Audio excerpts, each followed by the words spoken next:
Hello? Hello. Hello? Hello. Hello. Hello. I think things look okay. Yep. I actually just found my notification. A.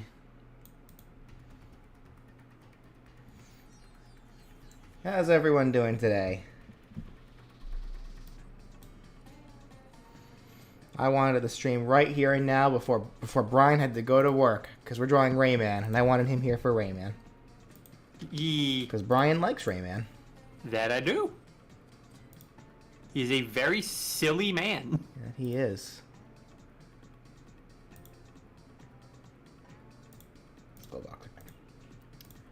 So let's draw Rayman, shall we? Yeah. What do you guys in the chat think? Should we start drawing Rayman? I think we should. You know, best part is we don't have to worry about things like shoulders or arms or legs or necks, because this man don't got one. But we still have to draw hands. Don't you know? Yeah, The hardest part for any artist to draw? Isn't that how it works? I mean, yeah.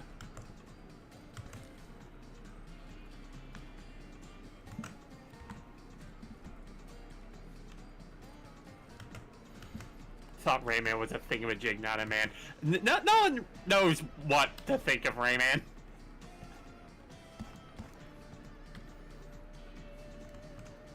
We'll draw Globox later. Rayman gets priority. Yeah, don't you see who is top billing, guys? Well, actually, the top billing is the rabbits, but you know. Not anymore.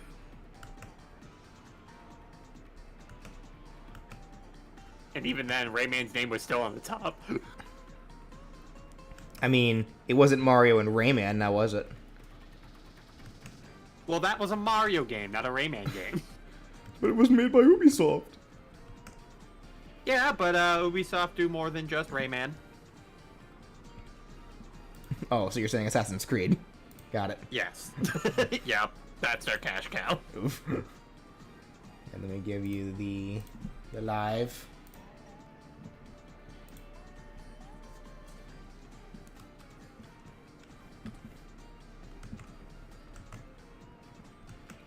You envy people that can draw Rayman well. I don't think Rayman's that hard of a character. He's pretty simple in design. Unless there's something I'm missing on him that, like, would make him hard.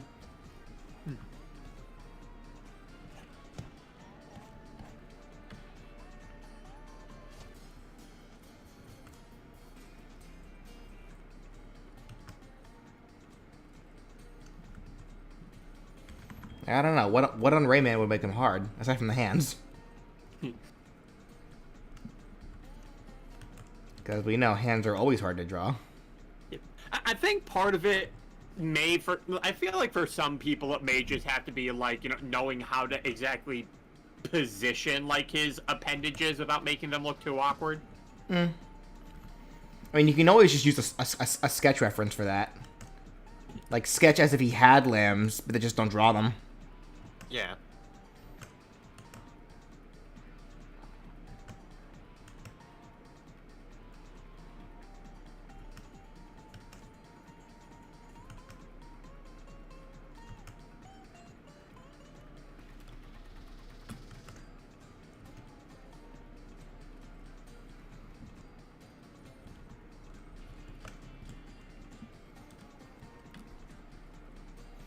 You don't know what it is about a design? You think it's the head? Probably also just getting the hair. Maybe. Hair can be tricky sometimes.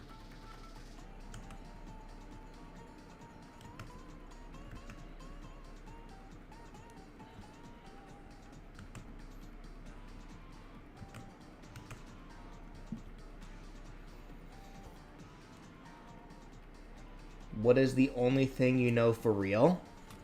I don't know. That there will be blood shed. And that hands will be thrown.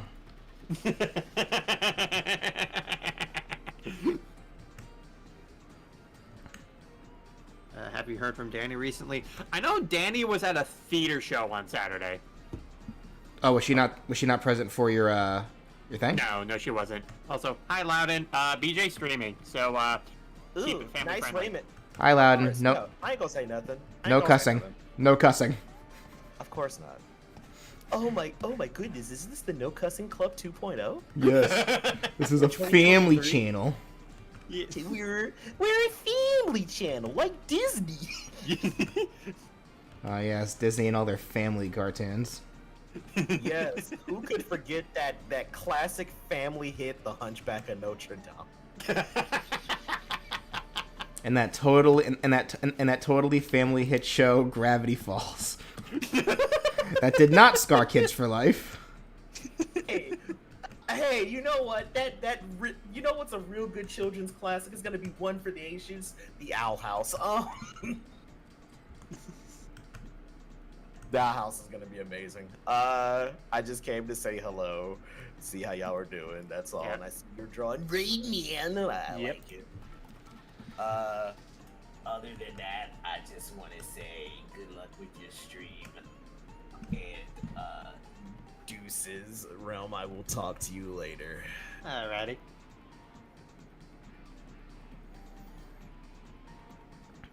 Brian, talk again. Talking? You are a little quiet. Let me turn you up. Actually, how do I turn you up a smidge? I may have to go to the actual. All right, now talk, Brian. Talking? You're a little louder. Let me turn myself down just a smidge. Okay. Maybe someday I'll get these volume settings nice. It's not a stream without scuff. Because they always reset whenever I turn my computer off, and I hate it.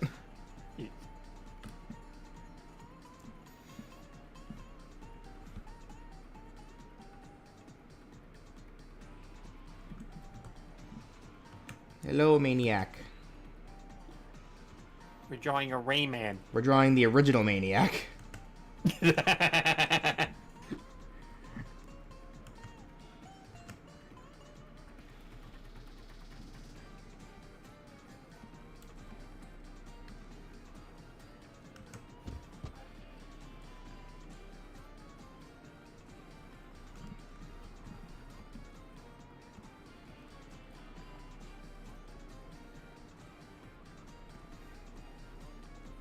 You hope Balin will get one someday? But that'll require me to play the game. And then Dr. Crafty will murder you.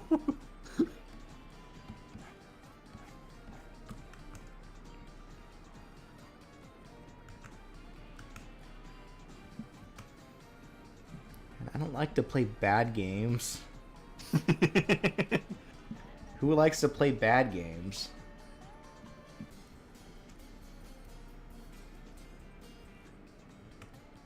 So anyway, Pokemon Unite. I said bad games, not games that give you Stockholm Syndrome. Aren't those the same thing? You tell me. I think they could be the same thing.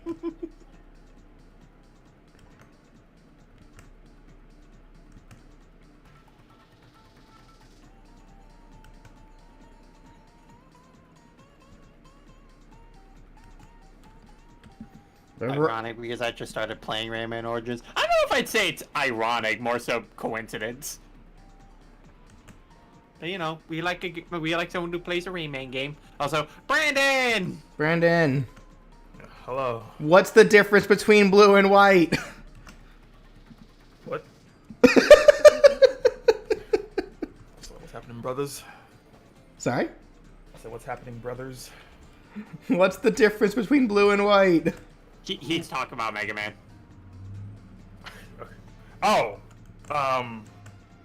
I think the characters you meet as well as the Navis as well. Which one do you think I'll like more? And which one has Proto Man in it? I heard people like Blue more. Or I heard Blue's the preferred one, I believe. Brandon, talk again. I said I heard blue was the preferred one, I believe. Okay. Making sure your sound volume is good. Am I good? Yeah, you appear good on my soundboard, but like. I'll check. I'll listen in. Can't trust the chat. Never trust a chat. All they do is sabotage you. Okay, yeah, we sound fine. Yeah, we all sound fine. We sound peachy.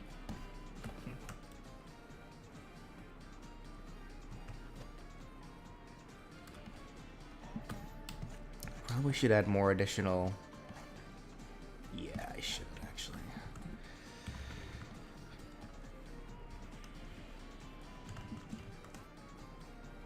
Let me do this actually. I'll do this first. So how you doing, Brandon? I'm good. I just finished playing some Pokemon Unite. Sorry? I said I'm good. I just finished playing some Pokemon Unite. Ah. Did you get back at a veteran? I didn't do rank. Are you kidding me? I'm not solo ranking. Fair enough. Yeah, Brandon and I had a pretty rough night last night. I take it you were losing a bunch of games after I left. Yeah. Literally, like right after that game where I needed to, to get to Masters, because you had to say something, Brian. I told you to shut your mouth. That was it. After that, it was all downhill.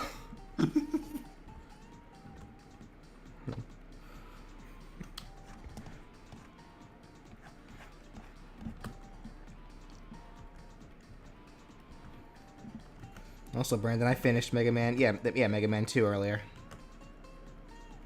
You enjoy it? The ending was a little scuffed. Like, I specifically how much walking they wanted you to do to go around just for that final mission for the ice stuff. Okay, so here's what I discovered.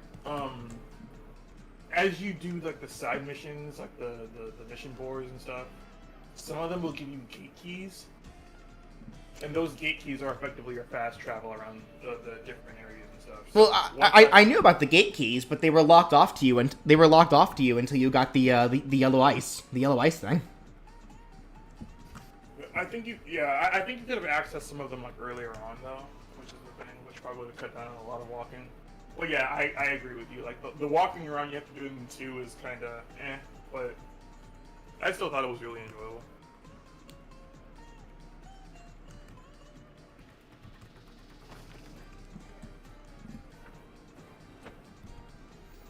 Other than that, did you enjoy it?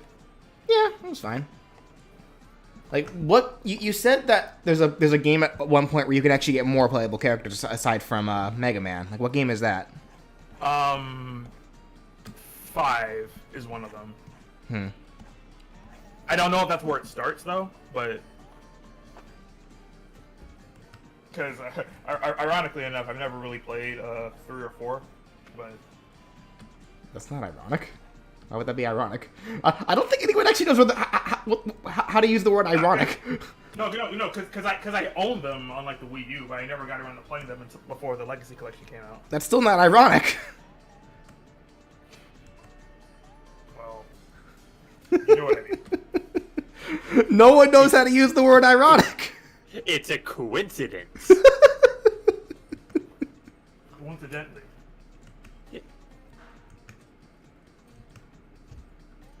Yeah, that's exactly what I said.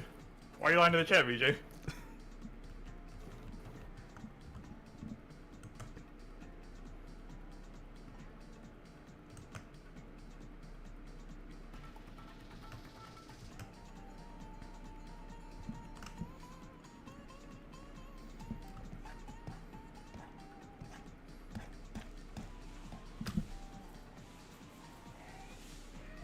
Well, if you hate typing in chat, then why are you typing in chat? Have I gotten any other sketches done? I have not. I will have to get on that pretty soonish once I start catching up. It's like things I hate. Lists, typing in chat, and irony. Wait a minute. Now that is Irony. What is the only thing that you know for real? I think we answered this. There will be blood shed. And that hands will be thrown. Yep. Did I miss something? Someone in the chat was making a Metal Gear Rising reference. Also, we're drawing Rayman, who generally throws hands. Yeah. That song is a bop, though. You're right.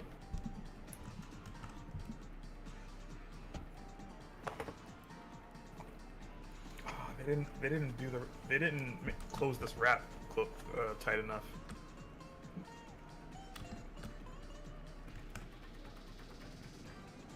Alright, time to start drawing the hands that will be thrown. Yep. From 50 feet away. How far can Rayman stretch his limbs before they just come off? Honestly, they tend to go.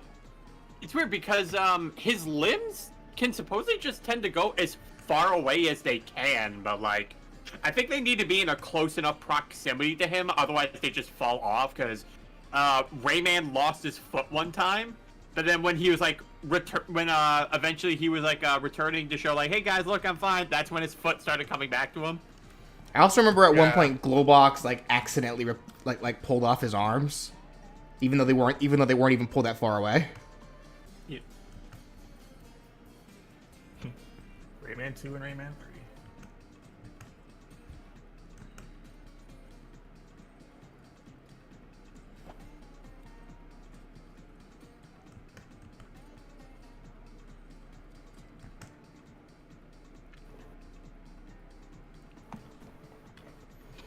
Does Rayman have a disjointed hurt box? I don't know, Brian. Would you say that his fists would still have hurt boxes on them, or no? Here's where I see it. If they count it for Piranha Plant's down B, then yes. Wouldn't that make him a bad character, though? They make him a risky character.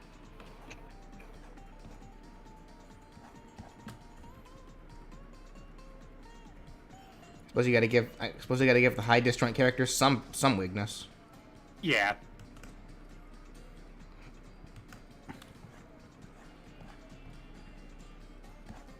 Speaking of bops, the intro theme song to Rayman 3 hits some kind of different. Yeah, and you see, I would have requested that as the song BJ plays if it wasn't heavily copywritten. Yeah. I actually did play myself last stream. I got so tired of listening to the Eggman theme that I changed it to What I'm Made Of, and that got super copyrighted, so oof. Wait, So really? I kind of played myself there. That What I'm Made Of got copywritten? Yeah. Jeez.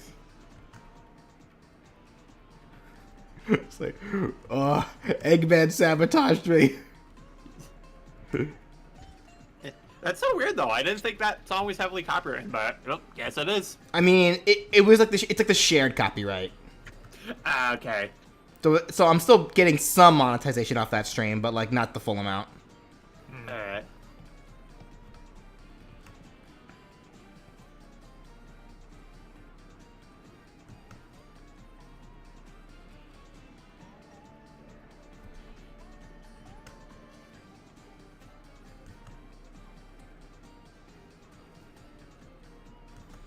Because I was actually going crazy. Because I like the Eggman theme song. Not a good song to listen to for 2 hours, for 2 to 3 hours straight. Yeah. It is a bit too repetitive.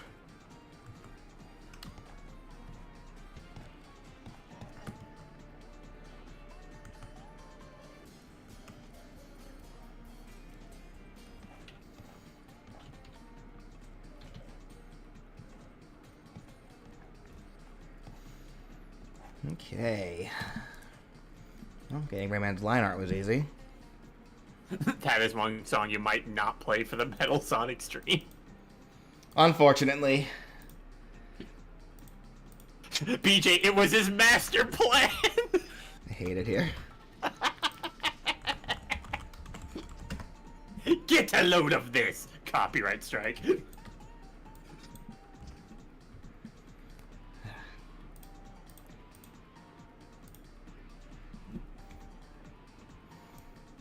Oops. Wait.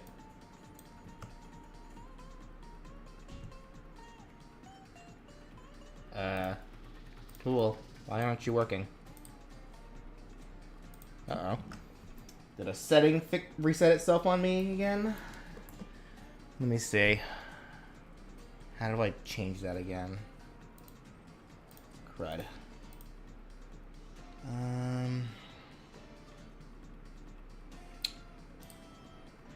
Subtool settings. That's not it. Modifier key settings. No. Crud.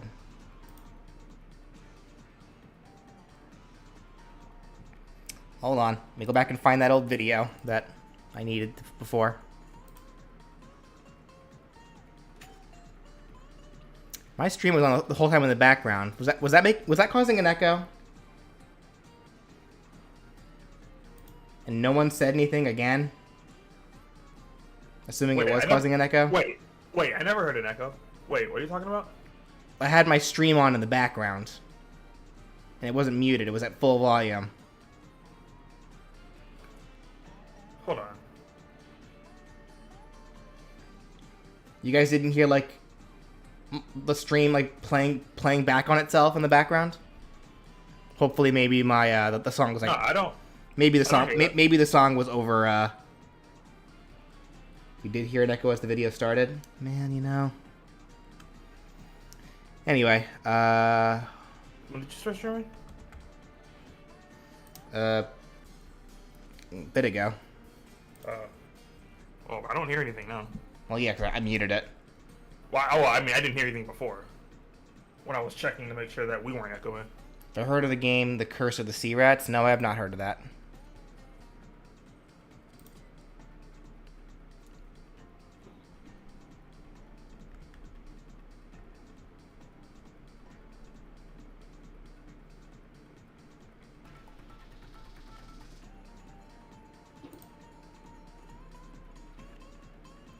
One second, chat. I gotta fix a setting that decided to unfix itself. But I gotta remember how to actually get to it.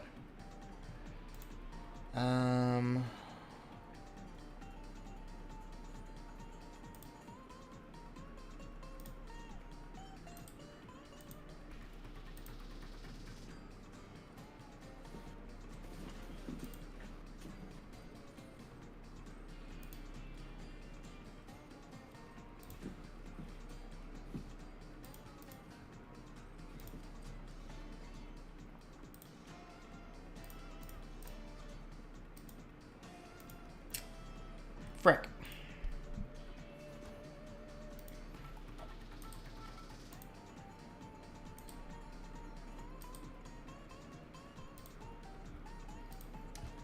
Oh, yeah. This is a shame. How did I get to it? Subtool detail palette and edit hidden parameter. Oh, no. It's the subtool detail, but how do I get to that? Not Landorus holding the Infinity Gauntlet. Let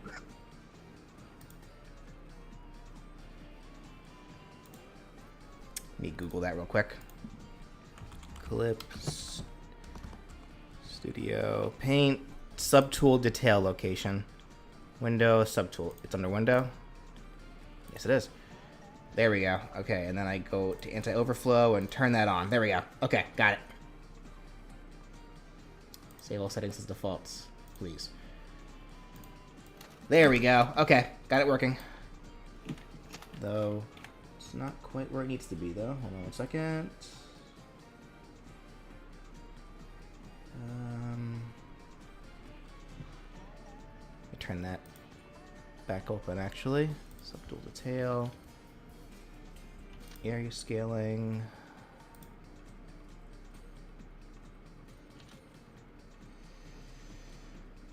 Let me look at the video again.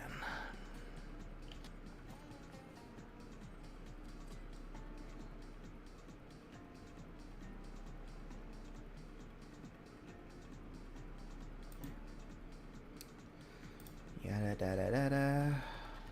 Turn that on, please. Thank you. Turn that on as well. And that on.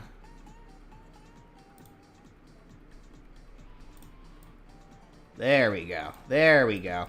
Now we're in business. Now we're cooking with gas.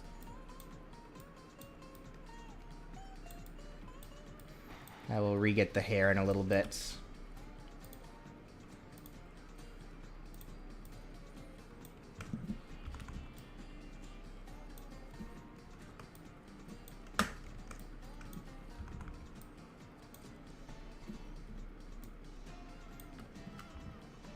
Now things are happening.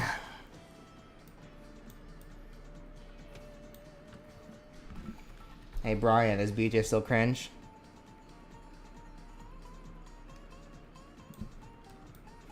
Think very carefully about your answer. You see, if it were me, I wouldn't take this level of disrespect. But it's not you, it's Brian.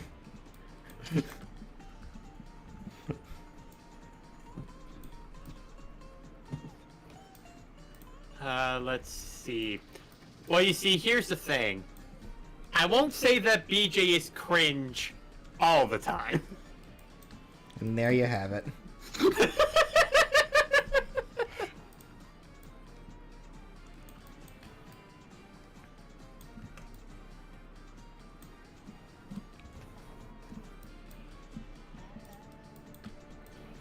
That's a good song. I'm gonna put that on my playlist.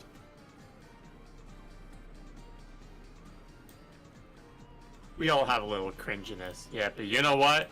We here like to remove our cringe inhibitors. It's true. Like, I'm not perfect, but I still know how to present myself in front of people.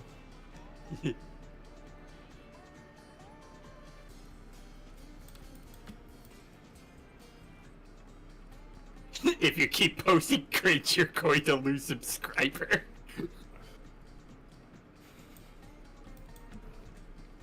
Doctor, turn off my cringe inhibitors. But Raiden, you'll lose subscriber. Do it!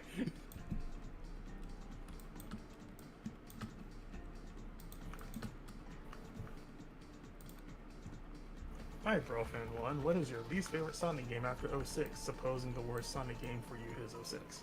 I mean, it is. One of the worst, I should say. Of the ones that I've actually played, though,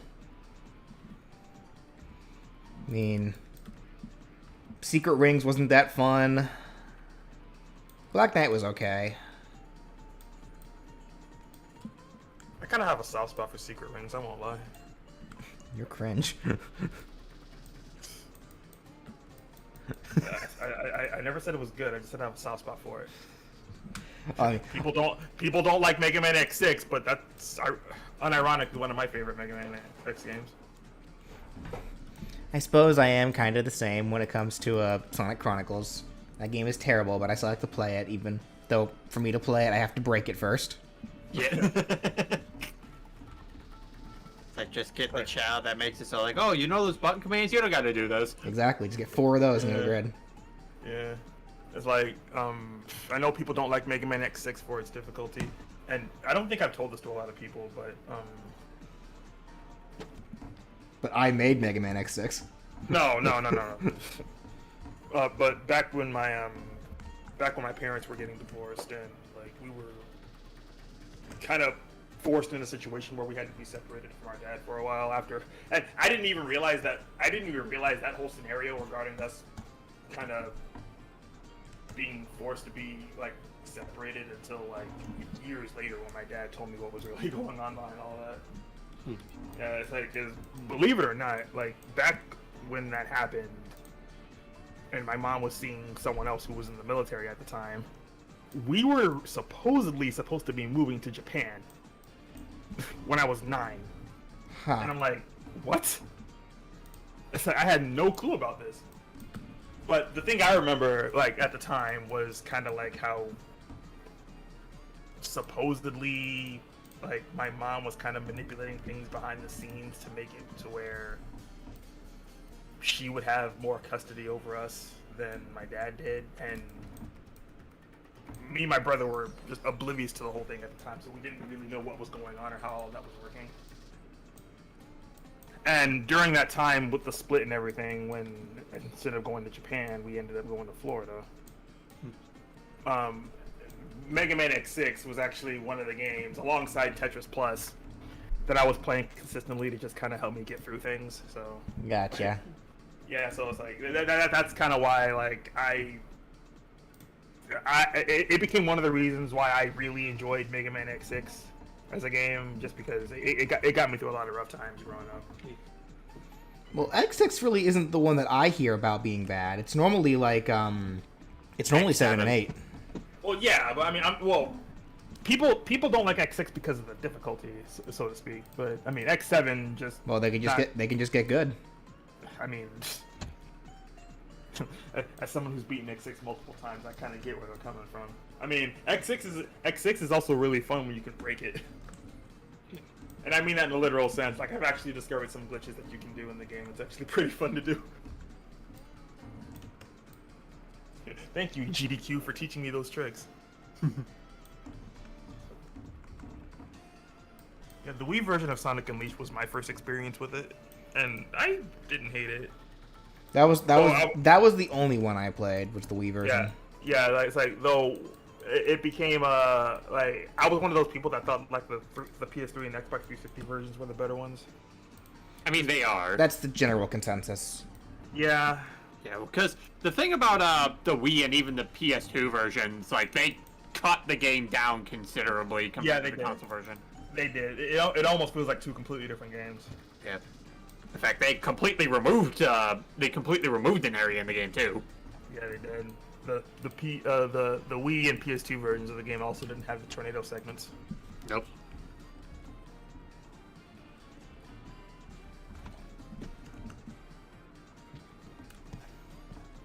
But yeah, I recall the stages in general between the SD and HD versions of the game being like completely different. So again, almost like we were playing two completely different versions of the game. I am happy to actually have a line of Jason Griffith actually saying skill issue. That's a thing. Yeah, so there was a guy who used like an AI generator to like recreate the voices of Roger Craig Smith, Ryan Drummond, and Jason Griffith. So, and they made a video called Sonic, and Sonic Make a Tier List. And they talk about Sonic Unleashed. Ryan Drummond's Sonic complains about how long the werehog levels are, and then Jason Griffith just replies with skill issue. Yeah, I've been seeing a lot of those AI voice generators lately, and I'm like, wow, like people can do a lot of content with this kind of thing. It does scare me though, because I feel like that's going to end up taking away a bit of work from actual voice actors. Yeah, same with AI artists. Yeah. And, like AI is not a good idea. I mean, it can do some neat things, but like, there's even things that AI can't do that you'd rather have an actual person doing. yeah, like we're living in an age where people have no issue taking advantage of that kind of thing, and that's gonna put like a real hindrance on like actual artists. Yeah. Well, no, like the other thing that I also fear eventually coming out of that is that people use that kind of technology to like recreate somebody's voice to make it sound like they said something that they actually didn't and get them in a lot of trouble. That's my biggest fear for the stuff.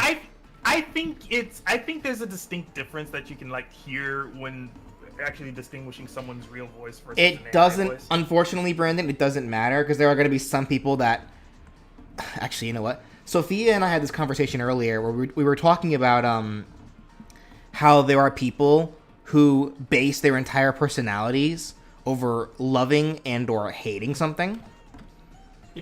And like how if you're one of those demons who base their personality on hating something, it doesn't matter what it is or how small it is, they will take that and run miles with it. And even if it ends up being I'm sure. even if it ends up being fake, they will still stick with it. I'm sure. Like I'm not doubting that. I mean, it's just anyone who has half common sense or is smart enough to know, like, there is a distinguishable difference between like AI voice and someone's like actual. Like emotional tone.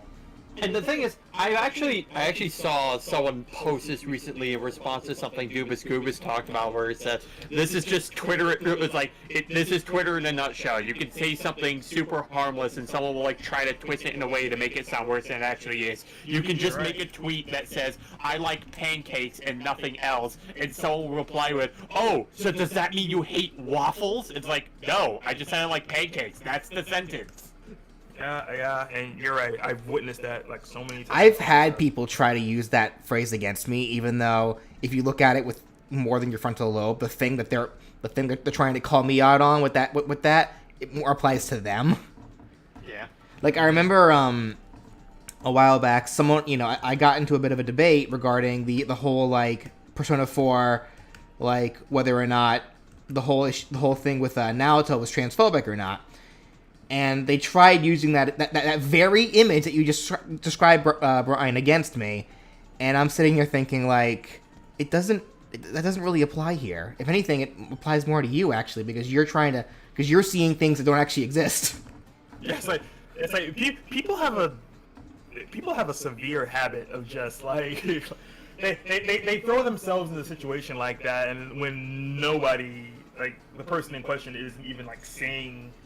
Like or bringing this up to begin with, but someone else feels the need to bring it up. It's like, what does that say about you versus the person that's trying to start a harmless conversation? Well, because again, it's like the people that base their entire personalities off of some kind of obsession, whether it's a love obsession or a hate obsession, are probably the most deranged people out there. Right, I agree with that. Like, what's an example I can think of immediately? That doesn't get too political. People out there believing their reality is the real one and nothing else. Because, like, actually, here's an example I thought of earlier. Harry Potter fans. Because, like, there are lots of people who will live and die by Harry Potter, completely not caring about what's going on with the creator. Yeah. Things like that.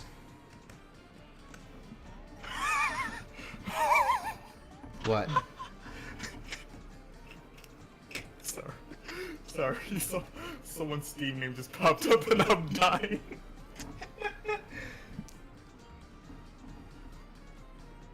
I'm sorry. Continue. It's kind of the gist. Like if I were to get political, like the people that like dedicate their entire being to either being Democratic or Republican. Like you can be affiliated with one or the other or neither, but it becomes an issue when that becomes your entire personality, because at that point, if something comes out that I guess the best way to put it, from based on what Sophia and I were talking about before, it's like the best way to kind of describe it all is that if you base your personality on some kind of obsession and that obsession becomes challenged, you're gonna see that as an attack, and you should never see it as an attack. But if it's your personality, then of course you're gonna see it as an attack. Yeah. And that's where the issues kind of derive from. Pokemon fans? I wouldn't go that far to say Pokemon fans. But Pokemon fans are their own breed with what's been going on. But to compare them to the stuff that's been going on with like... Well, no. Actually, I think actually that is still kind of an apt comparison to the whole discussion overall.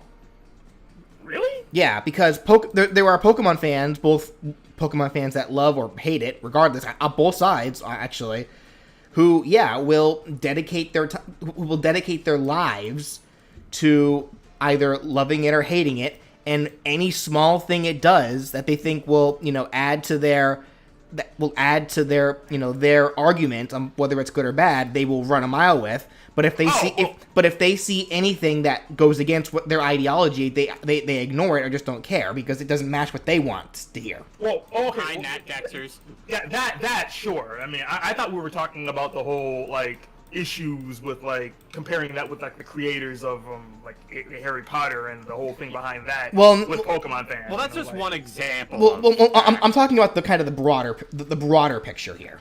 Okay, if you're talking about the broader picture, then sure. Like, I mean, I thought we were actively comparing. No. I wasn't talking about any one specific thing. I'm talking about like the whole issue of turning your personality into into basing your personality into a specific obsession. Okay, then yeah, I will agree with that. Then I thought okay. Yeah, I apologize. I take back what I said. It's too late now. You said it. It's on the internet forever. I can still take accountability for what I said. And you know what? Actually, that's actually another perfect example of what I was talking about, though. How someone will say something, and even if they get corrected or don't fully mean it, you know, people that don't like, if there were people that don't like you, Brandon, they would take what you just said, whether you were serious or not, and run a mile with it. They have already. Like, people already have. Like, It's stupid. Touch grass.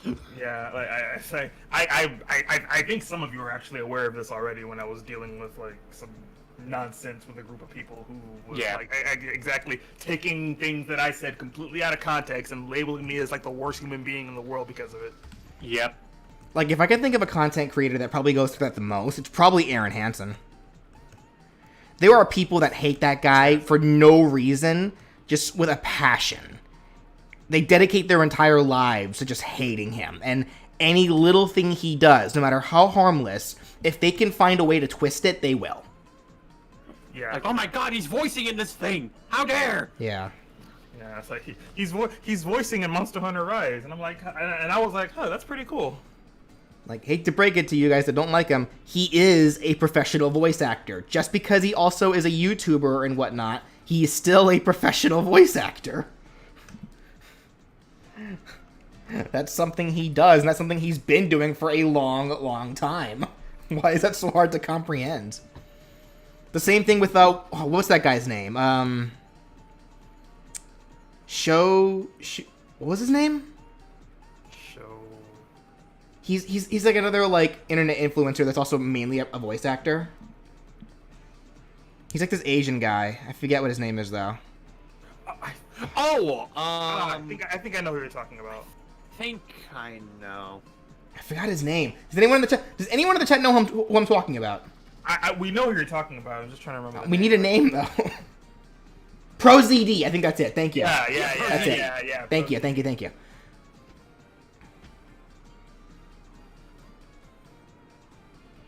The Fairly Odd Parents creator? No. What's Hartman? That's a totally different issue. Songwon Cho.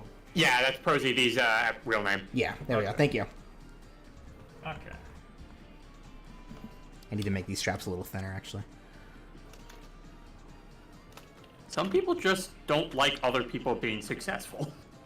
Yeah, like for some reason, again, going back to the obsessive hate personality thing, there are people that are so obsessed with the idea that voice acting should be strictly for people that only voice act. It's like, no, that's not true. Voice acting is still a form of acting. Anyone who can act can also be a voice actor. Yeah. It's like with Aaron's done voice work for a lot of stuff actually. Like with actually, hold on, I wanna. It's like with Chris Pratt. Like, people hate the idea of Chris Pratt being a voice actor, but guess what? He is one. He's played one for a while now.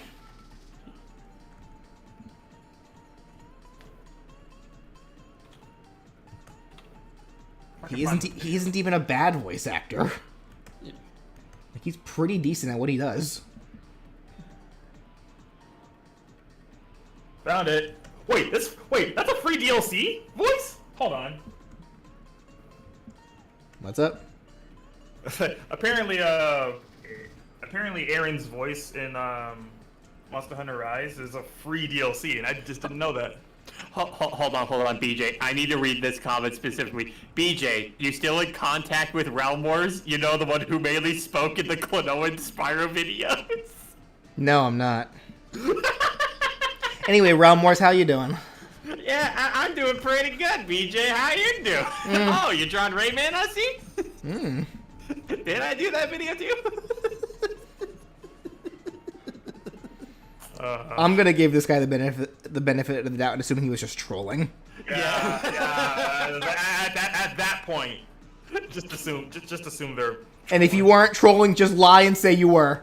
Please, just lie and say you were. Yeah, no, I love playing around with things like that because it's just like, you know what? Let's play with it. Let's make this a bit. Just lie and say you were trolling. Yeah, be part of the bit. Anyway.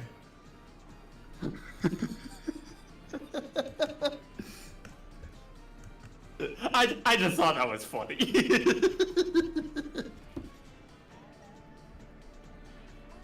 Listen, I don't condone lying, but sometimes you're better off. Like, I'm gonna just tell you look stupid.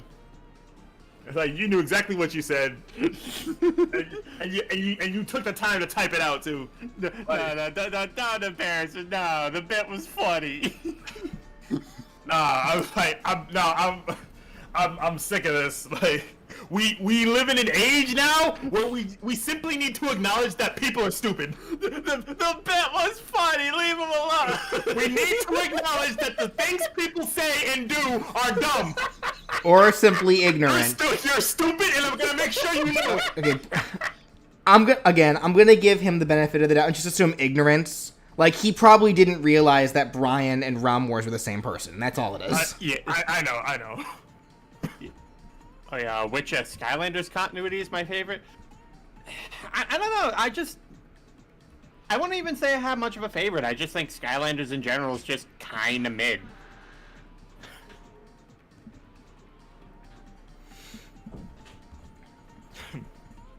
When I say I'm on my villain arc,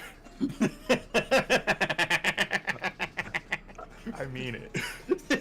Brandon just takes a syringe full of toxicity directly into the veins. Careful, people. The Platinum Rhythm haters are gonna take that and run a mile with it. I am inevitable.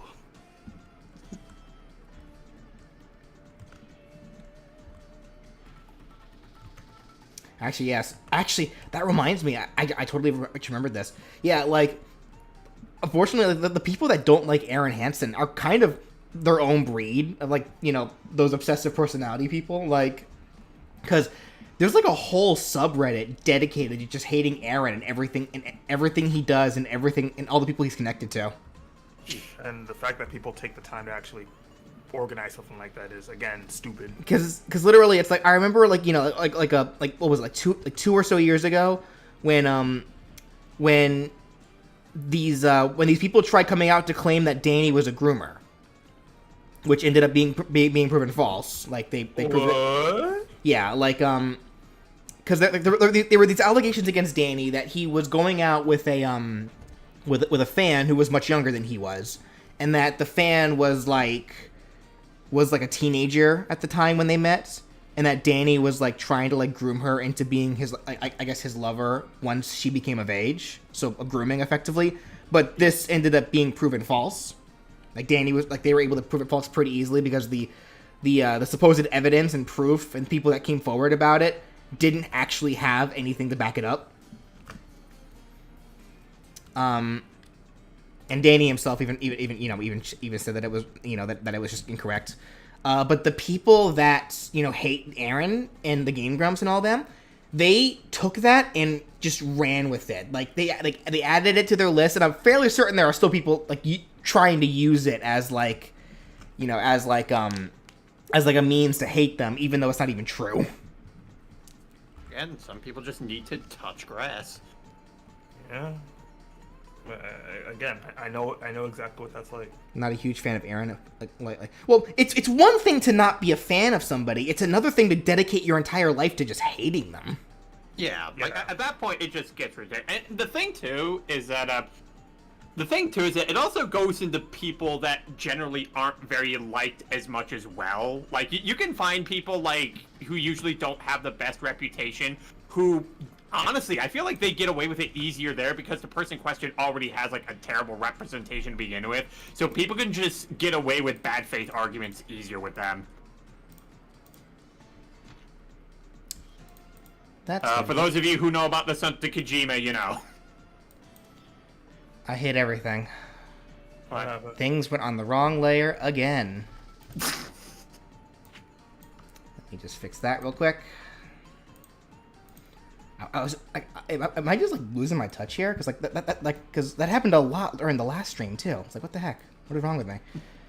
But again, yeah, like you can not be a fan of somebody and still like acknowledge that they're at least, you know, not a terrible person. yeah.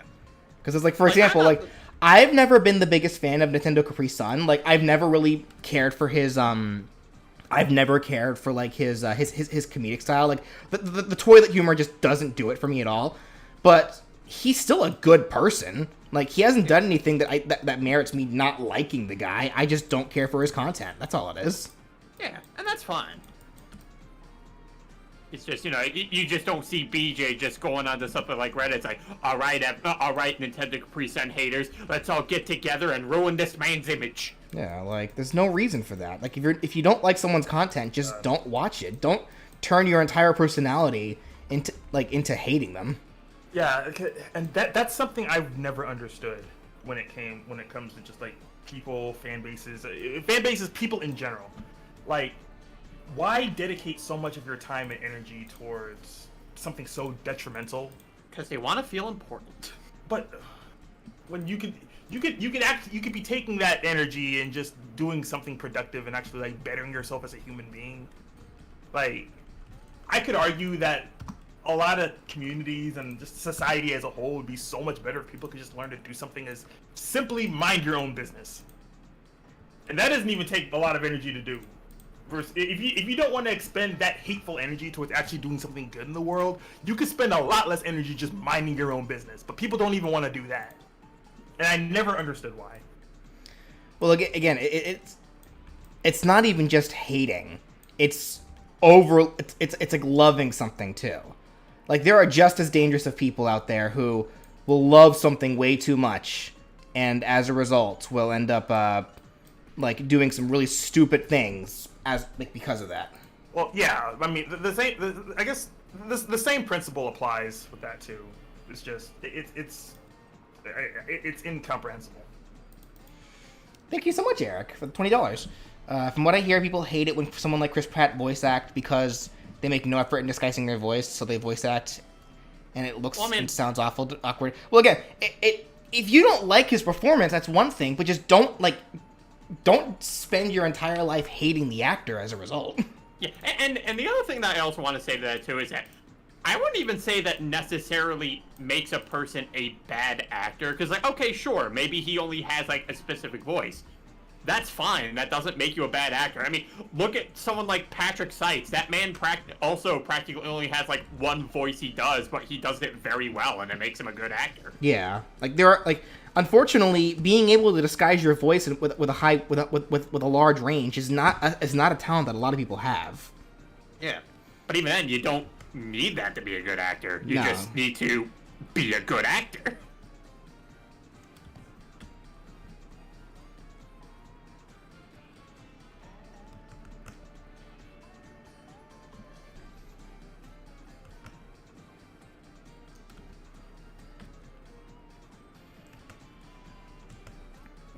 Anywho, I'm gonna get dindins. Alrighty, you gotta go? Not yet. It shouldn't take me too long, but I can be back. Alright.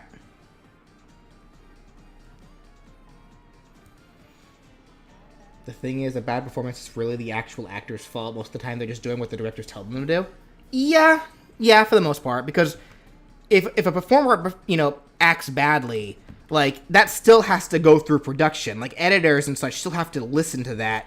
And if not one person stops and says, you know what, this doesn't sound right, let's try it again, then that's not just on the actor.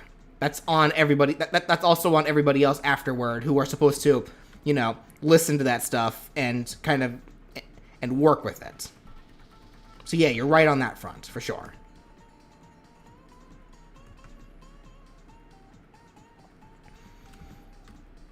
Because an actor just supplies their voice. How they supply their voice is up to those who actually want the voice.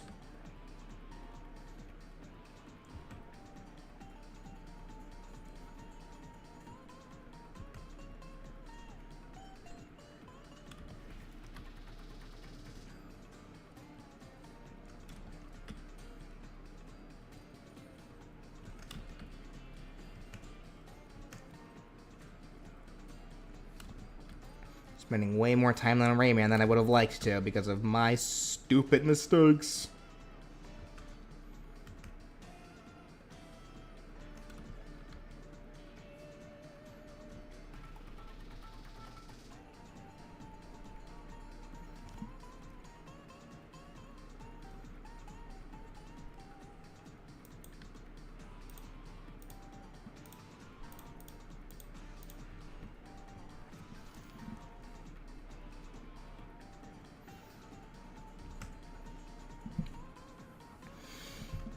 But then again, this also applies to those who find themselves like on the opposite side of the spectrum, who are who love something too much. Like, you can love something and still critique it, but then you got people who love something and like if they see it being contested, or if something is attacking it, or not even attacking, simply just like showing what's wrong with it, like they try to replace that reality with their own.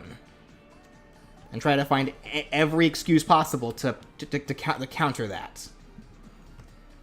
I think I'm just talking in circles at this point. Why are these serious topics getting brought up while I'm drawing Rayman of all characters? Brandon, do you know why? Brandon?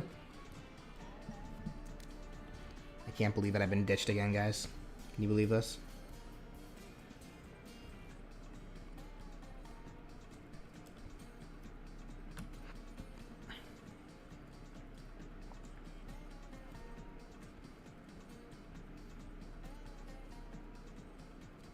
Thank you, Isaac Smith. Favorite indie game of all time? I guess probably Undertale. Usually the first one I think of.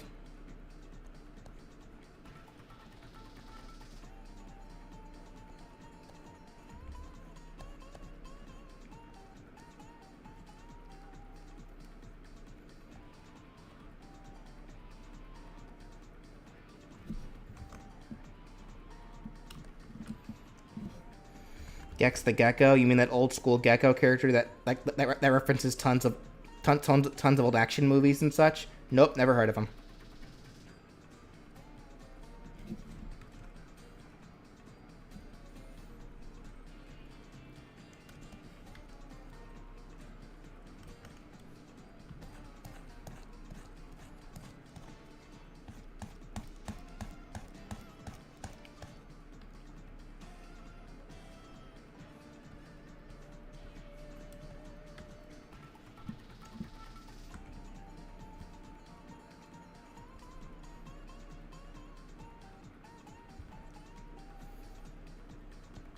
Oh, Sonic is another example of people that turn their entire personalities into either hating or loving Sonic.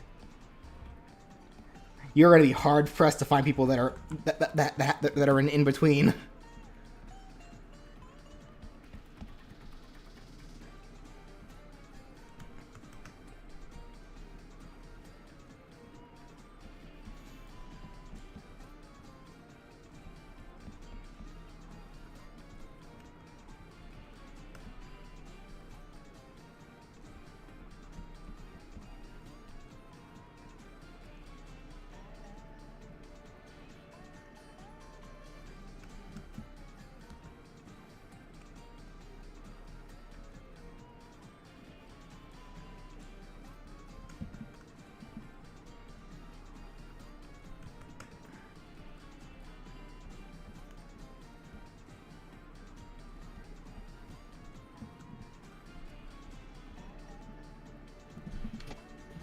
I returned, and look, Rayman. Yee.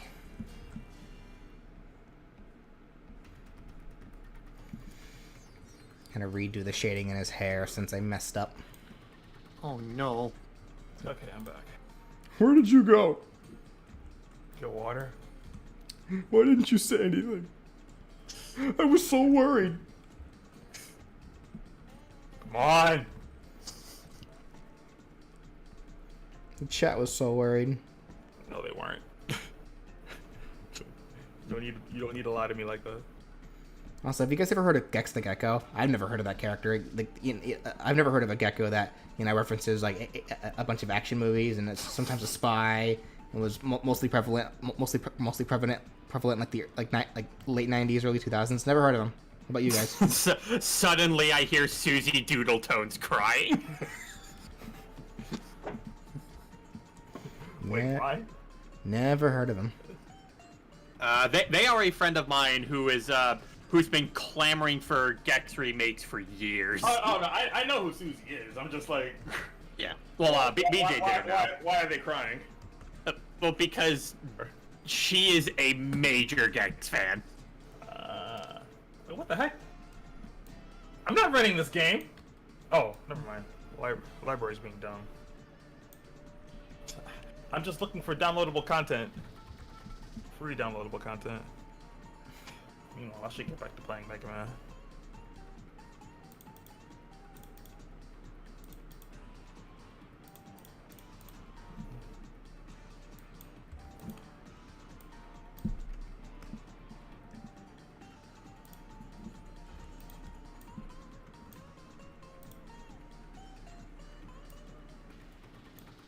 There we go.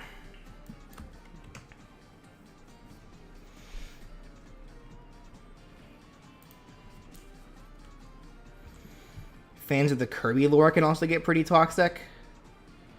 Well, there's a difference in... Okay. There's a difference in people, who are passionate... Oh, okay. What's the best way for me to describe this? There's a difference in people that want to make arguments towards a specific thing compared to those who make it their entire personality. I'm trying to think of the best way to describe this that isn't too confusing.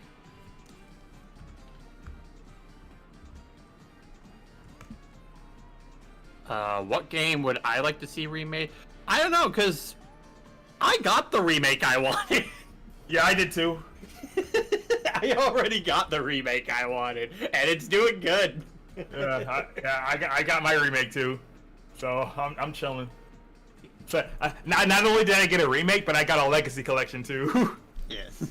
I'm big chilling.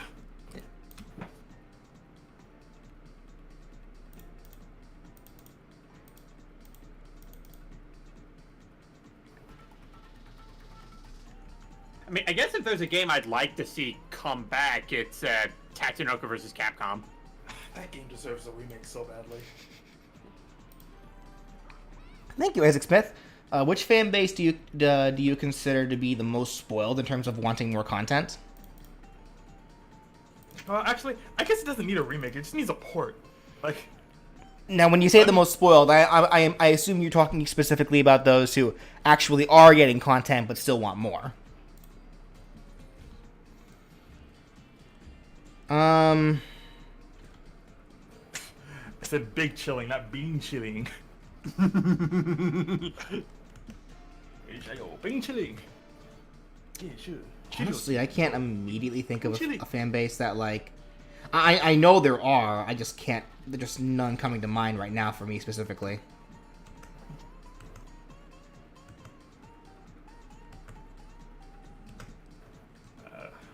Time one of those Final Fantasy IX and Tactics remakes coming. But we already have one on the Switch. Well, we have two on the Switch technically. And I'm kind of upset about one of them. Like, I'm kind of upset about one of them considering this it was a game I had never heard of, and it just really feels like they know what we want. They're just refusing to give it to us. All right, time for So, Glowbox. Yay, Glowbox! Daily reminder: this man is a father. It's like, look up the game Tactics Ogre Reborn, and you will understand what I'm talking about, and you will also cry, because this almost just feels one for one. Glowbox is like, oh.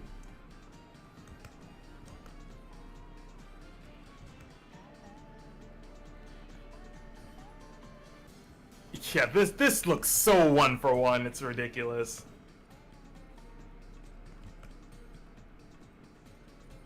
Like, they knew. They freaking knew.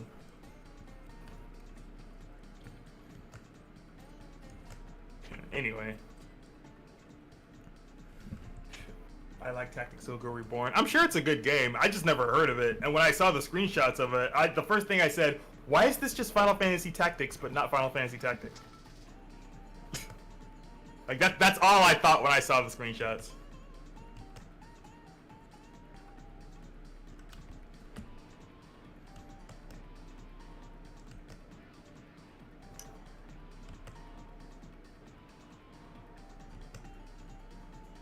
Yeah, they are. Yeah, it's a game made by Square Enix. Like I'm aware. That's kind of what hurts more. Like this isn't just like an indie company or whatever that's like taking a concept that's already been done and making another good game out of it, like other indie companies have. This is just Square Enix taking something they had already done and just making the same thing, but not the same thing. It's not the first time. It's not the first time they've done that. I know. It's just like that's Bravely Default. Yeah, Bravely Default is just Final Fantasy V. But better. Hold on now. But better. But better, right? I can't. I wouldn't know. I've never played Bravely Default. I wouldn't know. I've never played Bravely Default 1. Shut up, BJ.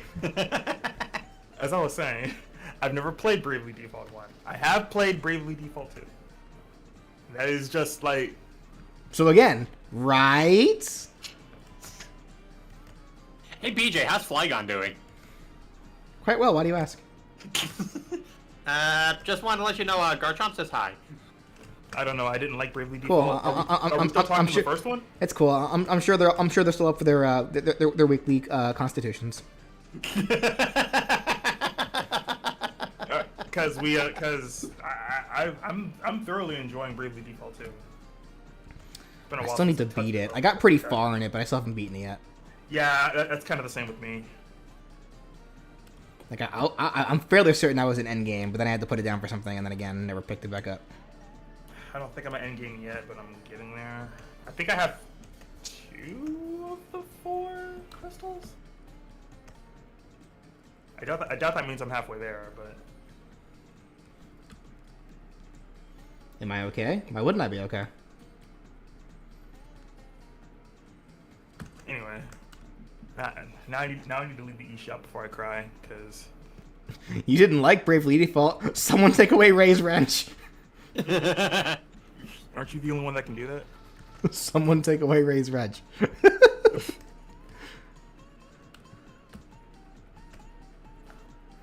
There will be no Bravely Default slander in my house. That's not slander. Yeah, BJ, remember, slander is spoken, and print it's libel. Like, didn't you just say it's fine to not like something as long as you're not dedicated? No, this is different. This is different. It's Bravely Default. I don't believe this. Now people are gonna take what BJ's saying out of context and try to cancel him.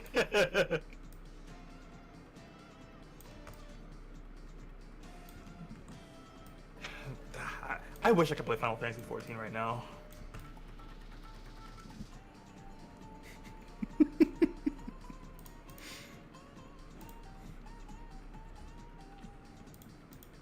Actually, no. I need this Final Fantasy collection. I need this Pixel Remaster collection. Then get it. I can't. Get it. I can't. Just get it. I can't. Well, I don't know what to say then. Unless someone wants to spot me.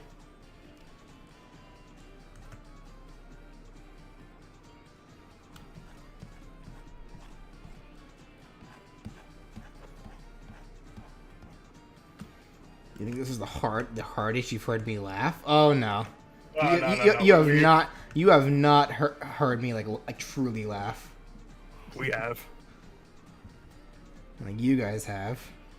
I'm sure I've laughed hard in these streams before, but like me laughing right now, no. Not even close.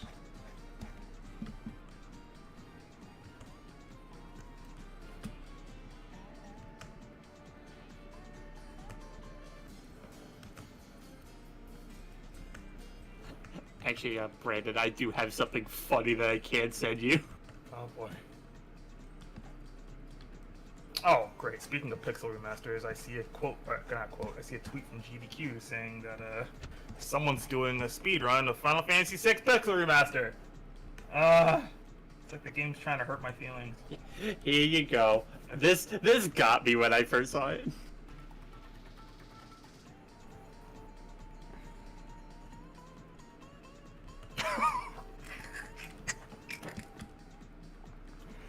I saw that this morning and I was dying. Yeah. Will we have time for Cuphead today? Yeah, more than likely. I saw that tweet this morning and I was dying.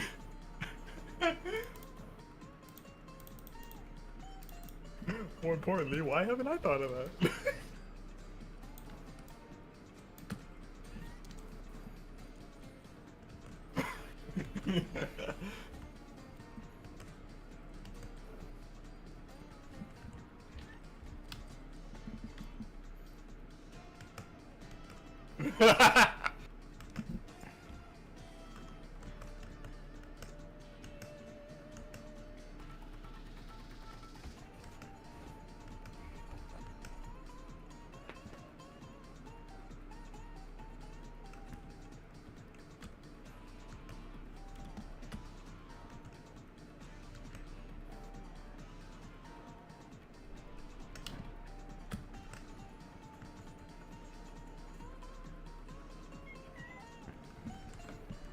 No. Long continuous lines, my weakness. I think I just heard CC. Yep, she's here. What is that? What is it, CC?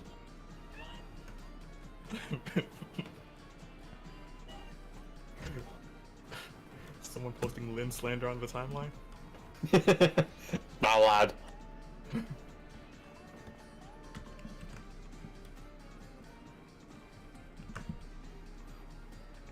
Favorite Yokai Watch content creator? I didn't really watch anyone that played Yokai Watch. The only one that, I guess the closest one that I watched, that I did technically watch, but not really, was Abdallah. But that was mostly for his not for his actual playthroughs, but more like the videos. What are they called? Like when you need like information about a game, so you go to like YouTube videos to try to get that information. But I didn't really watch Yokai Watch content creators. Mainly because there aren't a whole lot.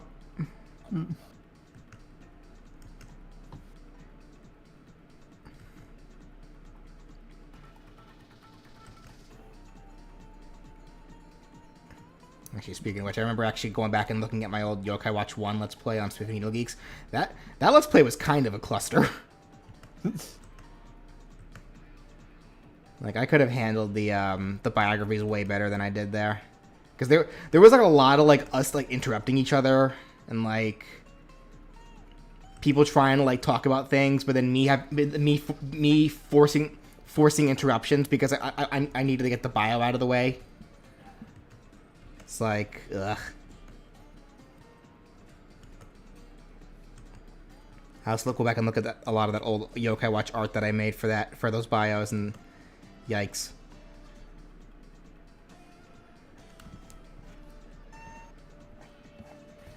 CC agrees. Yep. Well, I mean, of course you would. The mascot's a cat. Do better. I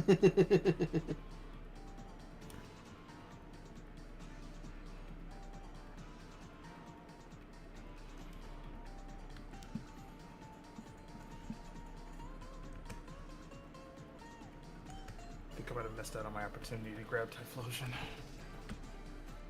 And I still have spare Centiquils. I know. And next weekend we'll be in Teleon. Sure Yep. will be. Bring your cloisters. I don't have a cloister. And then get one. I don't wanna. Get one and train it in special defense. Make sure it has shell armor, and give it Rock Blast.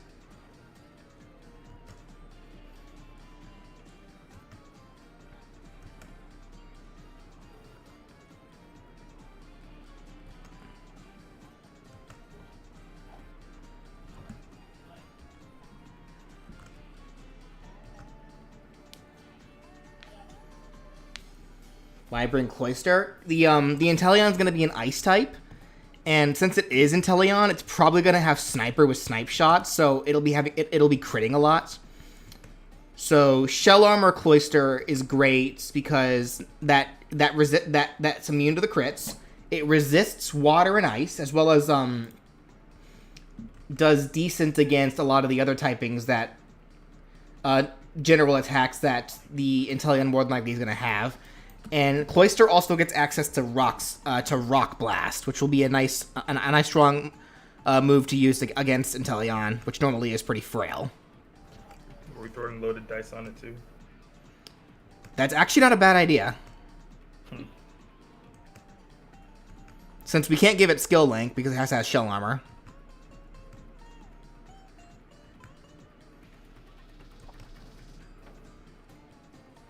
Not to mention, there's a good chance that this Inteleon's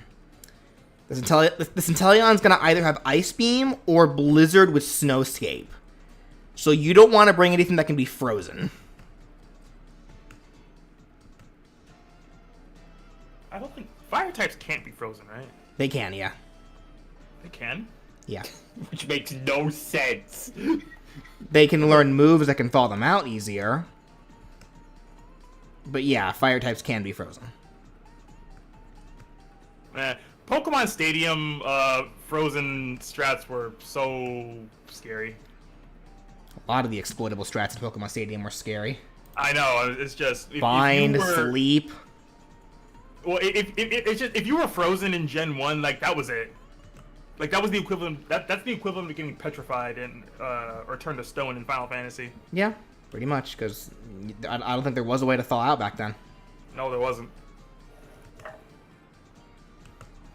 Gen 1 was bad.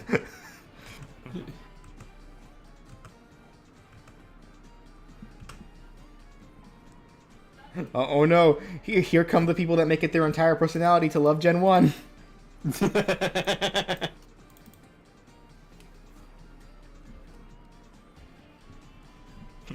CC didn't go crazy over hearing that. You got a good head on your shoulders, Missy. Indeed. Oh no! Oh no! Or was that CC agreeing with me? Yeah, that's her agreeing with you. Or saying thank you? Yeah. She's saying thank you. So thank you for speaking truth. Oh.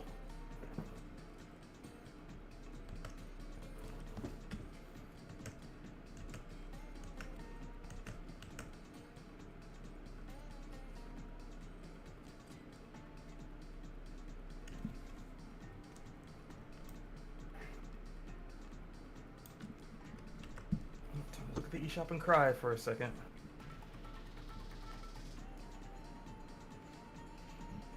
Gamma was a funny robot? At what point was Gamma ever funny? Gamma? Like E102 Gamma? You meant Omega, right? No, they specifically said Gamma from Sonic I know. Adventure. Omega is funny. Gamma never really had any funny moments. Like, Gamma's story was not meant to be funny. Yeah. Like, honestly, Gamma's story was meant to be sad. Like, I can't even think of any unintentional moments when Gamma was funny.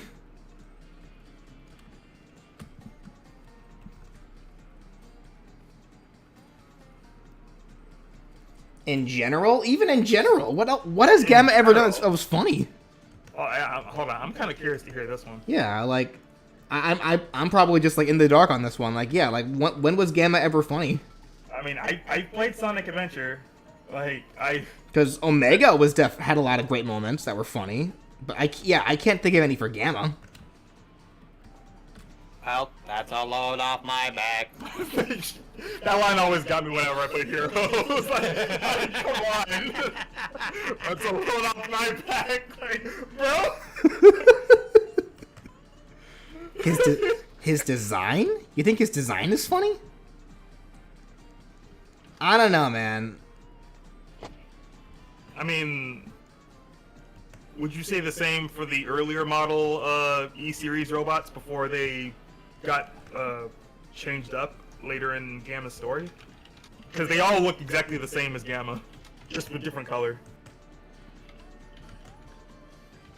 Yeah, I'm failing to see yeah, like the humor in it myself. Like if you find it funny, I guess that's just a you thing, but like it probably is just a you thing because I never really found Gamma funny. Now that's not necessarily a bad thing, but his story was never meant to be funny. It was hilarious when he blew up his brothers. No, like, come on.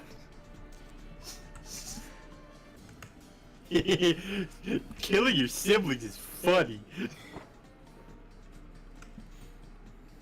No, this is YouTube. Don't say kill. We say unalive. No, yeah. We don't die. We respawn. It's not funny. You just meant the robots are cool. Okay. Why'd you say funny earlier then? Because yeah, you literally said Gamma from Sonic Adventure is my entire personality. Is his story is too good and funny robot. Like, why'd you say funny? Is that just a typo or?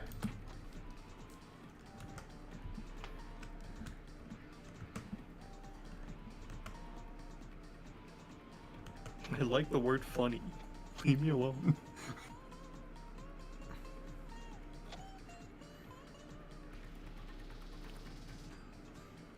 Oh, right. I remember what I was doing now.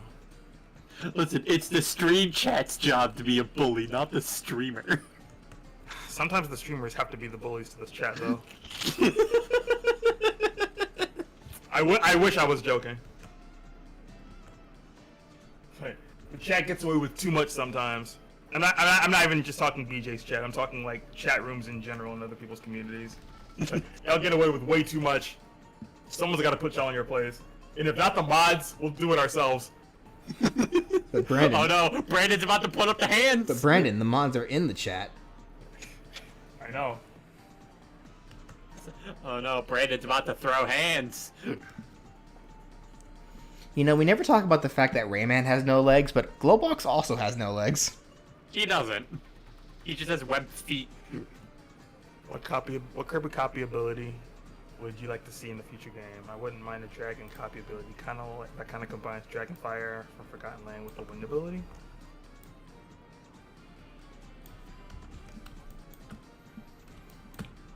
I mean, some of the classic abilities that people would want to see back have already come back in previous titles. I'm sure there'll be plenty of copy abilities that we'll get in the future in general.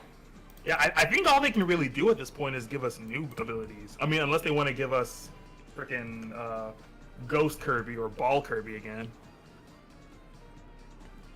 Do we really need Ball Kirby, though?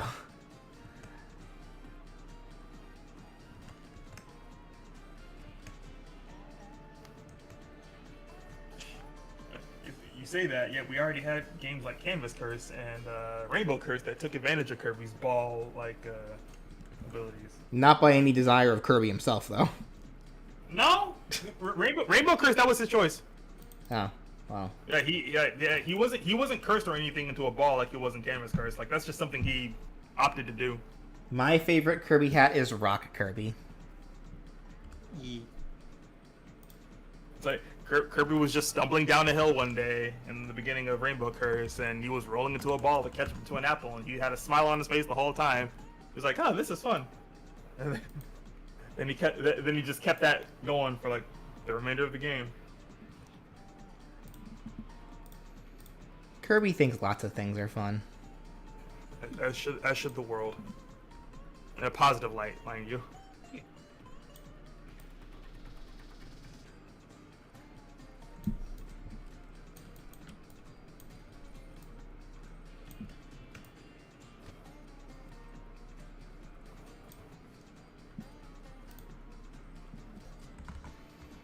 This is why you only trust Kirby. Always and forever. Ow, my eyes! What'd you say? I said, ow, my eyes. No, before that. I said, always and forever. Yes. Oh, cat's on my lap now. Can't go to work. You had work? Yeah. It's like I saw this comic earlier. Where like this girl laying on her bed and her cat is just laying on her stomach, and it's just 3 panels of that, and then the 4th panel it zooms up to the girl's face, and she's just like, "I have to pee." It's like, uh-oh. It's like, uh-oh. The cat. I can't move. The cat is there. The cat is content. What do? What do?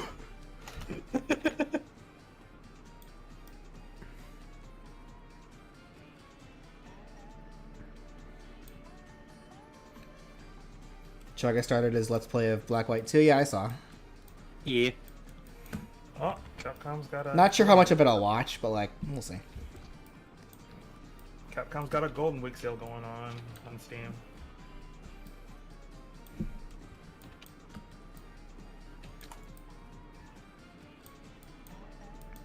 Because I don't know. Nowadays, it kind of feels like I feel myself being drawn more towards, like, if I'm going to watch a Let's Play, I want it to make me laugh. And Chugga's Let's Plays generally are a little more informative than anything else. Like, there's comedy to them for sure, but that's not the focus. Oh dear, hold on. Don't launch the game. Don't launch the game.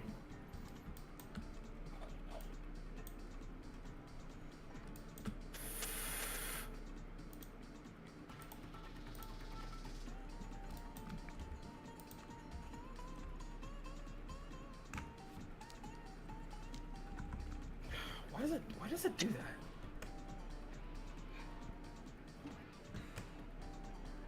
that? I watched the Party Crashers. In fact, I was actually in the middle of watching their newest video before BJ called me up and they're like, "I'm gonna draw Rayman." Liar. First thing I said when I called up was, what's the difference between blue and white? That was the first thing you heard when I answered the call. Yeah, well, that was, and then he was like, "Oh wait, do you have work tonight?" I do, sadly. He's like, "Okay, now I'm gonna stream, so I have you for Rayman." Indeed. That part is true.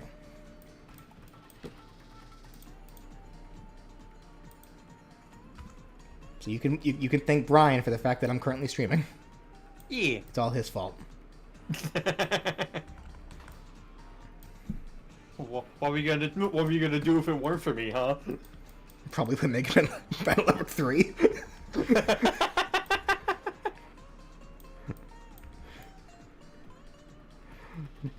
Which is better? Blue or white? See, that was a question you should have asked me, though. Well, you didn't answer the phone immediately. And I did ask you eventually. Sure.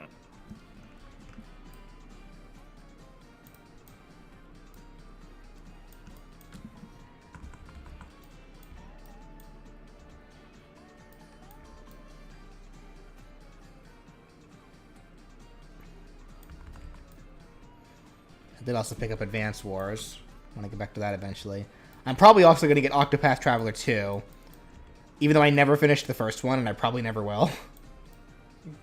Just because I hate how terribly the endgame was handled. Oh yeah, and it's getting into that time where I do have to go to work, but at least I got to see Rayman and Partially Globox. Alrighty. Okay. Later. Later, yeah, I have to contribute to John capitalism. It's okay. You all still have me.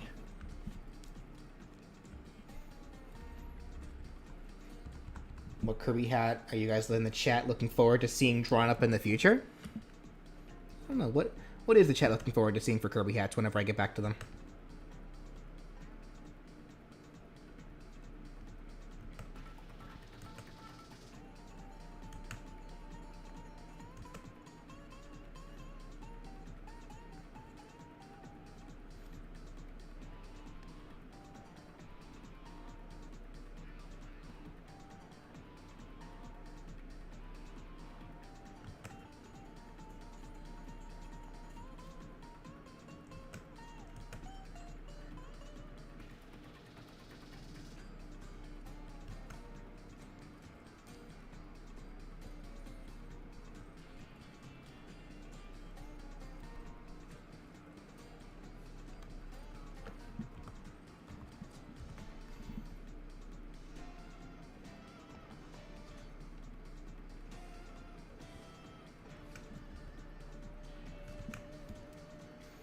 Left off on where did we leave off with that? I forget.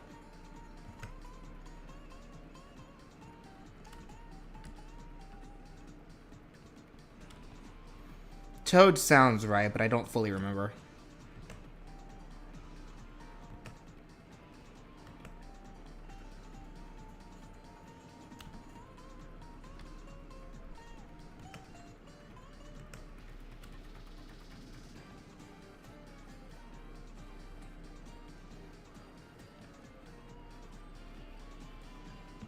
Oh, that's interesting. How the markings on his arms work. Okay.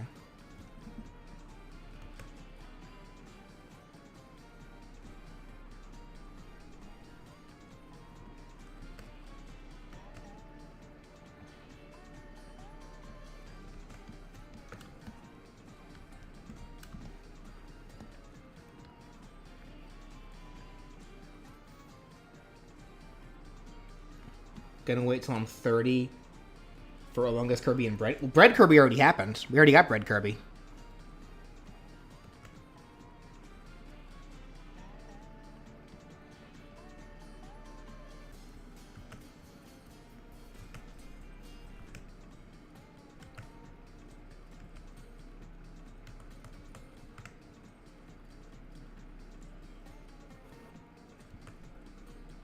Okay, Steam issue fixed.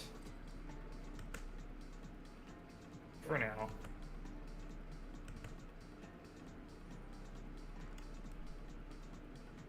I think I made the white go a little too far up on his wrist here. Let me fix that. Like that.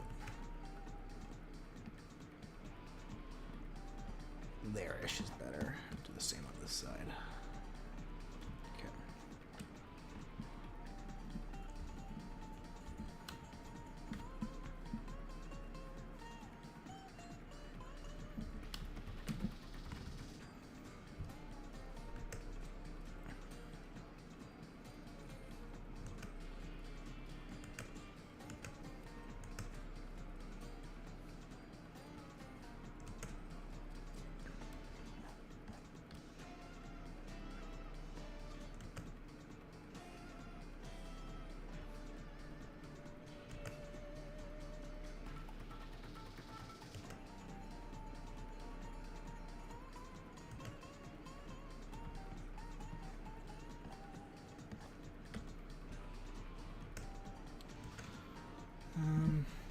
Do I prefer meat or vegetables? Probably meat. Like, if I had to pick one or the other, probably... Well, I guess it depends on what's on the table. Because if it's jalapenos, I'll go for jalapenos. Though, I think... Sorry, jalapenos are fruit, not vegetables. I do like some good asparagus, though. And Brussels sprouts. But I especially like bacon wrapped Brussels sprouts. Those are good.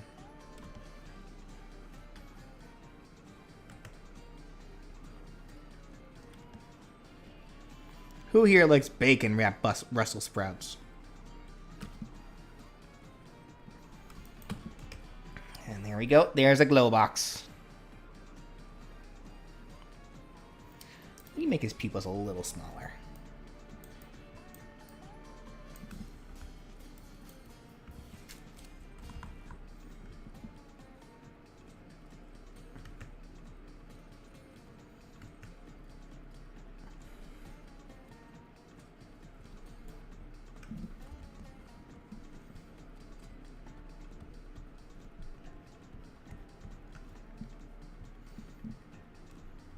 That's better.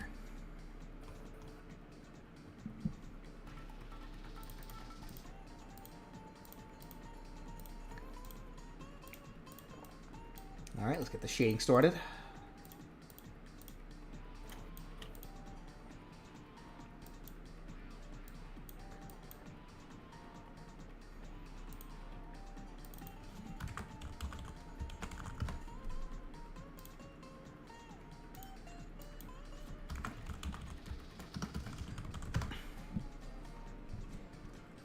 Favorite Kirby hat in Smash specifically? Oh, I don't know. There's a lot of good ones.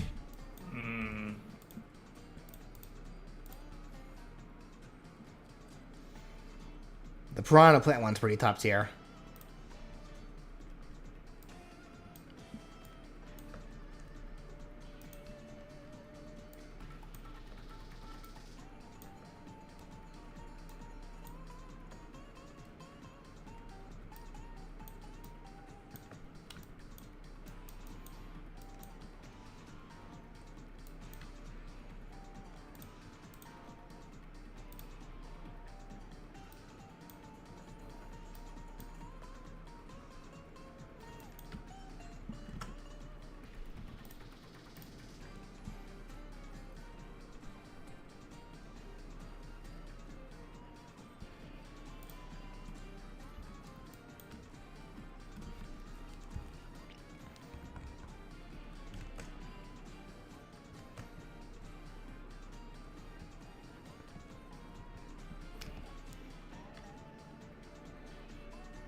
I played Freedom Planet. I have not. I think I own it, but I never touched it yet.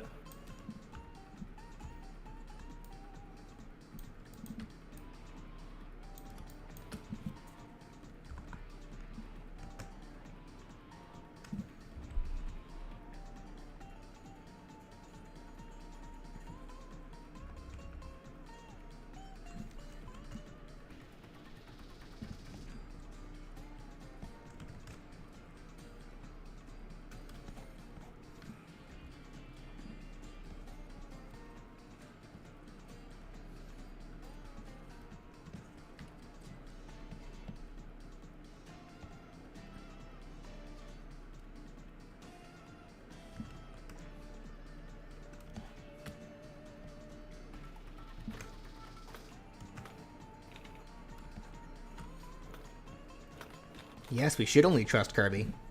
Kirby's the only one worth trusting. Why would you trust anybody else?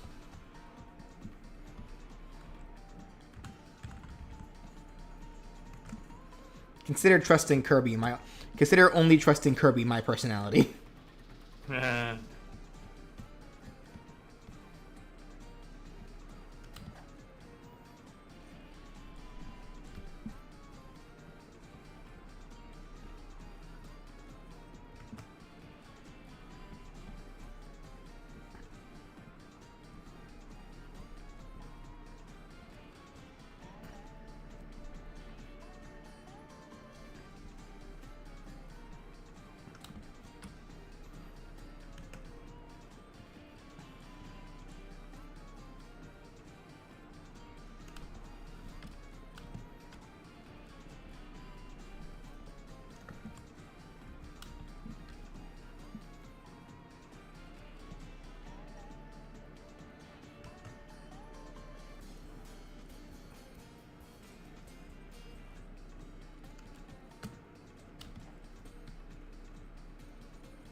Have I ever been requested for a character from a franchise that I hate? Yeah, plenty of times. But like, unless they're like, you know, one of the franchises that I mentioned before, like Family Guy and South Park and Catherine and all of them, like, who come from games that like or shows or whatnot that are just actively offensive or just have really terrible themes. Like, I'll still make movesets for characters that I hate. Or from series that I hate, just because, like, even if I don't like them, doesn't mean, like, they're still someone's favorite. There's really no reason for me not to do them.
Favorite Final Fantasy game? 9, with 6 being a close second. Crisis Core Reunion, followed by 14.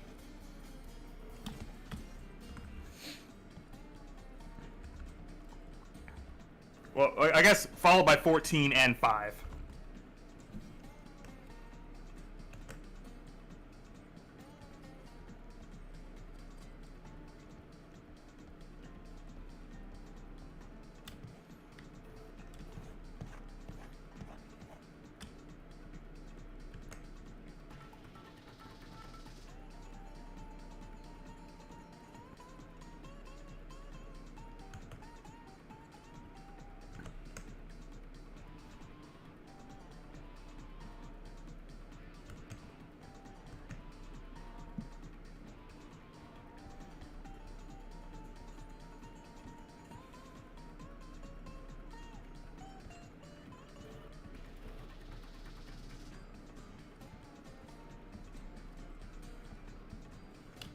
Thoughts on Final Fantasy Mystic Quest? I have never played Mystic Quest, so I cannot give an opinion on that. Neither have I.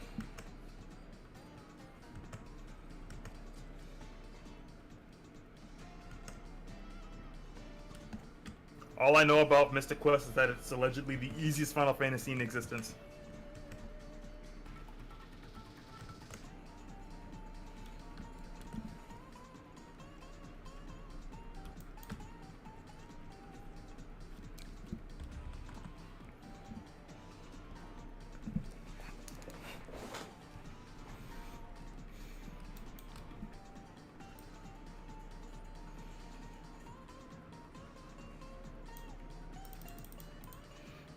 Go. Got some Rayman Shadow. Now let's get some Rayman Light.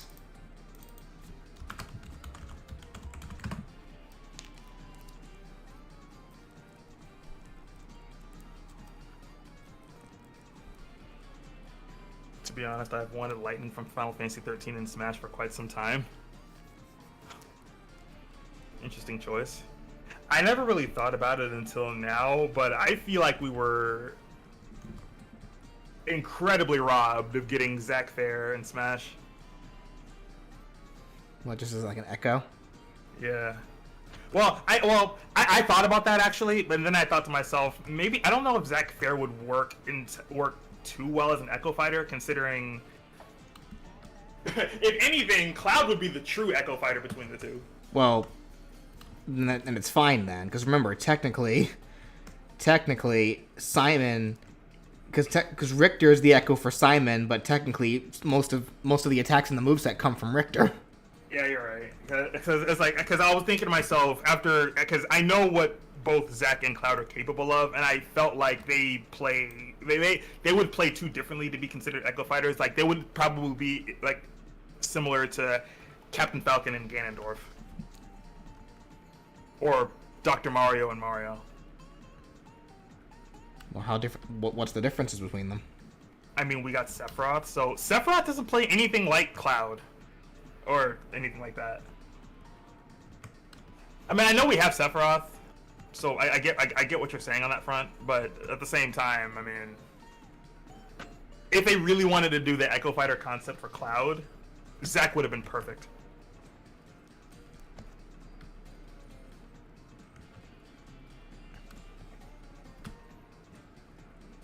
So would it have worked or not? It would have. I mean, either way, I feel like Zack would have been really cool for Smash.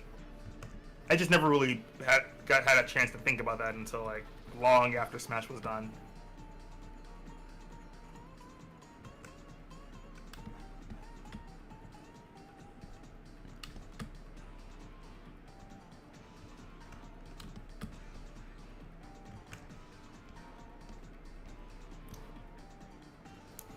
Hey BJ, have you heard of a game, Final Fantasy Racing Chocobo Racing? Yes, I have. Never played it though. Its sequel is on Switch, and it's a really good game. I'm sure there's lots of good games that I have not played yet. Yeah. Such is the curse of there being too many video games. Too many video games that are of interest to us.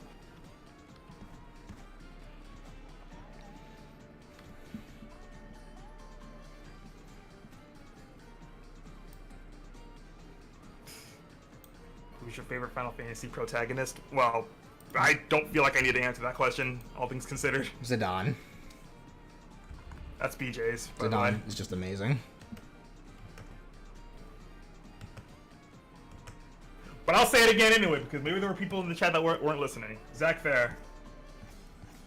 Favorite protagonist of all time. Zach's just fun.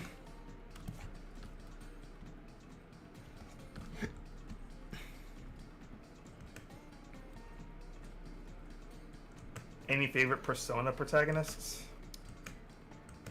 I can tell you my least favorite protagonist of all time in Persona. Who's that? Yukari. Yukari? Persona 3. Oh. See, I never played Persona 3, so I don't have an opinion on that one. So really, for me, it's just between either Ren or Yu. I think I like Ren more.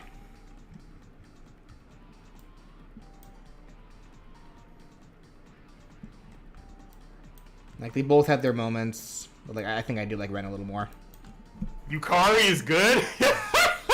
You're funny. Dang. I will die. I will die on that hill. Yukari is the worst freaking protag ever. Can you give an example as to why? Play the I guess I can't say play the answer for like how do you make an unlikable character and make her even more unlikable in the after story? Wasn't 3 the one where you can, in order to actually 100% every single confidant, you had to date every girl? I think so. Okay. That alone is enough to make me not want to play the game. But also, there was a female version of that character, wasn't there? Yes. Is her personality any different compared to his? I don't know. I think the only major difference is I know they wield different weapons. yeah, but also like you couldn't have done this with I guess the male protagonist anyway, but I mean it's funny because when you're playing the female protagonist, you cannot date Junpei. Or rather you can't max out his social link. Which I understand why. Female protagonist is more bubbly and outgoing?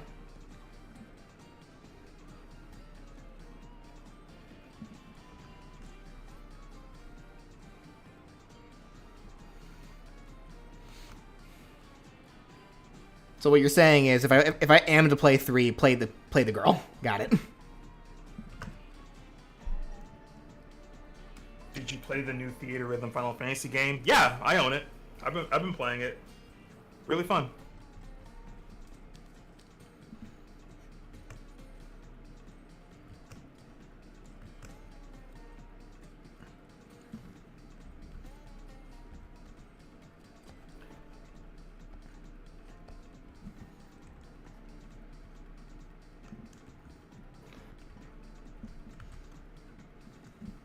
Hey, look, Fuka is cool.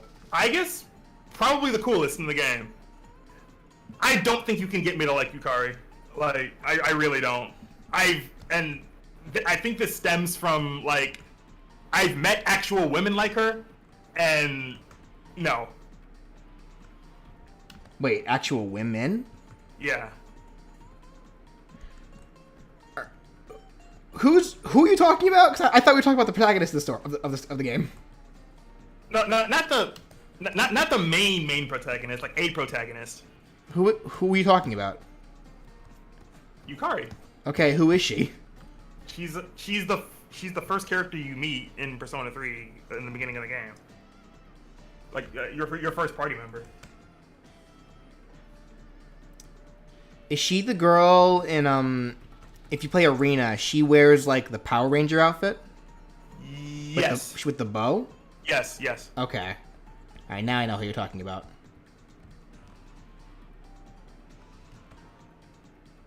So why is she unlikable again? I don't want to open that can of worms.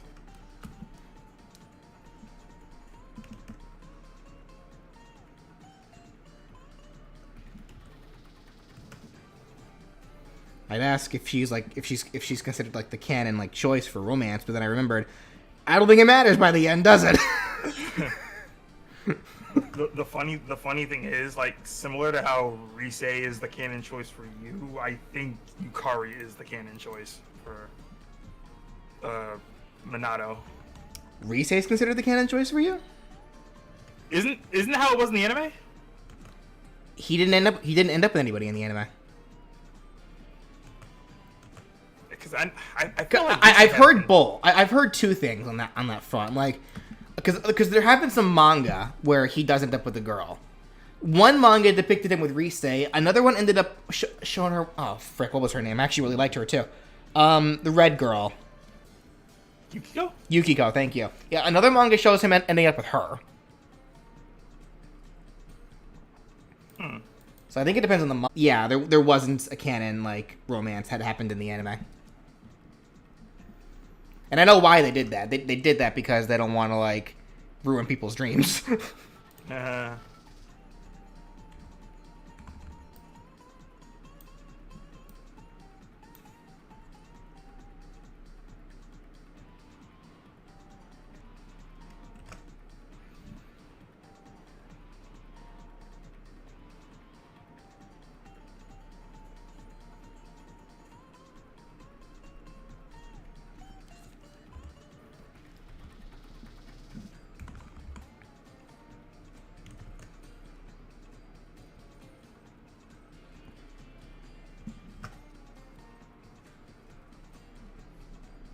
Oh, geez. Actually, if you... going back to the turning your personality into an obsession thing, don't get me started on shipping. Because that's a whole new can of worms.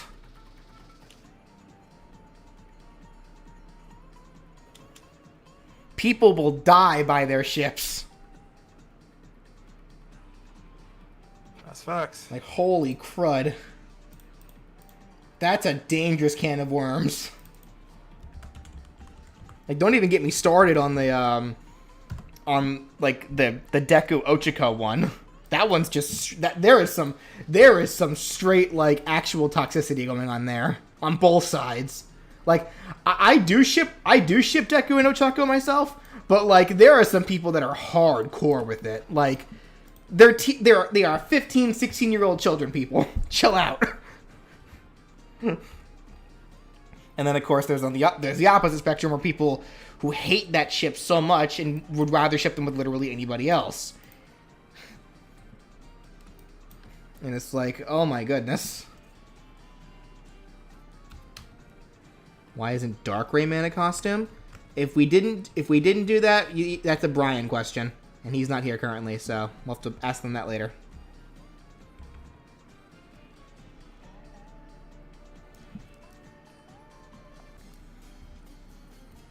Yeah, it's like I love My Hero. I really enjoy that story. The fandom is just it's an example of one of those where it's like, don't even bother with the fandom. Just enjoy it at your own pace. If you want to talk about it with people, try to get other friends to talk about it with you and hope that they don't become toxic too.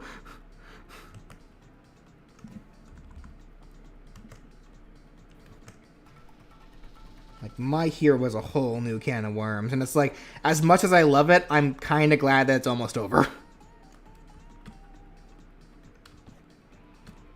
Because we are reaching the climax of it, hopefully sometime this year.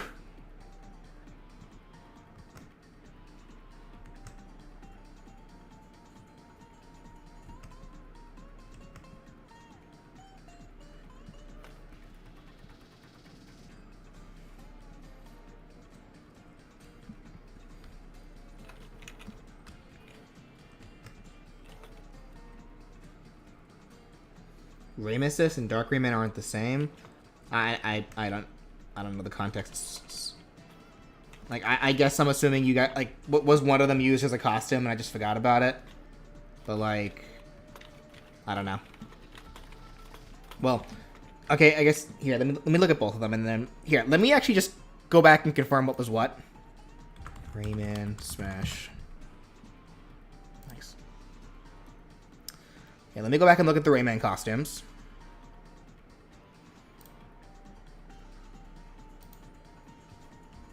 So normal. That's not something we need to get into. The Barbara, the fairy costume, the teensy costume. All right, what was that one? Let me see.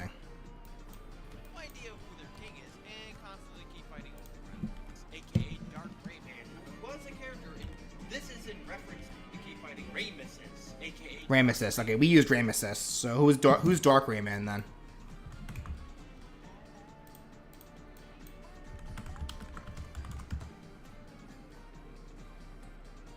Oh, it's just a pure black Rayman with yellow eyes? That's kind of lame. Yeah, okay. There's your answer, actually, why we didn't use it. It's just a pure black Rayman.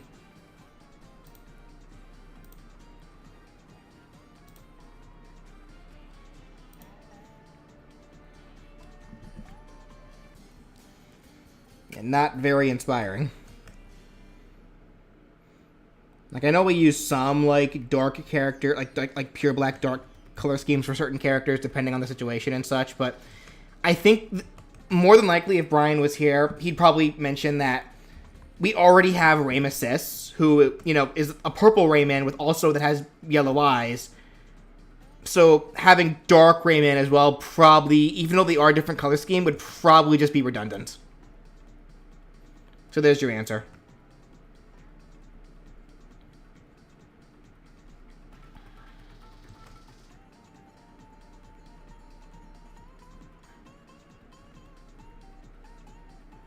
Heartless Rayman? Yeah, looks like it.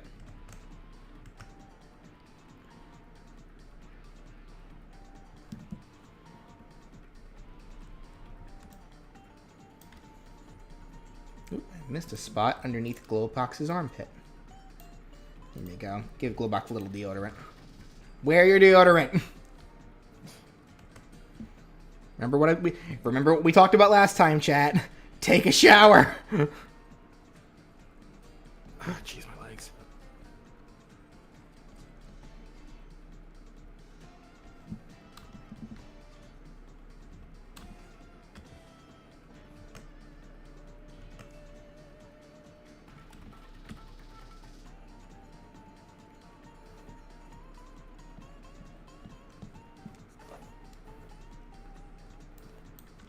What song is playing right now? This is one that Brian hosted to me. It's Rayman's theme from Rayman Arena. Yeah, it's one that Brian sent to me to play.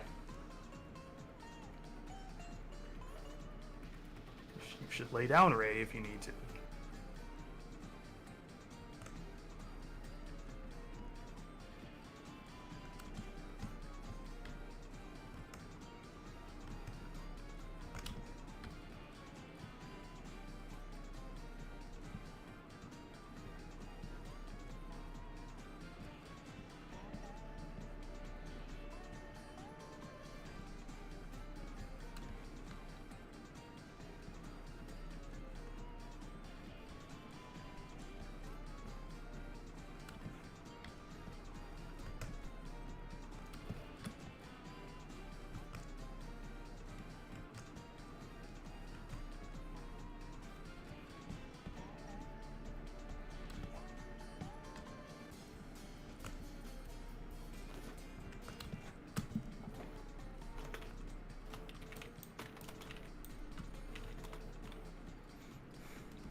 You dare me to do Rust or Raft Guy?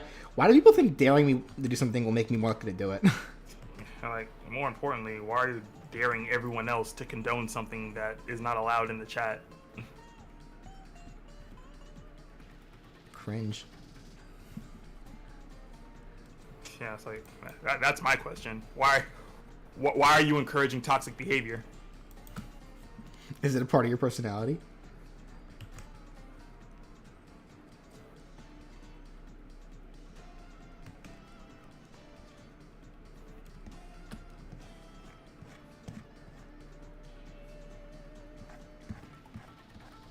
What does BJ stand for? Bob Jennings or Bob Jr.? Pick your favorite.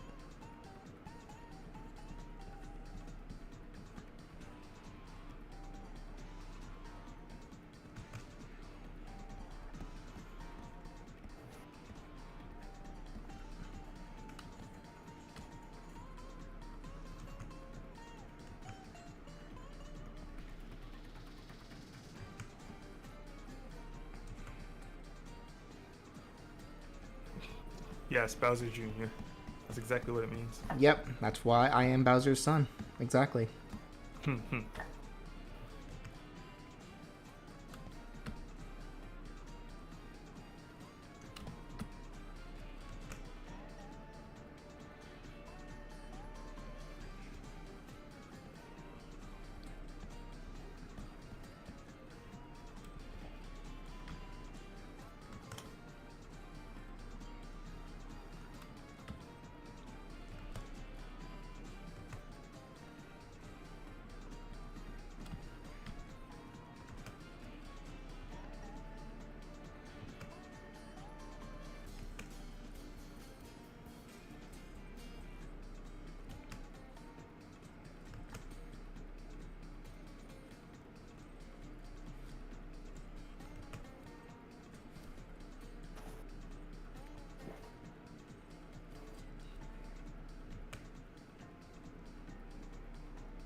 What up? Huh? What up? Nothing? But you did the thing. Oh, stretching.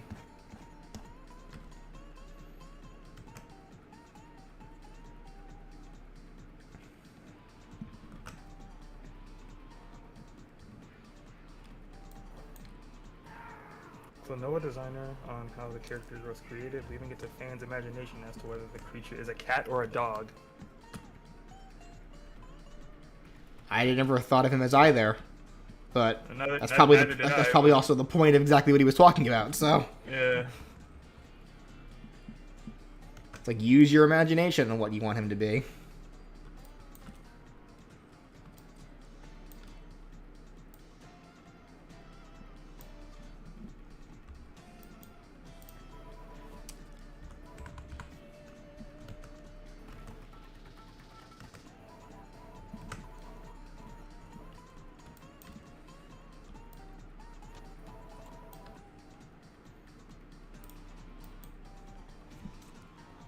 Ever heard of the game Rain World? Can't say I have. Can't say I have either. Who am I drawing? This is Glowbox from Rayman.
We get a murder drone reactions video? No. That's not really what I do. I mean, I do reaction videos, but they're generally just for like relevant content or what have you. Like for just other people's videos, no. I have no interest in doing that.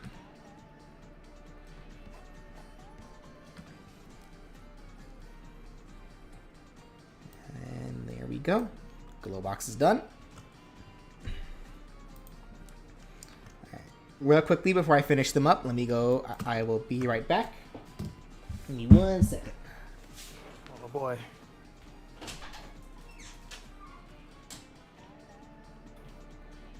To anyone asking questions, y'all might have to wait until BJ gets back.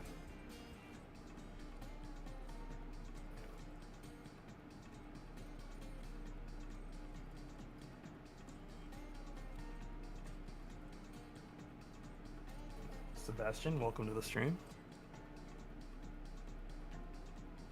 That said, I hope the start of the week is treating everyone well so far.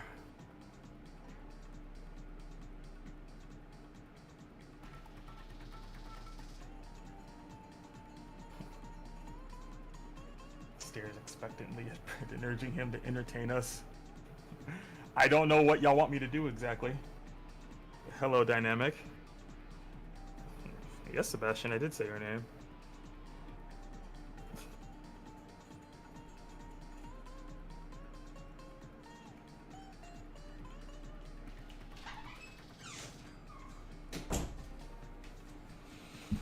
Alrighty. Welcome back. How many requests to Score Bunny or any of the other Pokemon evolution chains have? I am not telling you. That is for me to know and for you to only find out once they get videos. It's your grandma's birthday. Well, happy birthday to your grandma, Chaos Kirby. Oh, speaking of which, actually, today is Malik's birthday. Where he at? We already wished Malik a happy birthday, though. I know, but everyone here in the chat hasn't. Everyone in the Discord server has.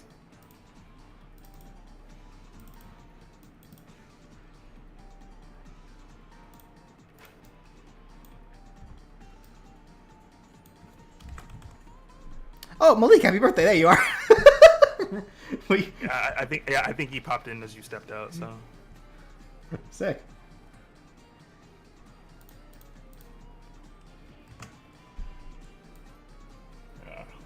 One moment, actually, I'll be right back myself.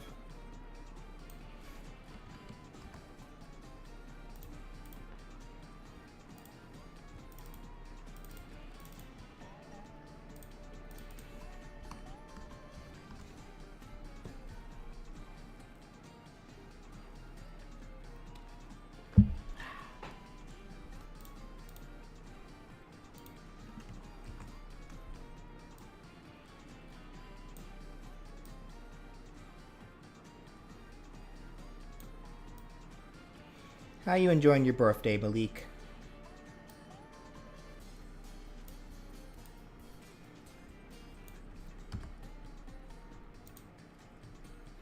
Thoughts on Metroid Prime 4? Don't really have any because I wasn't really planning on getting it anyway. I've never been a Metroid fan. Always enjoyed like watching speedruns of them, but that's about it.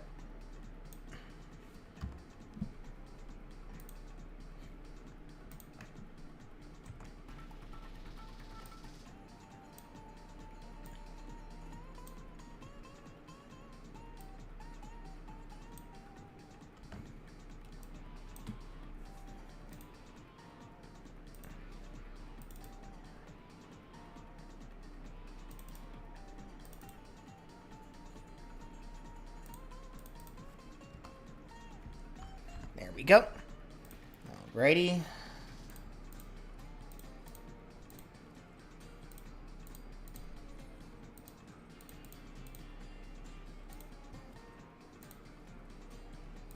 We're also going to have to add in the Rayman icon.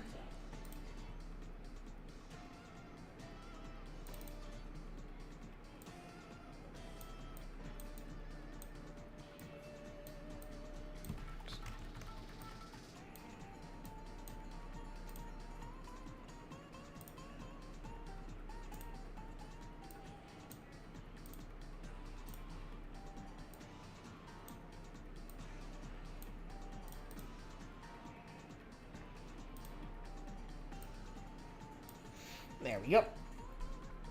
Okay, let's get the series icon added in.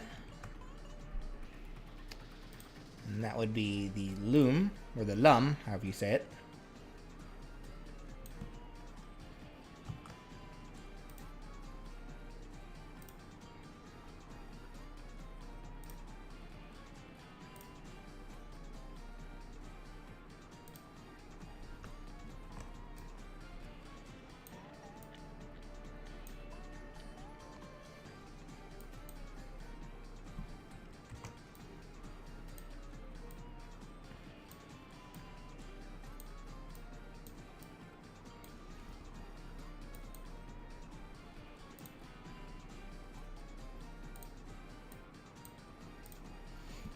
Quickly remake it into a higher quality.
What program do I use? I'm using Clip Studio Paint.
If you're planning on making a new series icon for characters we haven't gotten to... Oh, well, yeah, like, But that's not going to be for a little while. Because I think the next series icon that has to be made, that I haven't made yet, for eventually for a character's thumbnail, I think is for Mortal Kombat. So that'll be a bit. But when that time comes, I will do another aesthetic stream.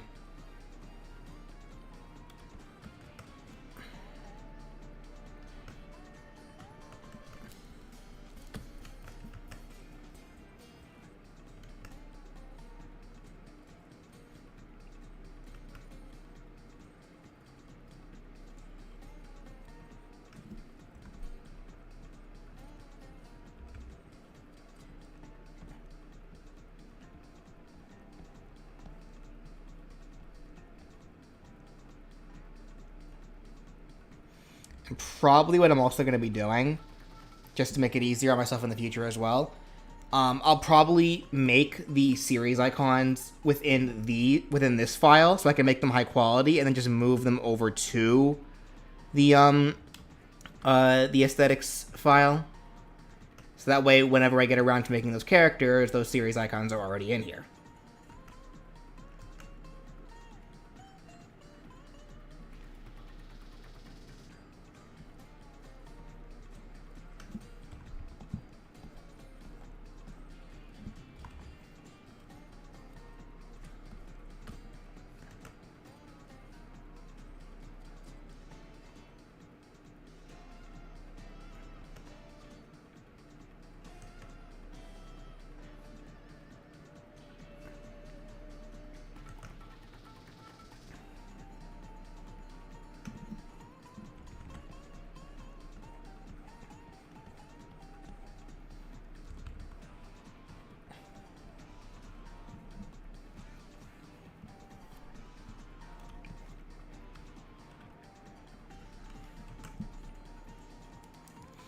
Did I watch the Scooby-Doo Courage crossover? I have not had a chance to, but I want to. I've not seen it. I have not had a chance to yet, though.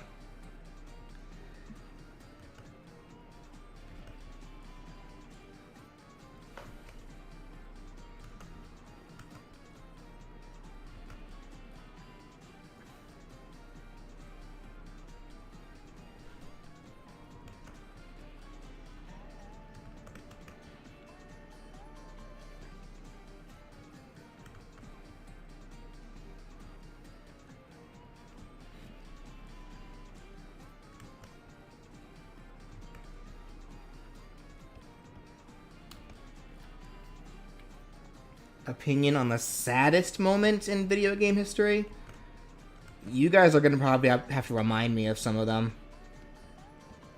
Because I can't immediately remember, like, some, probably, like, because I could think of sad moments, but what's the saddest? I don't know.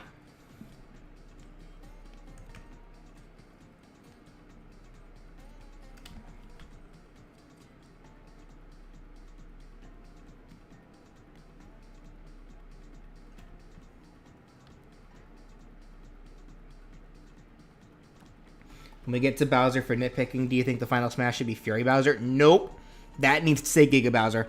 Giga Bowser is a pretty big thing for Smash specifically, so it needs to say Giga Bowser. That one should never change. Like, they can change what it does, but he should always transform into Giga Bowser for something.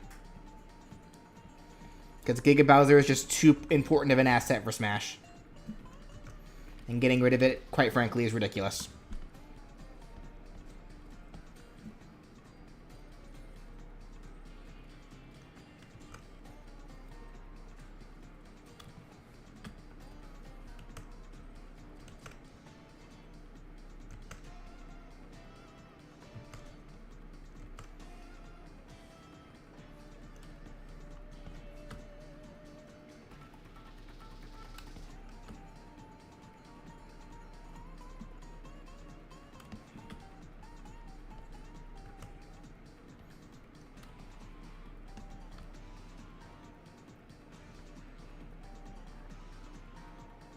Yeah, I can see Fury Bowser, like, showing up for, like, as, like, an interesting, like, color idea for Bowser in the future.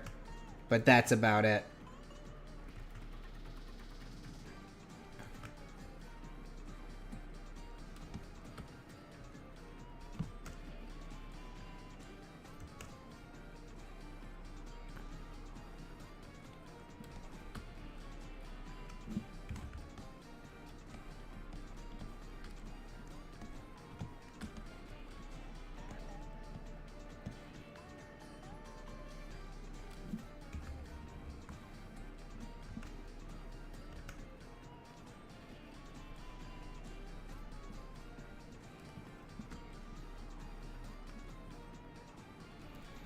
Do I think Donkey Kong should throw barrels for one of his special attacks? Nope. Donkey Kong does not need a projectile. In fact, you do not want Donkey Kong with a projectile.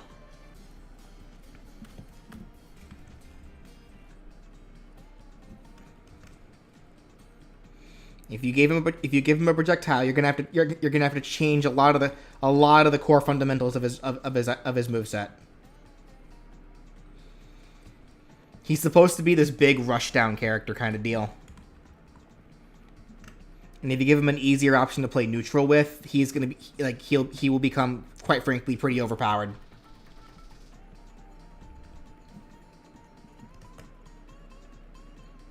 If you want him to throw barrels, just turn on the barrel item. Or the crate item or whatever. And there you go.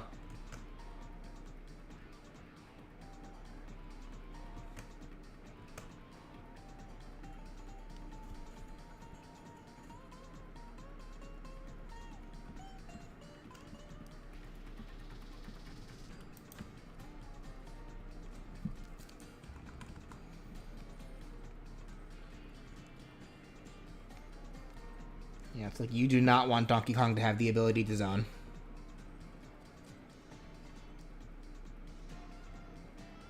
Just like how you don't want Sonic to have the ability to zone. Because a lot of people have suggested, like, giving him, like, the Sonic Wind or whatever from battle, or even like that new thing that he can do in Frontiers where he kicks a lot of wind at you. You do not want him to have that. You don't. Sonic cannot have a projectile. People already complain that Sonic is a campy character. And now you want to give him a long range option? Are you crazy?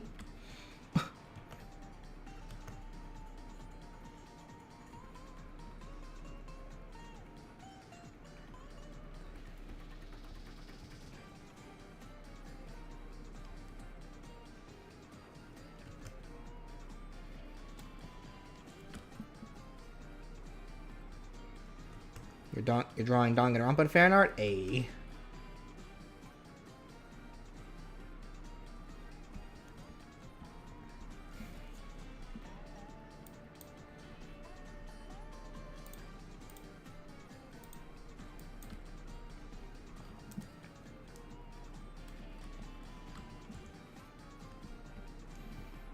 Like, he could be given some of the attacks in Frontiers, like, if they were to ever, like, yeah, like, kind of, if they were to ever tinker with his moveset a little bit, but do not give him a projectile.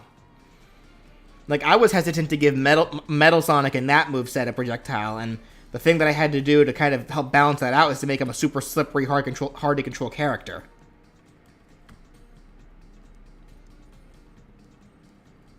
So unless you make Sonic super slippery, which doesn't match his kind of character at all, like, no, he should not have a projectile.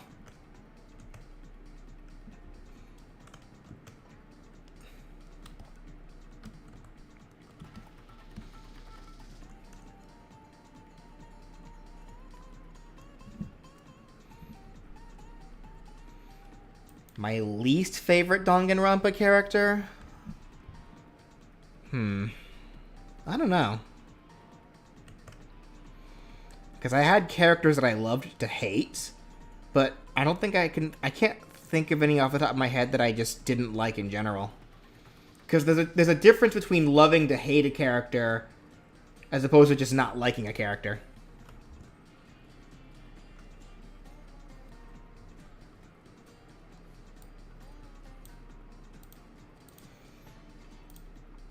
And there we go. Rayman is done. Rayman with Glow Box. That's the semi-clone. Not the Echo Fighter. Favorite Danganronpa character? Probably Chiaki.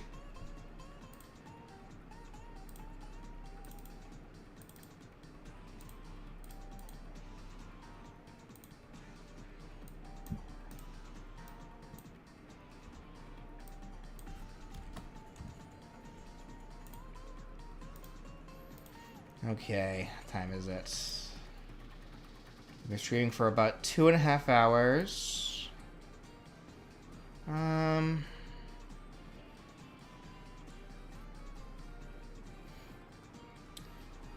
want to get one more shoved in.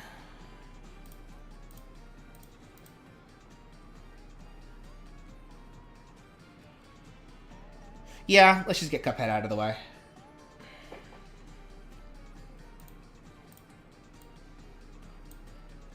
Alright, Cuphead.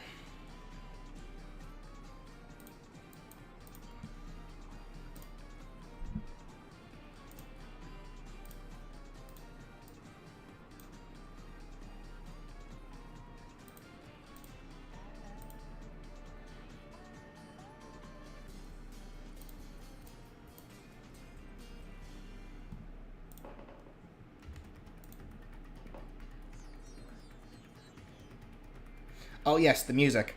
What Cuphead music should we play?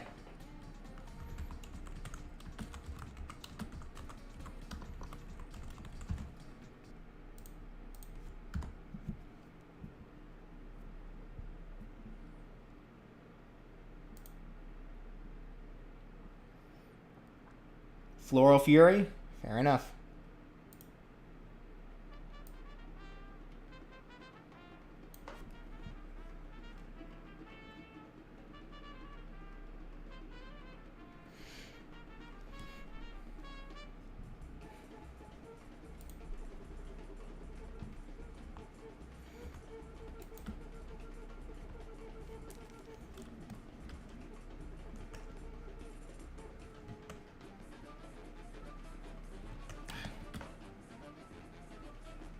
Stop doing that.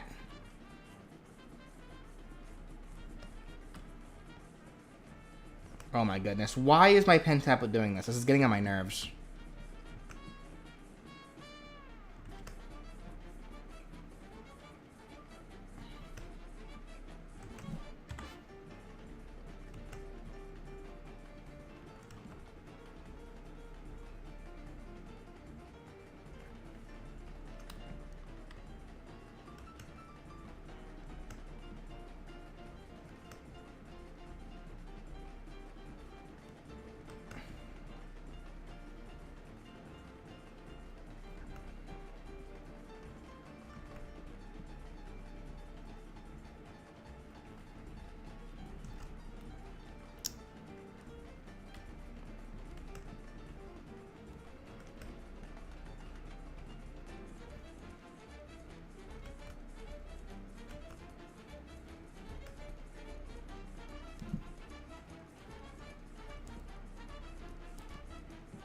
Will Mugman being the drawing? Yes, he will.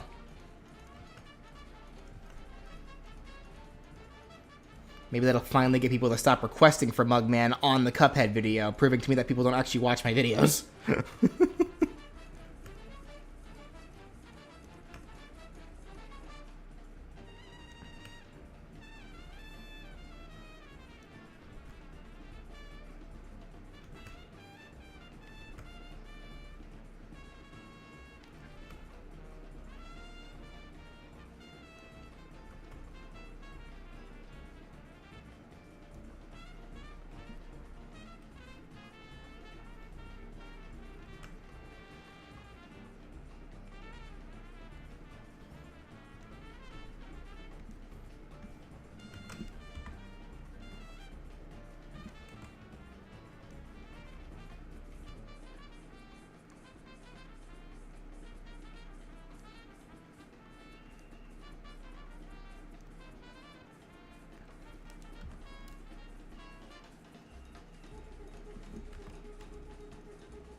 Have I seen Pokemon Horizons? I have. I like my sister and I have been watching it, and it's really good. Like, we're really enjoying it so far.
Do I believe in the theory that Cuphead drinks his own milk? If Cuphead drinks his own milk, he dies?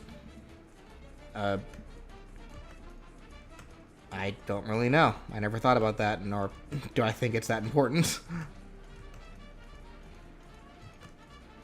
Don't we see Mugman drinking his own milk though, as like an idle animation or like a start match thing?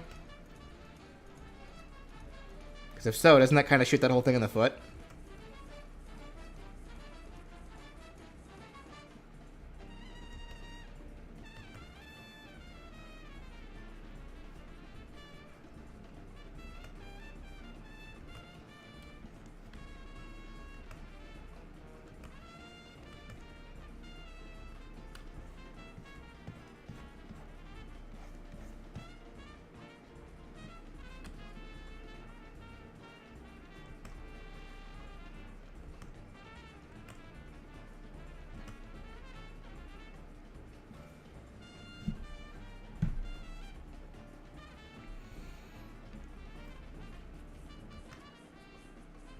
So unless people are about to imply that only Cuphead will die if he drinks the milk and not Mugman, that's kind of dumb.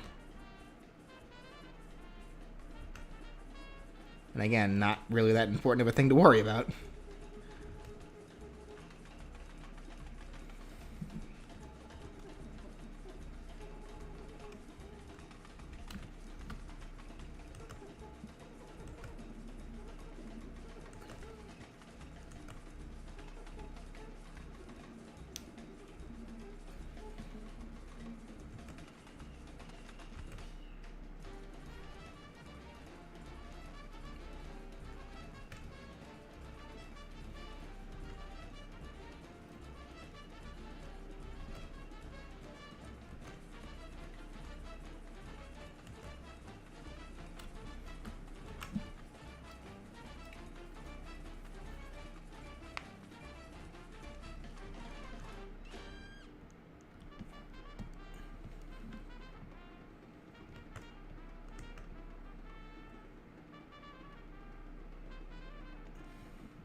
I played the original Destroy All Humans, but only the first one. And even then, I didn't really play it. Like, I messed around with it. I didn't actually like play through its campaign or anything like that, or at the very least, I didn't get very far because I was a kid and I didn't really understand it.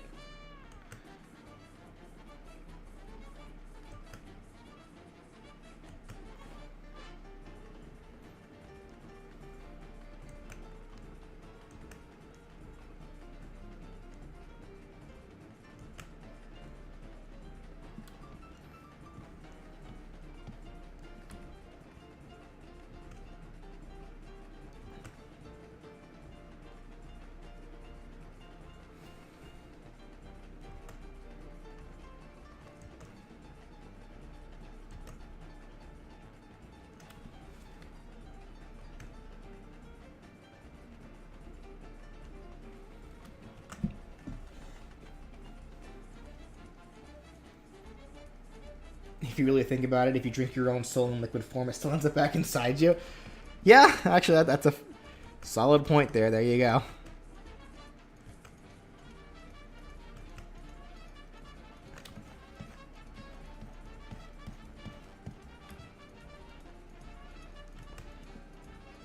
Then again, I think some people are just thinking way too hard about characters that are literally designed to be these cartoony, not nonsensical characters.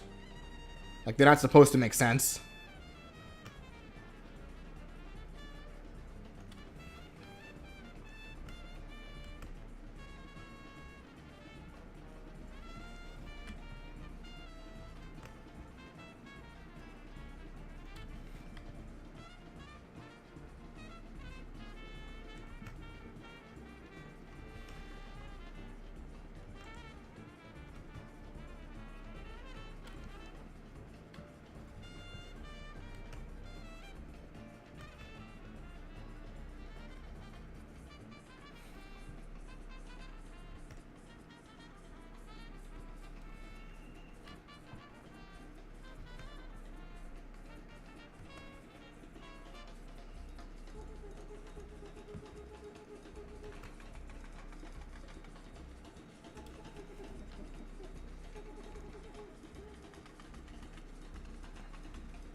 Cuphead was was the first movie that you ever saw. Sick.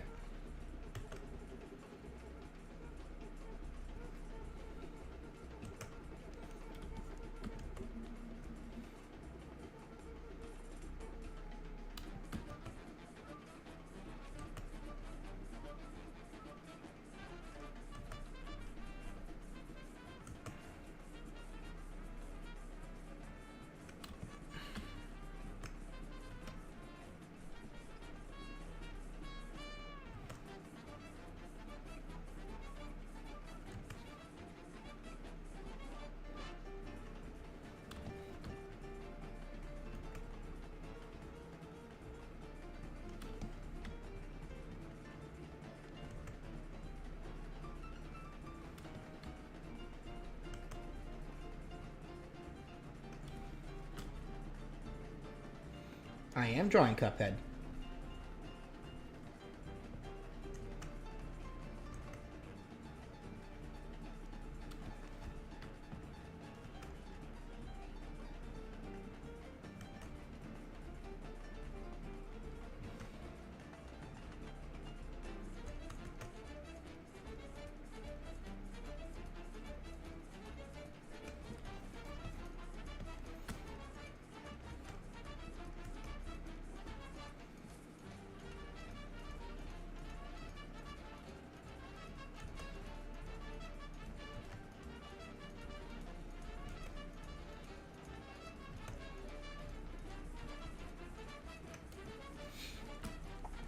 Favorite and least favorite Cuphead bosses? Oh, I don't remember.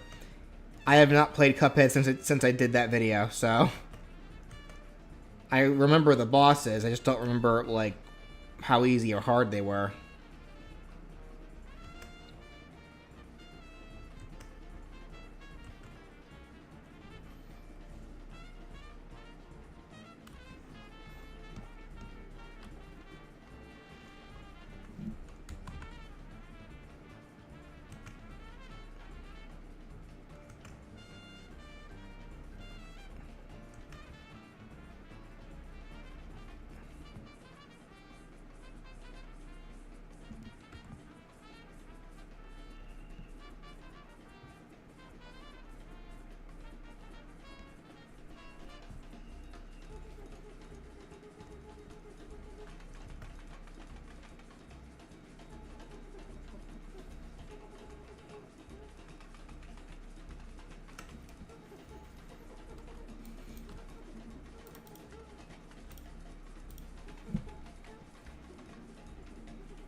What software am I using? Clip Studio Paint. I think the Cuphead movie is one of your best because it has a lot of the charm of the character and gets the point of the game across, as well as some of the best innovation in your movesets. Okay. Thank you.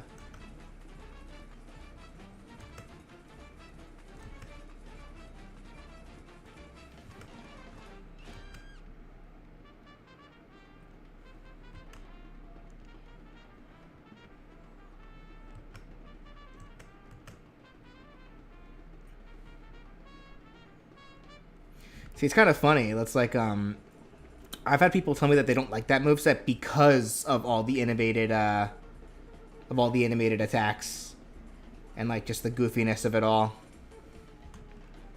It's interesting. Like, I've had a number of people tell me that they don't like when I innovate too much, but then also people tell me that they don't like it when I have too many references, that they want me to innovate more. So it's kind of just a case of where it's like you got to find a balance.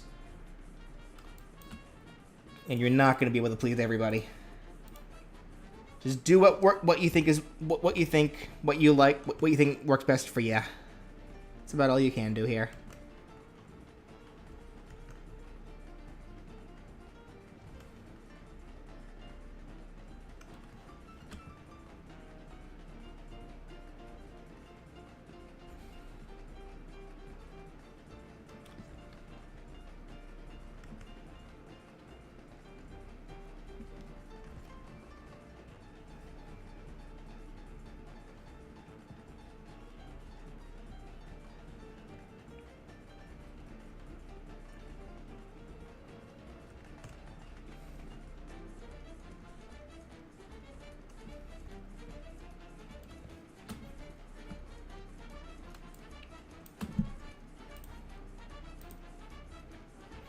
need to...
Right, MC. Yeah, Mad MC. It's like ultimately it kind of boils down to like everyone has like their own like interpretation of how they think characters would function based on what they see of the character.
Did I know that Sega is buying Ravio? Yep, I did know that. Heard about that as soon as it happened.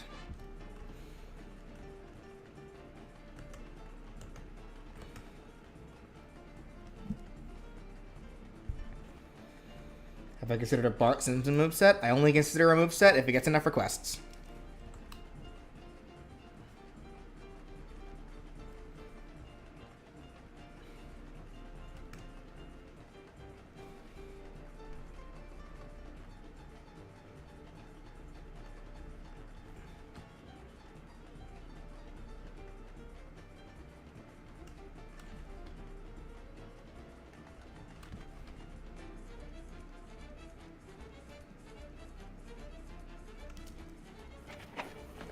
Okay, I'm back. Welcome back. Thank you, thank you. I'd be working on a Cuphead. Nice.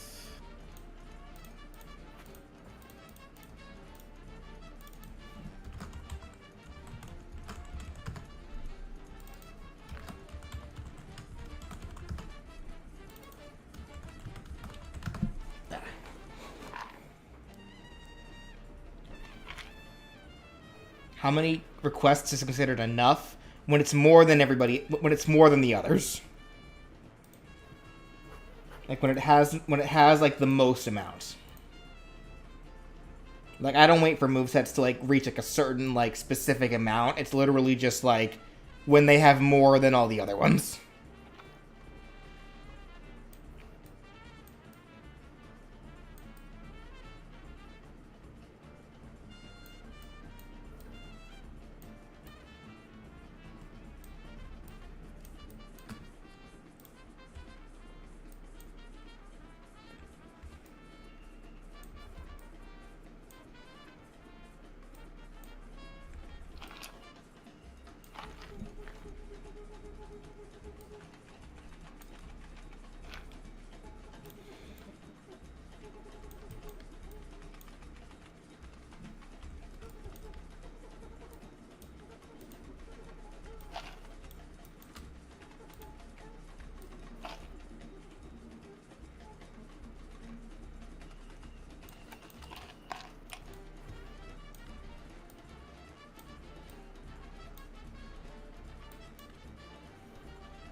Okay, actually, give me 1 second to step away. I need to go. I need to go use the restroom, so I will be right back.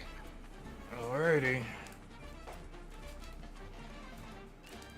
Entertain the chat, Brendan, but I am gone. What can I do to entertain? Darn it. So what's everyone planning for this week, chat? Thank you for the birthday wish from my grandma turned 93 today. Oh, okay. That's good to hear. Tell us a joke. I'll do you one better. Hey Alexa, tell us a joke.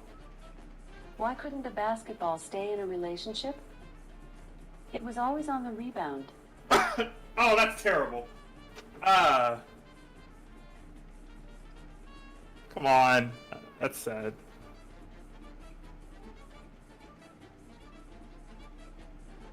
Doing terror raids, Koraidon is a blessing.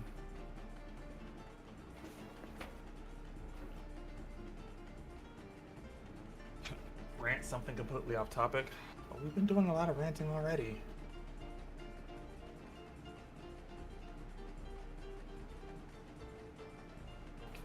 That said, I hope no one else in chat owns an Amazon Echo, because if I said that name, I probably activated a lot of stuff. Have I played Shrine before? I have not. I've heard of it. I haven't played it.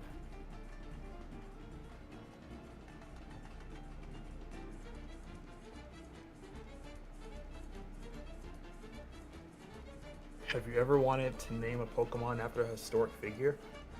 Not entirely, or at least not that I can think of.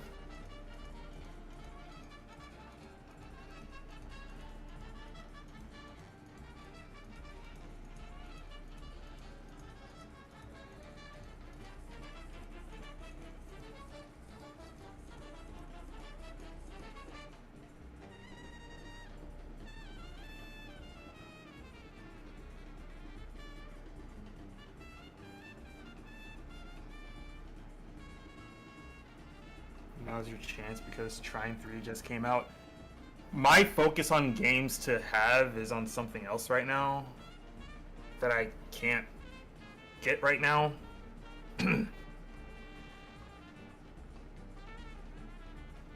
So I'm also currently playing through the Battle Network collection.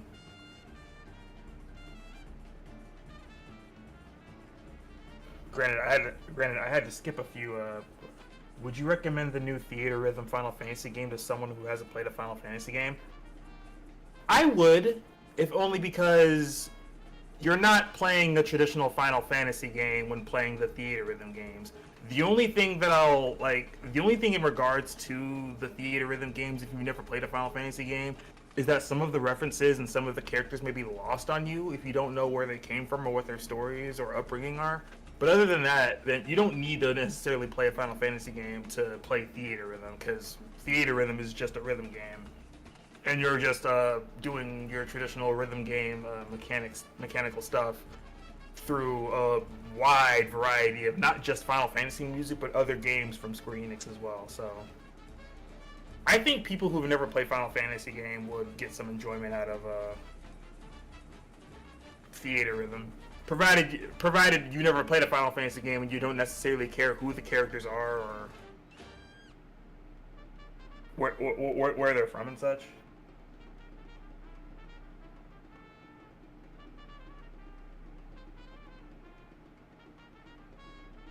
What was the hardest boss in the Mega Man collection you have fought? Which are we still talking Battle Network collection, or are we talking any of the Mega Man collections?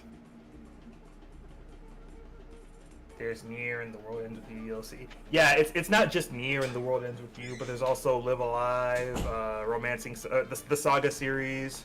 Okay, I'm back. Yeah, welcome back. Any? I still think Nightmare Mother is a pain to fight in X6.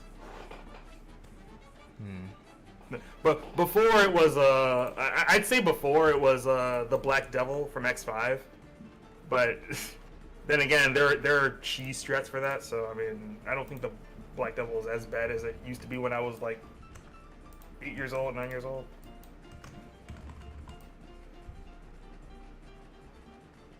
Yeah, I'd still say Nightmare Mode is kind of a pain. Gonna redo the top of Cuphead's head here. This isn't- Yeah, I mostly want to play it because I really like Melody of Memory.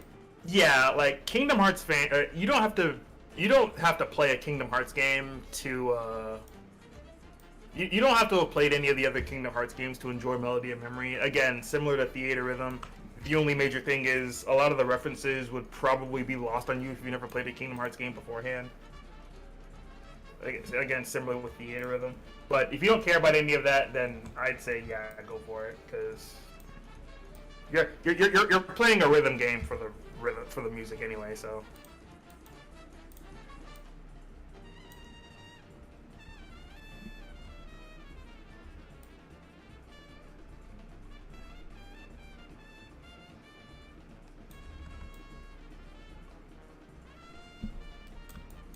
That being said, I do believe there is a demo for Theater Rhythm, Final Fantasy or Final Bar Line. So, if you want to see how the game plays before getting it for yourself, there's that.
There we go. Okay, that looks a little better.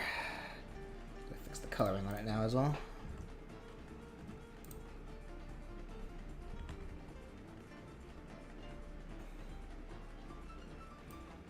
Yeah, they get some food. Don't worry about it. You're good.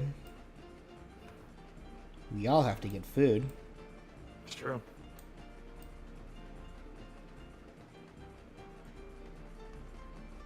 Actually, I don't know why I'm bothering to erase this, since I can just color over it. Since I'm about to color over that area anyway. Favorite Kirby character? We've definitely answered this question in the past, but I'll just say Bandana Waddle Dee. Mine is Sonic the Hedgehog. What if I just start doing that from now on? People ask me what my favorite character is from something. I just name a character from a totally different series. Like one that I wouldn't even answer to if they asked if it was my favorite. Like I would not say Sonic if... I wouldn't say Sonic is my favorite Sonic character, but...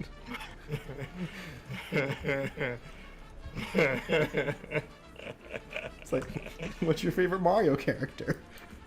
James Bond. Oh, I hate it.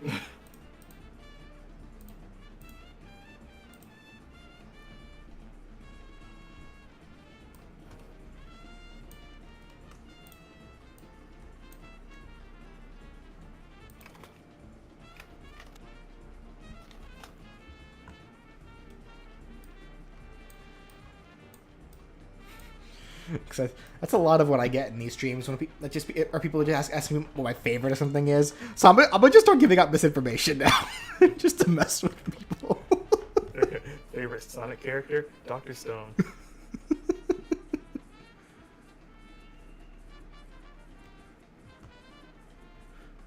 never actually seen the movie. Dr. Wily. Well, no, not Dr. Stone. Agent Stone. That's his name, right? I guess. There is a Dr. Stone.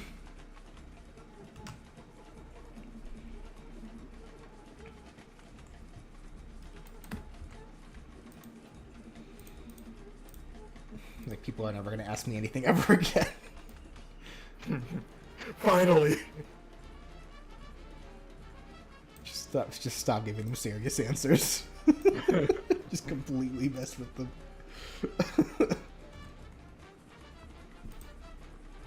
We make our own fun here.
What color are Cuphead's... Let me see. Cuphead show. Yellow. Okay. So I will make the gloves yellow. Because that's the color that they're made in the show. I know, like, a big point of, like, the game was, like, to make the colors, like, not consistent. To kind of match that old, like, 1930s, like, animation thing where, like, colors generally weren't consistent back then when they were first adding colors.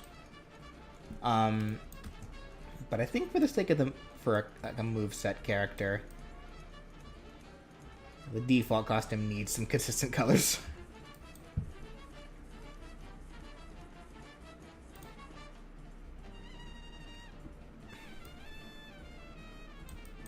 Favorite Kingdom Hearts character.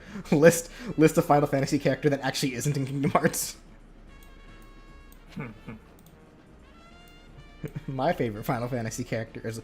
Or, my favorite Kingdom Hearts character is Lightning. What? You make jokes, but there are people who would say, yeah, my favorite character actually is Lightning. But in Kingdom Hearts? Oh, in Kingdom But to say, I don't think Lightning's ever showed up in Kingdom Hearts, not that I know of anyway. But Zack does. And then he promptly disappeared.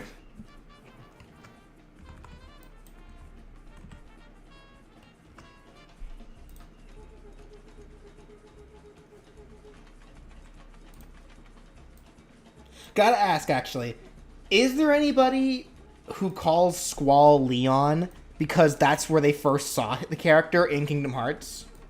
Yeah, there's been plenty. Because that's me. I call him Leon, because I've never played Final Fantasy VIII, nor have I ever seen a Let's Play of Final Fantasy VIII. So the only capacity that I've ever seen Squall in is in Kingdom Hearts. Yeah, that's where I first discovered him too, but after a while of playing Final Fantasy VIII, I just stuck with calling him Squall.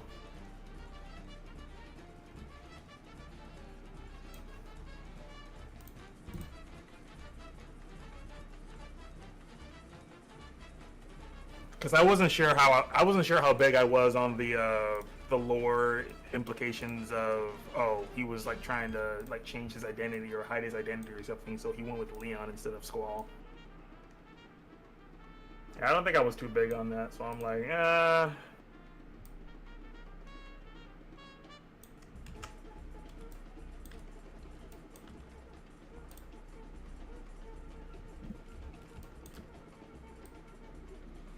Well, I don't think that it was that he was trying to hide his identity. I think he was ashamed of not being able to defend his home, so he just chose to like give himself a different name.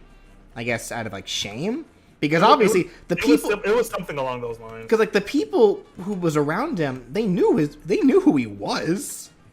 Like, who was he hiding his identity from?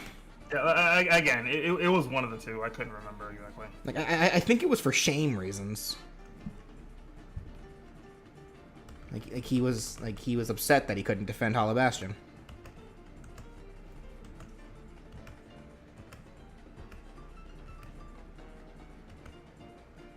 Of course, then again, even after that, people still called him Leon. So like.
There we go.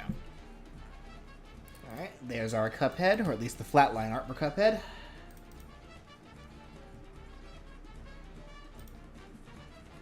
Let me also do this as well.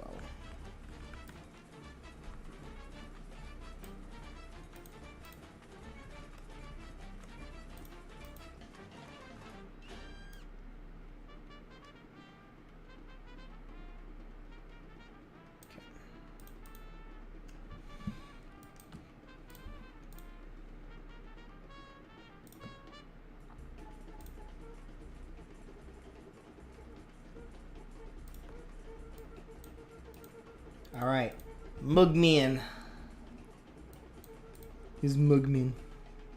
Mugman. Mugman.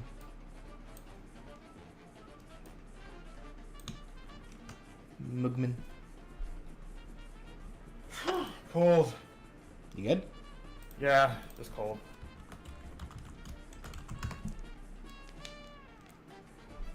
I hate that my portable heater is broken, but it is what it is.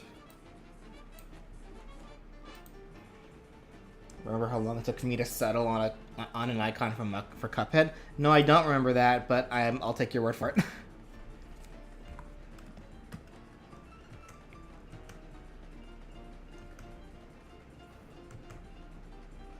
I'll just assume that it did take a while. Because I don't remember. Because my memory is bad.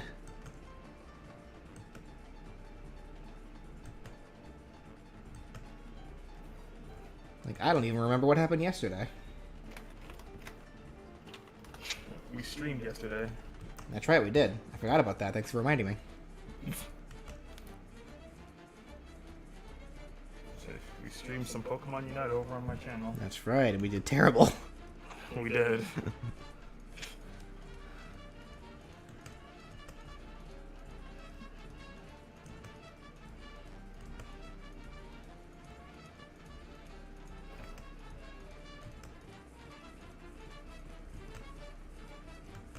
Sophia's probably waiting for me to finish streaming so we can do our dailies.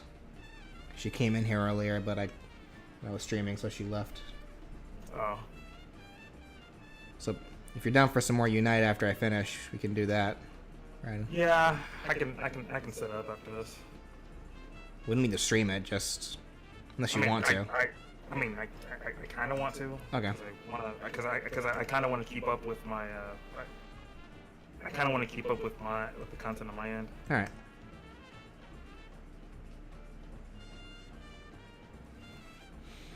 I don't know how long Sophia's gonna want to play though, because she does have school tomorrow.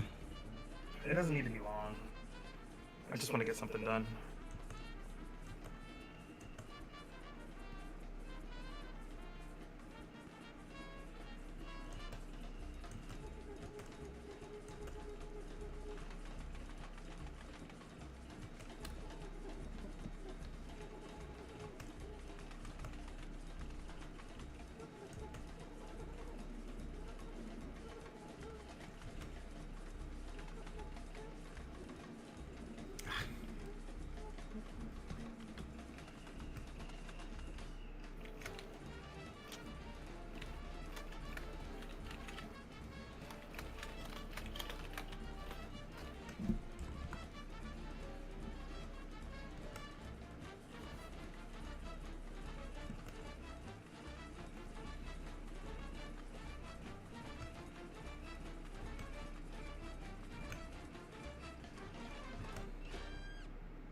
Fishy Guy 2 says, "Hey bro fan, how's your day been?" Hey, day's doing just fine. How's your day been?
Procrastinating homework at the moment. Oof. Don't push it. Don't pull it off too long. Don't do that. So, I made that mistake before. It never ends well. If you can get it over with, get it over with.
What do you guys like more when Smash gets alts or echoes?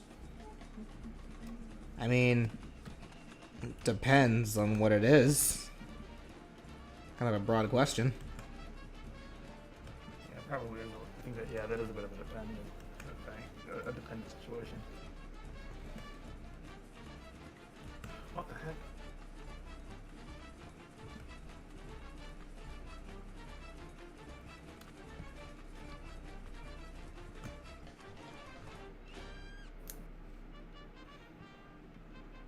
I hear Battle Network 4 is bad. Is this true? I wouldn't know. I've never really played Battle Network 4.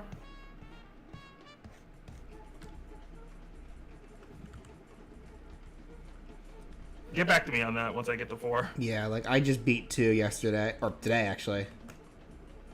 I'll start 3 here pretty soonish.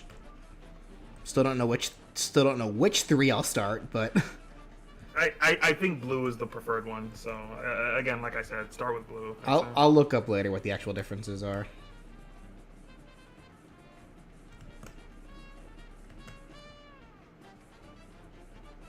Actually, I think. Actually, I don't know if I want to talk about this one because it might be spoilers. Well, it also might not be spoilers because the concept of what I wanted to talk about, you've already discovered in 2. So. What is it? I think 3. I think it was also a matter of I think 3 had the better forms as well. Oh, the styles or stances or whatever. Yeah. Still don't actually know how you unlock those. Yeah, it's a bit cryptic with 2. Still. Is there a rock Isaac form? asks, how are you liking Battle Network so far, BJ? I'm enjoying it.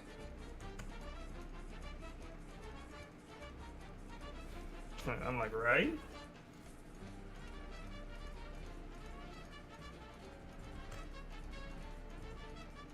I do feel like, and I do still feel like Battle Network is on a similar case with Monster Hunter, where it gets better and better with each game.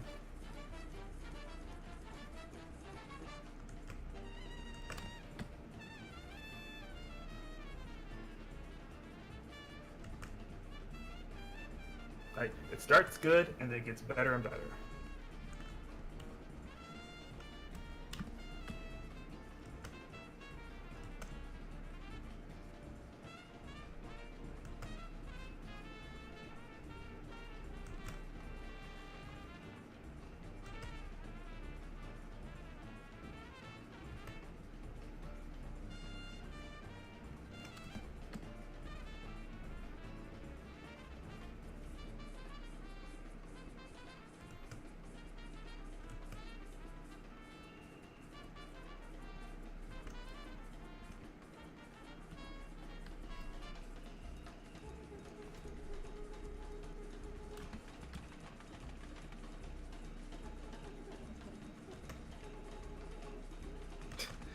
I am finding it funny how the rules are of like the love interest is kind of getting reversed between land and male. What's it say again? I find it funny how the rules of the love interests are getting kind of reversed between land and male. Because like in the first game, she clearly had it down bad for him, but then come the second game, he seems to have it more down bad for her. Like he had that whole dream about her on the plane. Yeah, I know what you're talking about. And Meg, I just love how like I don't really get any romantic connection between rock and roll, but like I find it funny how the two of them are kind of in camaraderie about trying to get their masters together. Yeah. Have you played the Star Force games? I actually do own Star Force Leo. I have not played any of the Star Force games, but I do know that apparently in the timeline they take place like 200 years after Battle Network. Yeah.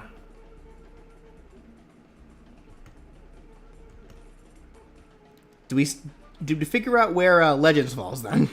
Because I still feel like Legends is last, I do think Legends is last. just based on the context of what happens in Legends. Yeah.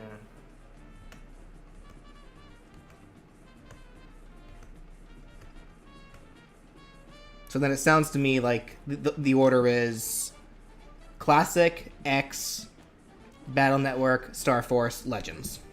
Oh, don't forget 0. Well, I'd probably count 0 as a part of X, I guess. So then it would probably take place after X. Yeah. So Classic, X, 0, Battle Network, Star Force. Shipping any version of Mega Man and Roll to me is weird because I still see them as siblings. I think it's fine in Legends, but yeah, beyond that, yeah, it's weird. Yeah, Legends and Battle Network I think is fine. Because those are completely different entities.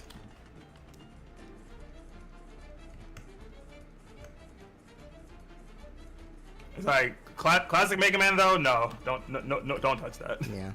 Heck, it's not even much of a it's not even much of a ship anymore in Legends, since she outright confesses that she loves him in that one. Not Yeah, too. that's never touched upon though, which again, free Volnut from the moon. Yeah, and it's even funnier by the fact that you only find that out if Volnut reads her diary. So by context, he should know.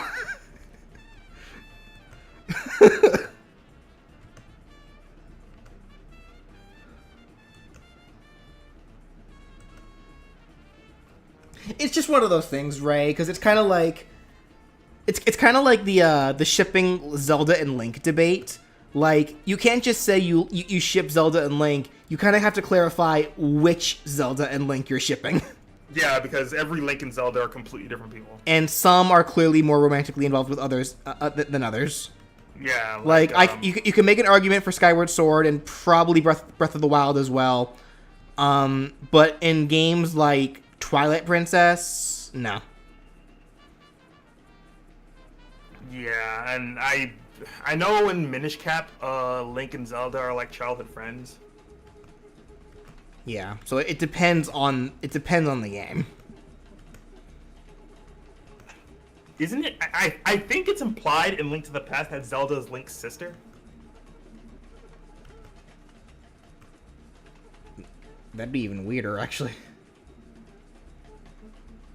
Are you sure? Where's that implied? I thought that was like a joke from like Egoraptor. No, I think others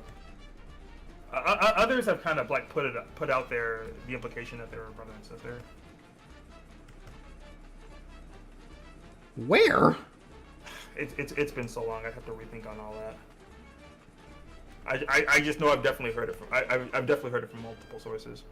I have not heard of the game Marine World.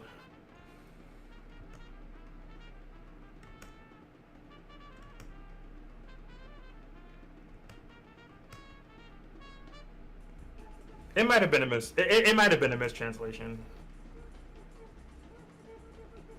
Again, all I'm saying is I've heard from multiple sources that the relationship between Link and Zelda and Link to the Past was like brother and sister. But that might have been a mistranslation. I, for the longest time, was under the impression that Link and Zelda could never get together because they always have descendants. But then I found out, oh, it's not actually a descendant thing. It's just like it's more of like a reincarnation thing. Like, because I don't think it's actually not possible for certain Links to be like ancestrally related to others, especially if we go off of Twilight Princess and we find out that the Stalfos that trains you actually is Ocarina Link, who died. So as far as we know, he never actually he actually had a sad ending. He never ended up with anybody. So I won't lie, that kind of blew my mind when I found that out. Yeah, kind of a bummer. I'm ending. like, what? Kind of a bummer ending on that one. Yeah. Like, he ended up dying in the forest. So like. Yeah, but I know for a fact, like, there's no, like, familial link between, quote, so to speak. Between any of the Links and the Zeldas. As far as we know. In Wind Waker, anyway. As far as we know in general, anyway, yeah. Yeah, because it's like, oh, like, that Zelda's timeline is a pirate! And I'm just like, huh. Okay.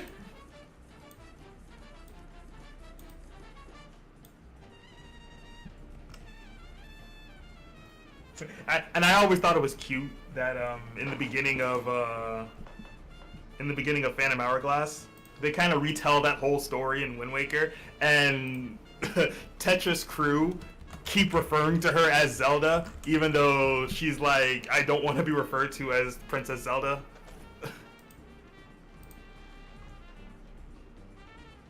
I also think it's at that point where Link is just an official member of Tetris crew. So I'm like, oh, that's adorable. That said, actually, now that I think about it, I think the only Zelda game I have never played at this point is Spirit Tracks. I was gonna say Tears of the Kingdom. That's already been released.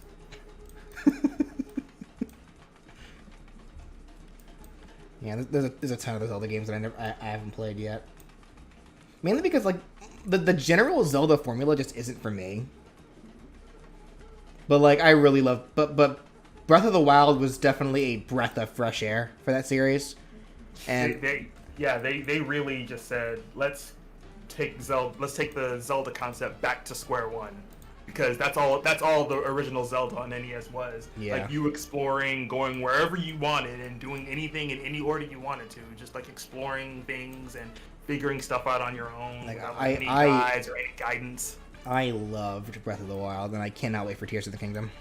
Yeah, like Breath of the Wild was like literally I don't want to say retelling, but I guess a reworked formula of the very first Zelda game, I want to say. Yeah. Like, it's gonna be so hard for them to go back to, like, what's considered traditional Zelda now. Well, I should say, like, traditional 3D Zelda. Because they probably should have no issue going back to, like, traditional, like, over-the-top Zelda. Yeah, like... Yeah. Yeah, Tears of the Kingdom is looking really good.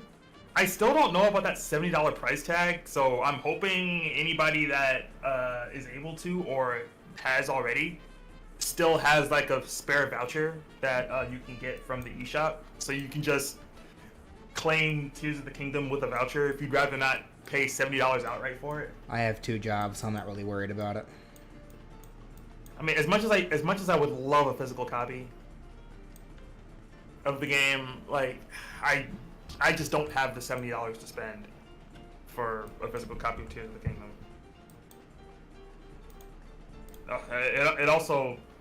It also doesn't help that there are 2 other games on my list right now that I would really like to get my hands on. Which are? But, one of them being the Final Fantasy Pixel remasters on Nintendo Switch, and the second being Dokapon Kingdom, which comes out next month. Too many video games.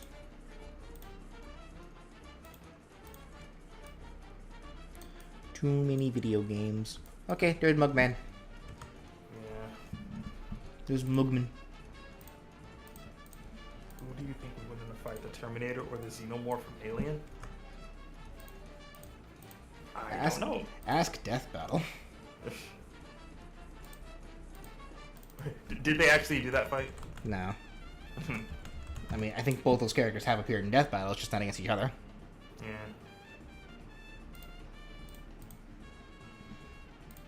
But that's usually my cop-out answer for when anyone asks me that. This is like, I don't know.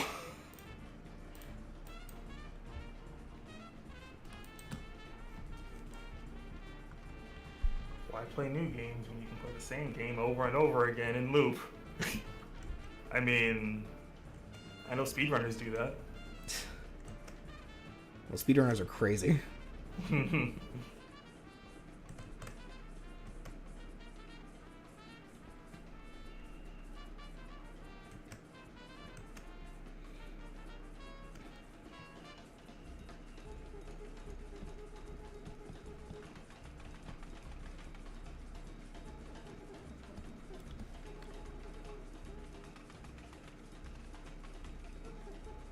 Is anyone else interested in Rain Code? That's the Yeah, that's the one that was made by the same guys that made Danganronpa. I'm actually really interested in that. So is Sophia. So we're both looking forward to that one. Yeah, I might take a look at it if I'm able to.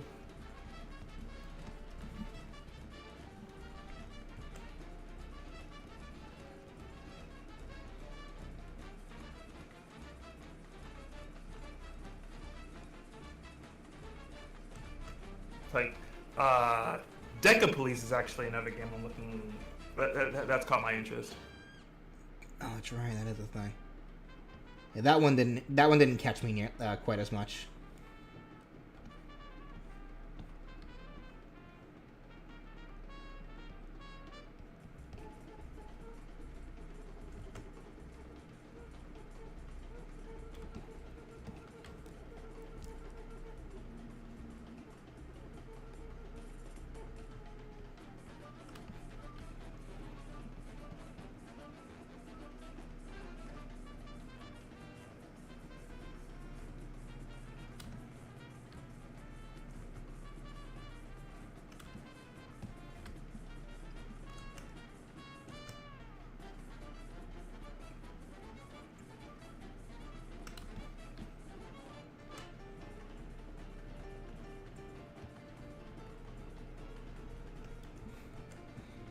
Did I watch the Beetlejuice movie? Oh, actually, you just stirred up some bad memories. Thanks for that. Oh no. I'd probably be fine now if I... Well, actually, probably even not, because there's still, like, a lot of body horror in that movie. I remember when I was a kid, my father and stepmother rented that movie, along with, like, the live-action Flintstones movie, and we tried watching it, and as a kid... Because remember, if I think I've told this before... When I was a kid, I was a huge, like, coward. I could not handle, like, scary things that easily at all. And I remember there were just some imagery in that movie that, like, as a kid, like, legitimately, like, scarred me for a while. Because I remember that, like, there was, like, this... Because, like, what was that movie about? It was, like, the, like, this couple that died and became ghosts. But then people tried, like... But then, like, their house was being sold, and they didn't want their house being sold as, like, being sold. So they tried, like, scaring the people away. So they did this by, like, tearing off their faces, like, cutting off their own heads and such, and it's like, that freaked me out so badly. I literally had to, like, my parents had to stop the movie and put on the Flintstones to make me feel better. Christ. So I have not seen that movie since. I'd probably be fine now if I watched it, but even then, I don't know, because, like, it's the body horror aspect that kind of messed with me, that would mess with me, probably. So I'm slowly getting over my hurdle of horror stuff when I finally streamed the entirety of Resident Evil 4. But no, that movie messed me up when I was a kid. Like, messed me up. I mean, I'm kind of the same way though, because I remember because a lot of people know I don't really do well with horror, and I remember when I was younger, like whenever we would go to the local barbershops and like get our haircuts and everything. Back before I decided no more haircuts, I'm letting my hair grow out, and the like those they would have those big TVs in like the corner of the barbershop with like the big speakers and such. And I remember this one time I went to a barbershop and they were just like playing like Saw. I forget which one. It might have been the first Saw. And it's like, I did not feel comfortable like just sitting in the barbershop waiting for my turn to get my hair cut, like with the beginning of Saw playing through those big speakers, like with all the horror rattles and the what's the word I'm looking for? Like the horror cue signals that you hear whenever it moves, whenever something crazy happens, and then the screaming and stuff like that, like playing through those big speakers, like in this barbershop. I'm like, can we please leave? Oof. Why was Saw playing? I don't know. I guess the people in the barbershop and the people like the patrons just like wanted to like.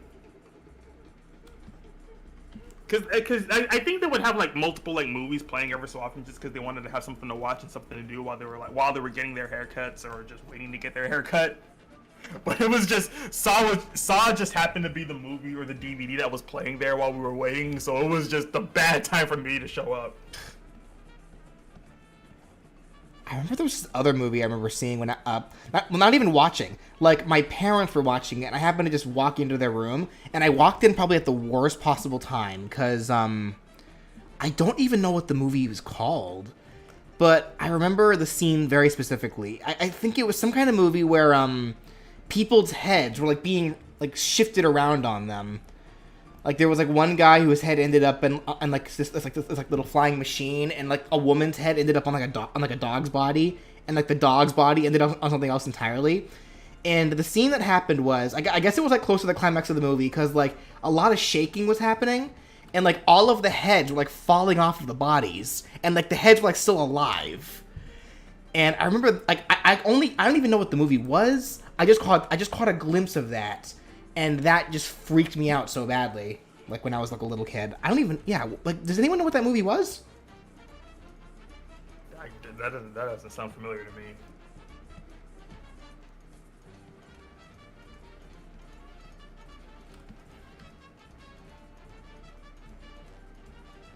Mars Attacks? Is that what it is? It's like I couldn't tell you like if that's right or not, just simply because like, again, I never found out what the movie was. I just remember seeing that scene and it freaking me out when I was a kid.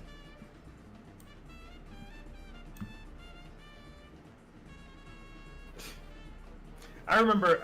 I'll remember one thing. Like, I guess while I'm still on the topic of Resident Evil. I put the shading on the wrong layer. Well, while I'm Why on the does topic this of keep Resident happening Evil, to me? I remember. God, which Resident Evil movie was that? If I say laser scene, will anyone know what movie I'm talking about? Because that was the one moment in like that Resident Evil movie where I was like, oh no, I have to look away.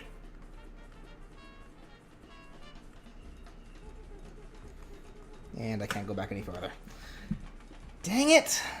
Why does this keep happening? Alright, let me do this.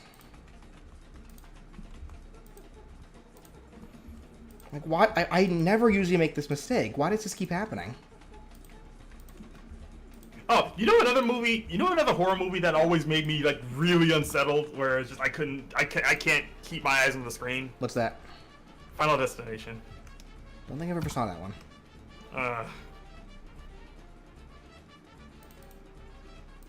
Like Final Destination. If you understand the concept of Final Destination, like it's a case of you know something bad's gonna happen and you just don't know when, and when it does happen, it's bad. Oh, what a waste of time. I draw on the wrong layer and don't realize it until I'm already done. Why does that keep happening? Like, this is actually getting on my nerves now.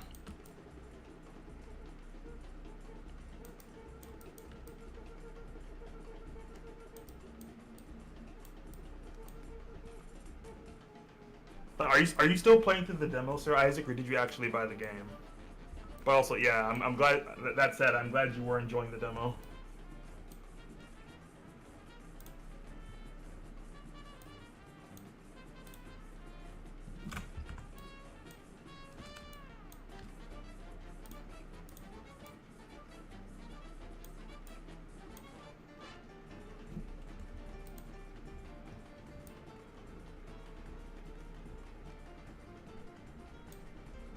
I think one of the only major things I remember about Final Destination is the roller coaster scene.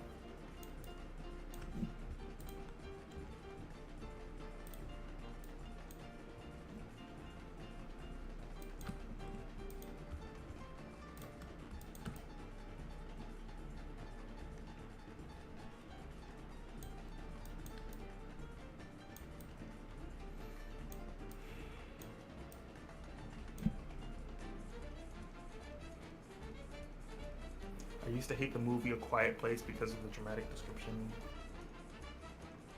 but now it's my favorite movie.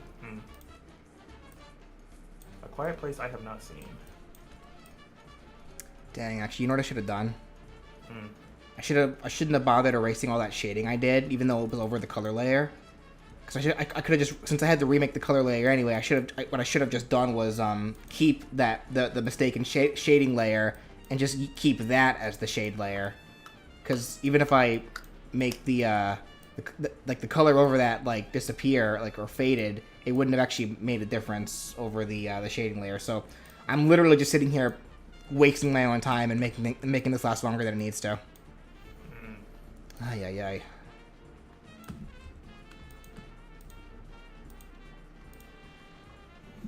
Because this okay. I think someone asked me what a pet peeve of mine is, and I couldn't quite answer because I forgot. I just remember what one of my pet peeves are. My time being wasted. If my time is wasted for whatever reason, that legitimately upsets me.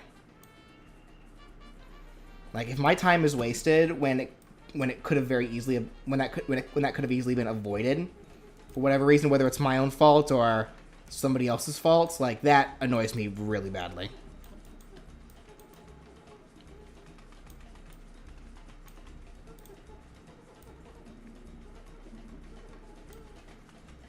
That's why I'm so big on, like, min-maxing my time. Like, if I'm gonna be doing something that requires waiting, I want to make sure that I'm doing something else in the meantime to make up for the time that I'm forced waiting.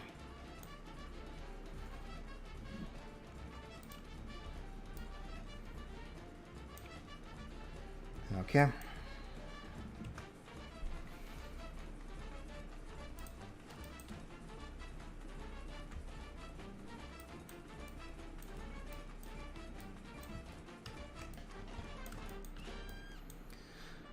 Alrighty, colors reapplied. Now to do the shading. Again, this time on the correct layer.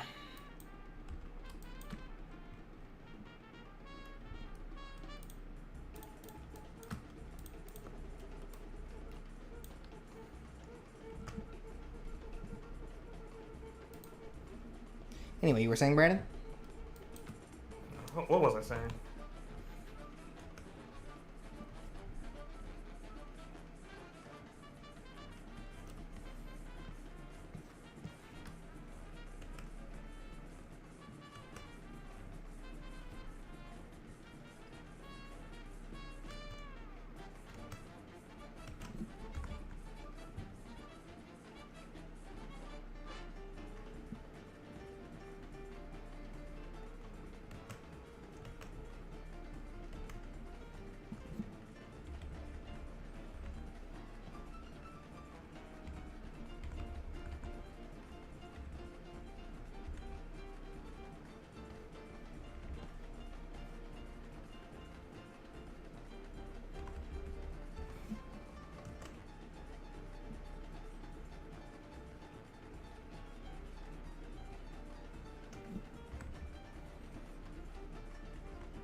Okay.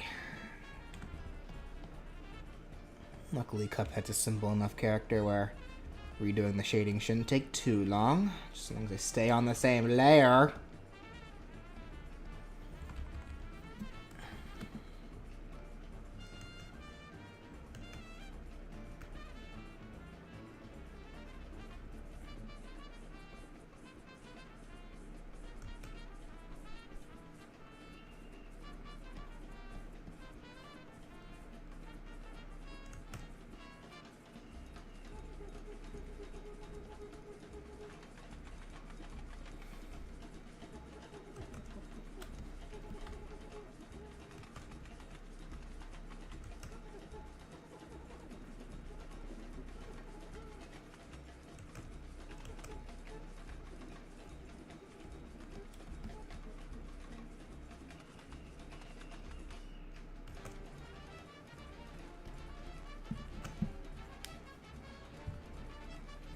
You're back home, A.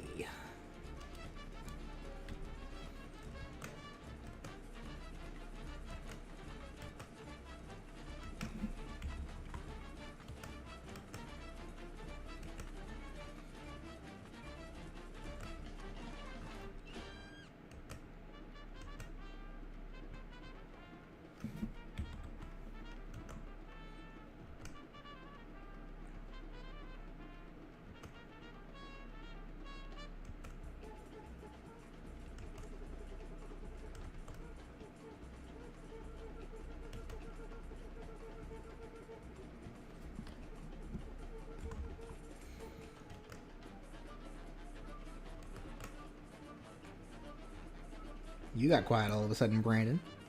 Oh, sorry, I'm listening to something. All right. Yeah, I'm still here.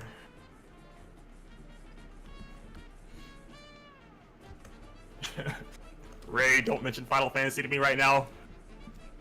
Why? Because I'm still looking at the eShop over the Pixel remasters and crying. I was listening to Some Call Me Johnny's Final Fantasy 3 review.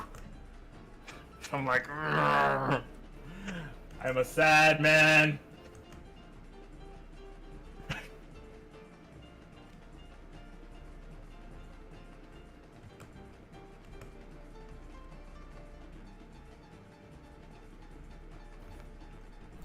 Give me a second. I'm gonna grab some water. Okay.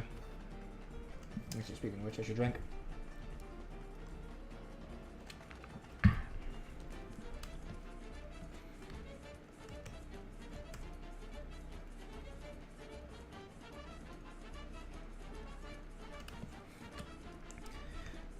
BF1 cheers in the chat. Stay hydrated.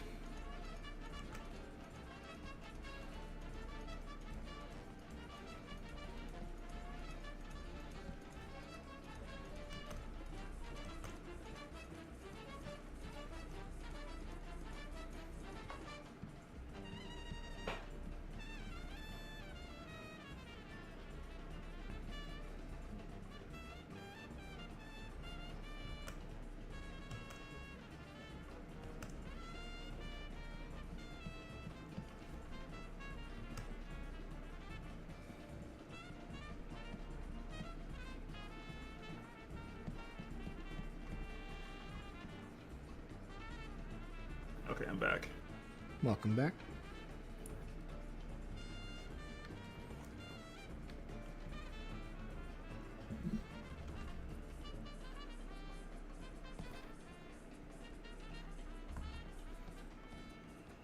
Oh, my Switch shut off. Darn it.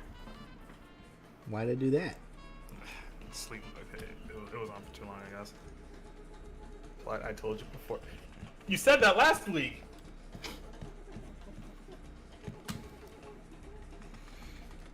Strikers, Omega Strikers comes out in is going to be available in like 2 days.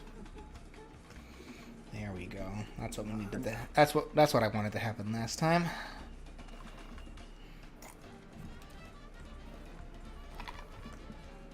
What am I playing? I'm not playing anything right now. I might boot up Unite in a little bit, provided BJ still wants to play like after he's done.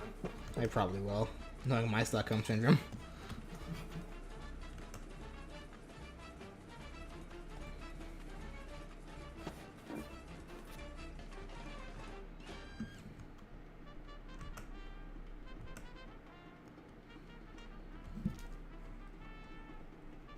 Tactics is a really good Final Fantasy game. I really wish it got like, I really wish it saw a release outside of the PSP though. Because otherwise, the only way I can play that game right now is through emulation.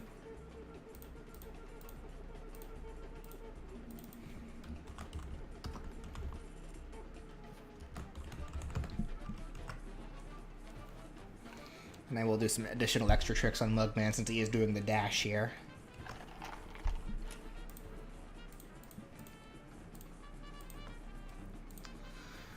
You see, get the crevices that the selection couldn't snag because the corners are too thin.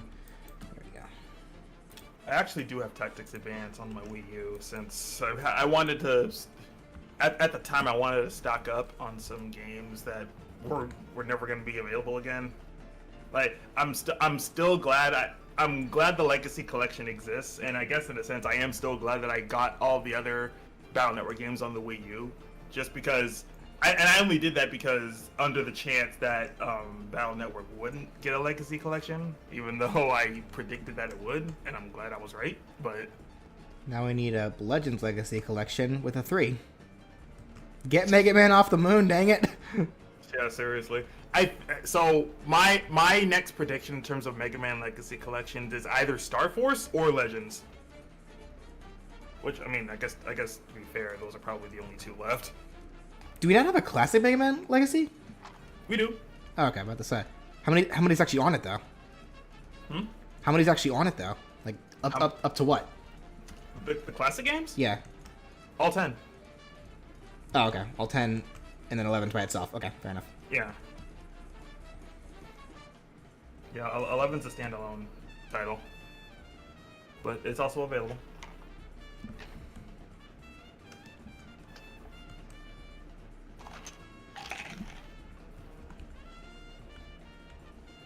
The only thing I wish is that in terms of the X games, we got X Command Mission.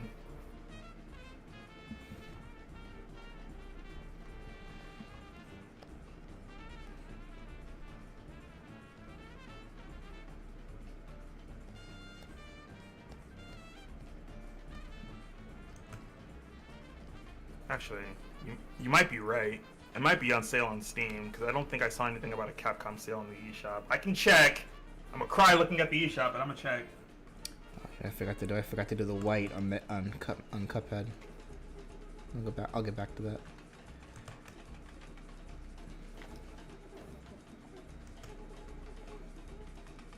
There is an April indie sale.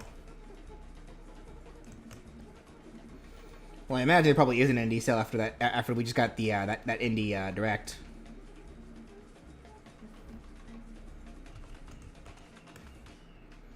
And again, no Silk Song. You guys keep saying it's right around the corner, but I think you're lying to me. Either that or you simply don't know what you're talking about. It's okay to admit it. It's okay to admit when you're wrong, guys. How long can you go without cussing? I mean, we haven't said any swear words all stream. Yeah, like we haven't swore once, because I'd get mad if we do.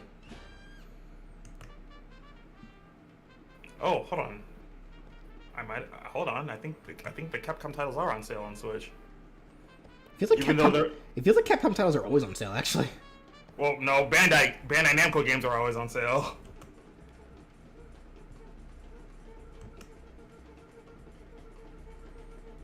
Yeah, because I saw the Resident Evil games on sale. I see Monster Hunter. I'm scrolling down the list to see if Mega Man's on here. Shovel Knight's on sale, but that's an indie those are indie titles, so I'm not surprised. Oh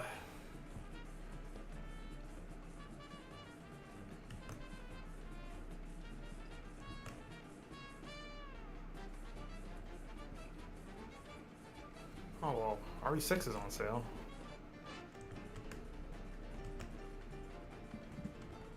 Six is on the Switch? Yeah. Huh. 4, 5, and 6 are on the Switch. Huh.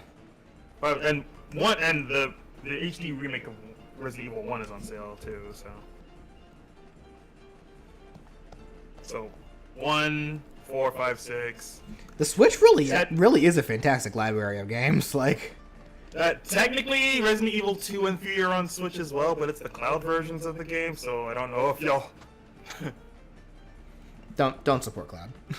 Yeah, I was about to say, like, don't. Cloud gaming was a mistake. Oh, yeah, sure enough, the Mega Man games are on sale on Switch. Like, all the Legacy collections. Well, actually, except for Battle Network, because I doubt they're going to put that on sale immediately.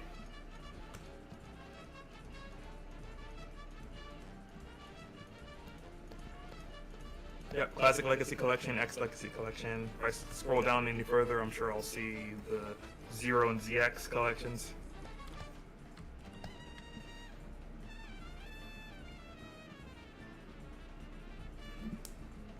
Blaster Master.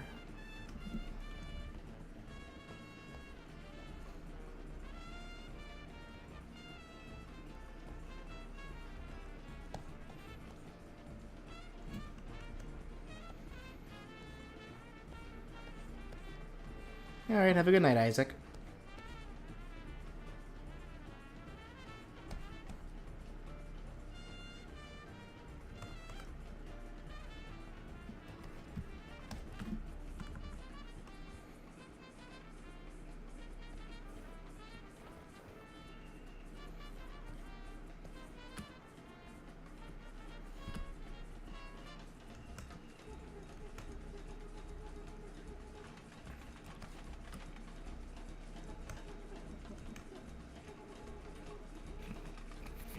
The Phoenix Wright games are on sale. Soon to follow Ghost Trick. I still need to get the Great Ace Attorney game. I I actually have tried. that. I tried looking for it while I was picking up Mega Man, but no one had it. You were trying to find a physical copy? Yeah, Get it now while it's on sale on the eShop if you wanna. I want physical. You're not gonna find one on sale, probably. I don't care. I want physical. I forgot about Resident Evil Revelations. That's also a thing.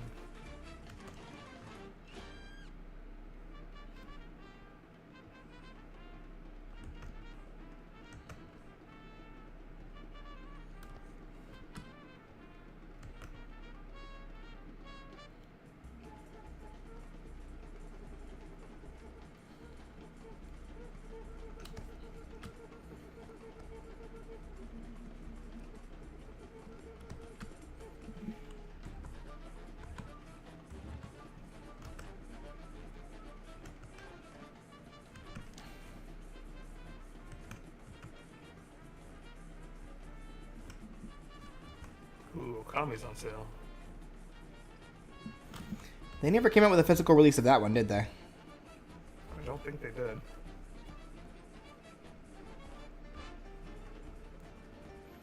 Do you think they'll ever put up Okami Den? I could see it happening.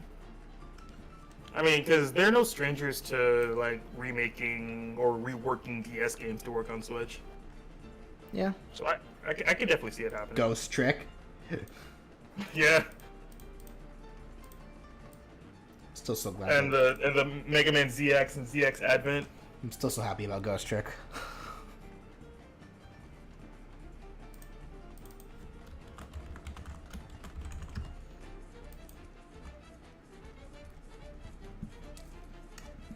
Actually, I'm trying to think. I think Azure Striker Gunvolt was originally a DS game, or a 3DS game rather. I think another one that was originally DS was what was it called? Mighty Switch Force. Yeah. And that game got a remaster. I think it got a remaster collection. Now that I think about it.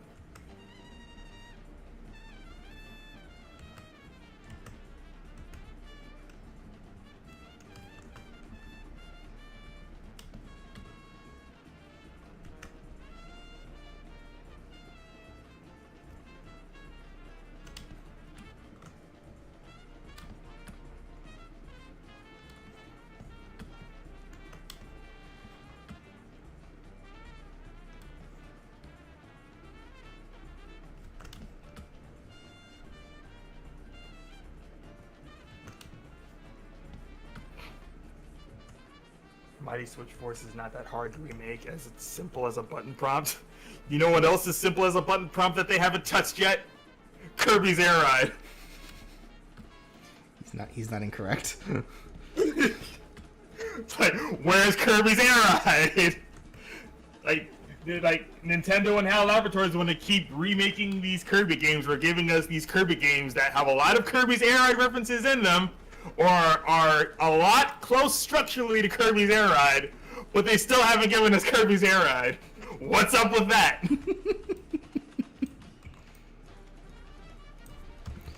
Because it's a game you guys want, and we don't want to do that.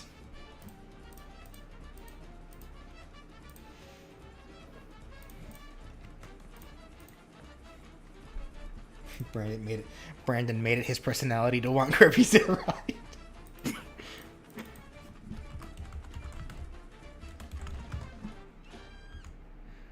Alright, let's finish up Cuphead.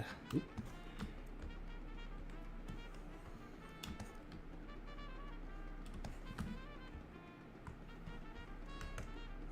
That's on Nintendo, not Capcom. What does Capcom have to do with Mighty Switch Force? Also, Mighty Switch Force is not Capcom. That's what I'm saying. That's way forward. It's like when did Capcom get in this conversation? Yeah, that's way forward.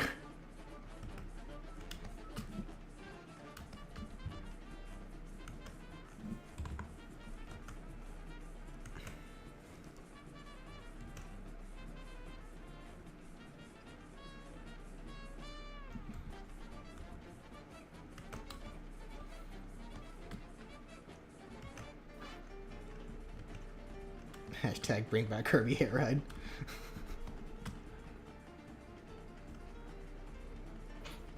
I realized my mistake after I typed it, but you get my point. My point still stands. Like, Kirby Air Ride is also an example of one of the simplest things out there, and they haven't touched that yet.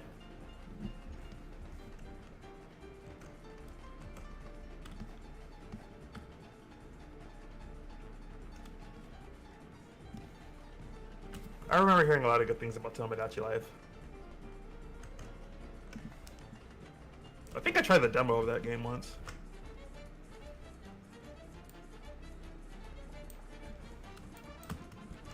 There we go. They're done. The Cup brothers are done. Nice.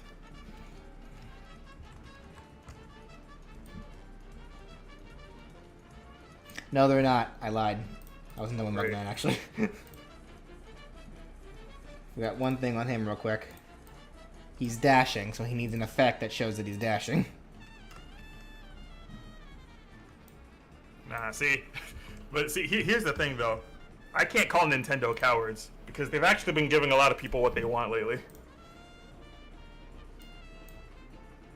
It's like, I've said this before, I'll say it again. Like, I love Nintendo, I really do, but they are such a hit and miss company sometimes.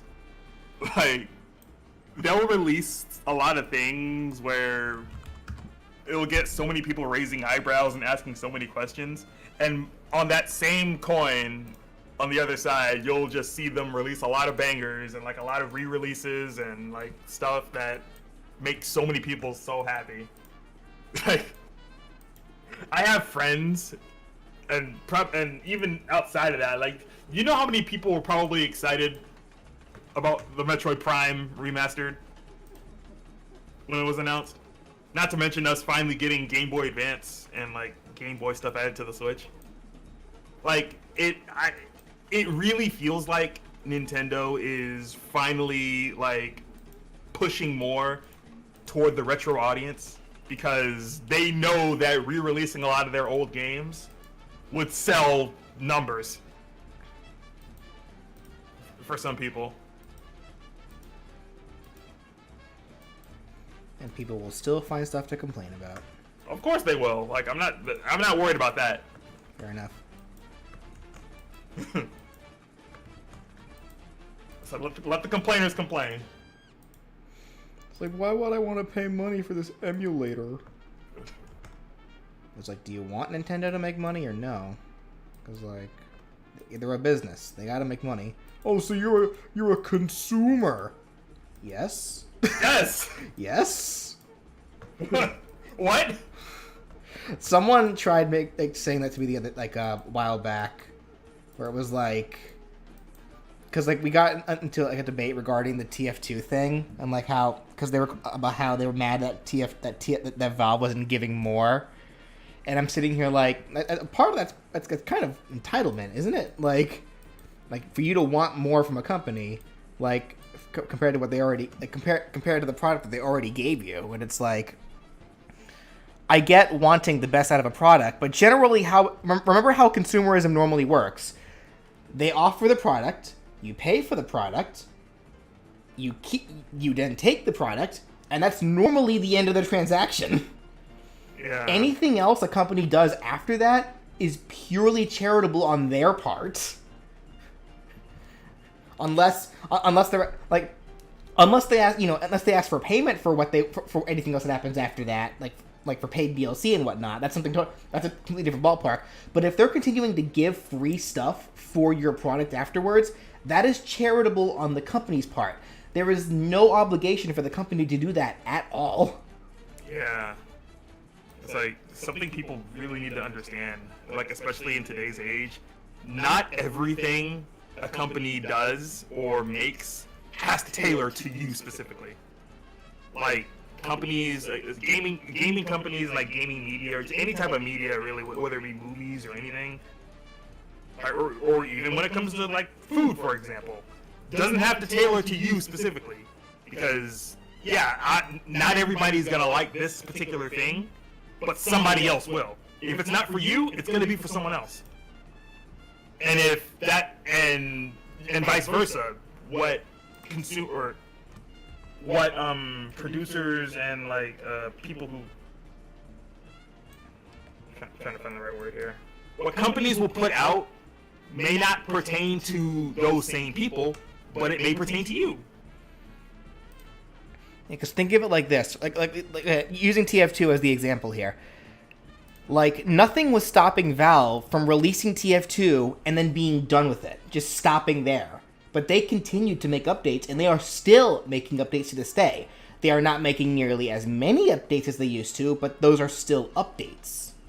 That's still something. Again, nothing was stopping them from just releasing the game and then calling it a day. Yeah. Because that's generally how business works.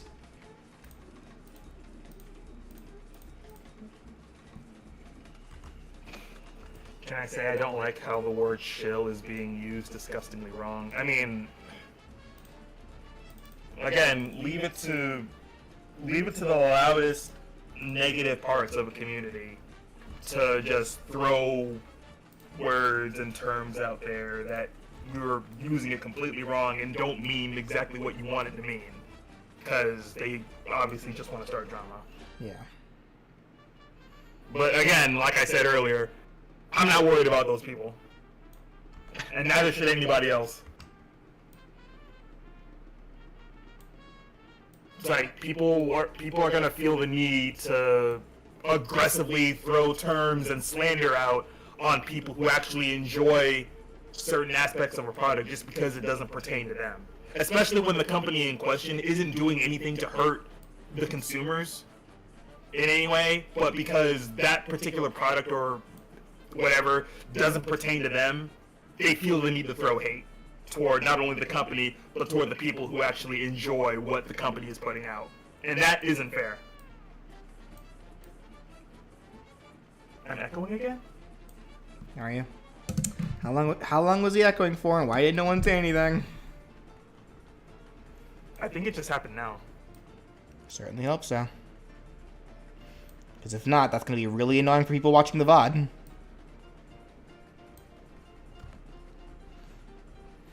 Yeah, let me keep quiet for a second while you fix this. I already fixed it. Oh, I just turned you down a little bit. So hopefully that's enough.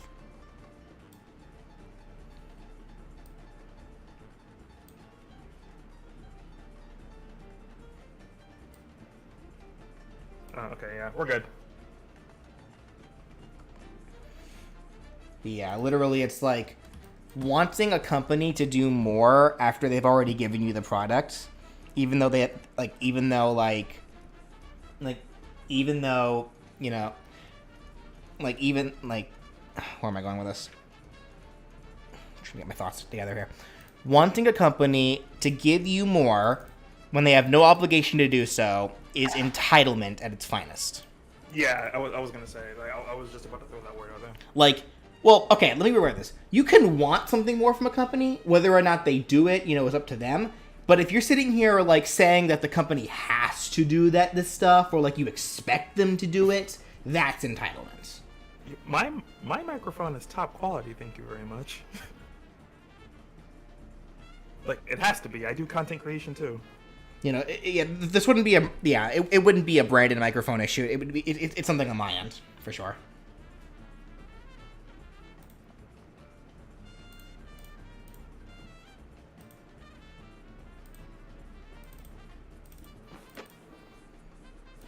It's like I know what it's like having a bad microphone, or actually, I won't say a bad microphone. A less than stellar microphone. It's like I make upgrades too to my equipment.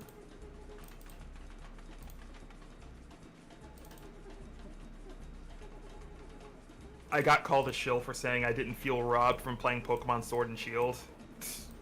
And again, just like what we were talking about, people throwing terminology out there that, again, just because they didn't enjoy something, they feel the need to slander other people who did enjoy it. I was also one of those people who enjoyed Sword and Shield. I still enjoy Sword and Shield, but I mean, again, leave it to the Pokemon community to Leave it, dragged down. leave it to the Pokemon community to turn hating Pokemon into their personality. Yeah. For real. Alright, now for the Cuphead icon.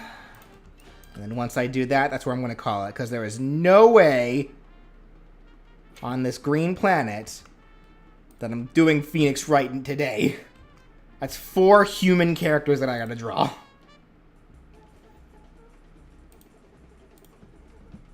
Oh, I guess I could get set up then.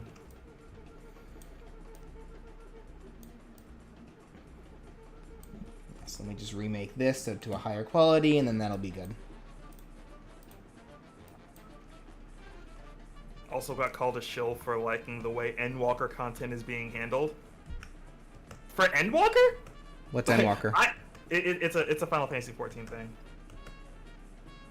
And it's like, which I think is funny because I've been hearing from people that Stormblood was the weakest expansion.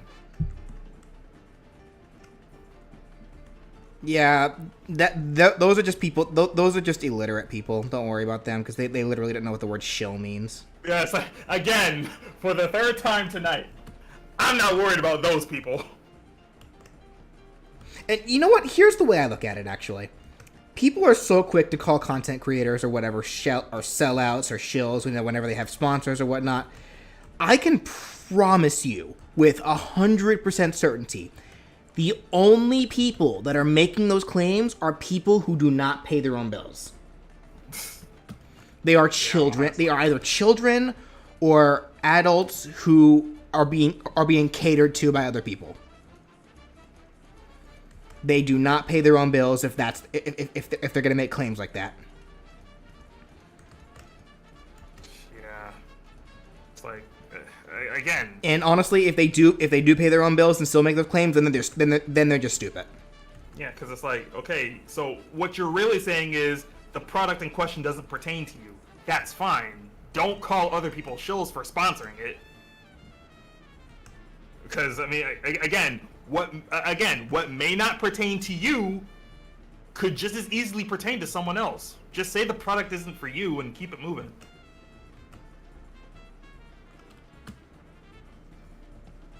Like I'm sure most people, I'll say most, wouldn't take a sponsorship if they didn't thoroughly believe in the product or thoroughly enjoy the product.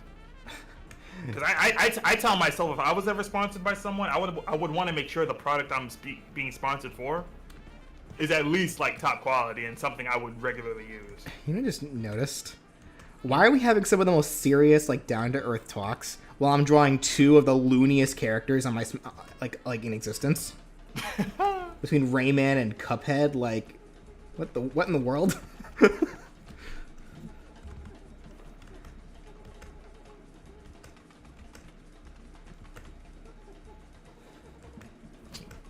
Content creators do gotta pay bills. So about our global infrastructure. It's like you want to know how you all can actually can continue to help with that. Like even if we don't like have sponsorships and stuff, hit that subscribe button. Like watch ads if you can. Become a member of BJ's channel. Like things like that really do help a lot.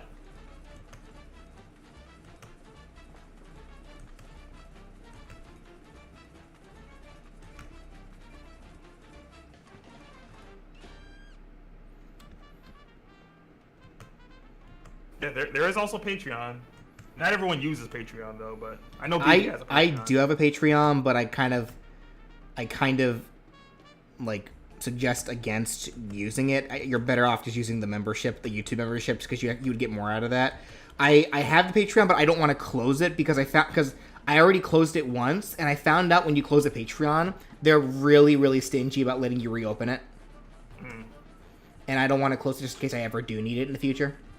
Yeah, which is fine.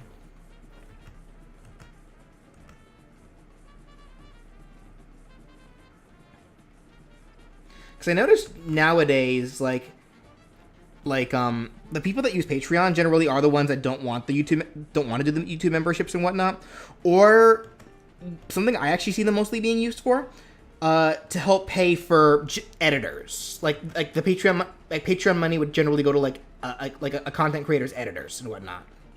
Yeah, I've kind of had to learn to just like be my own editor for things like that because there's. Well, like, I've been my own editor since the start. yeah, it's been the same for me. So I mean, it's also one of the reasons why videos haven't been out as fast as I would like them to be. Like, if I had my own editor, like, things probably would be moving a lot faster. Things probably would move a lot faster for me. But I can't. I'm not really in a good position to pay an editor, so that's why I don't want to hire. That's why I don't want to get anyone. And I refuse to accept charity work. Like, if someone wants to edit it for me, I want to pay them.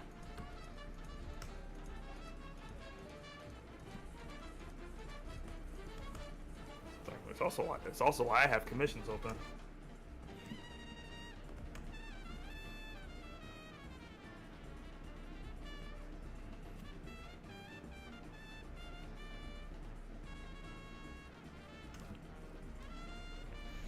Alright, it might be easier if I just do this.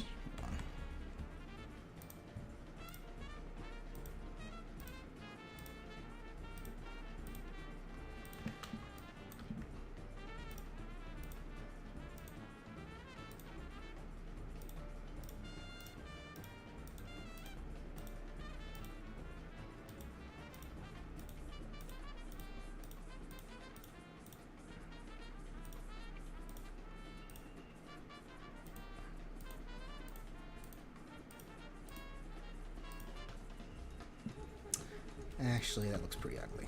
Let me just erase all of that. It's time for me to switch headphones.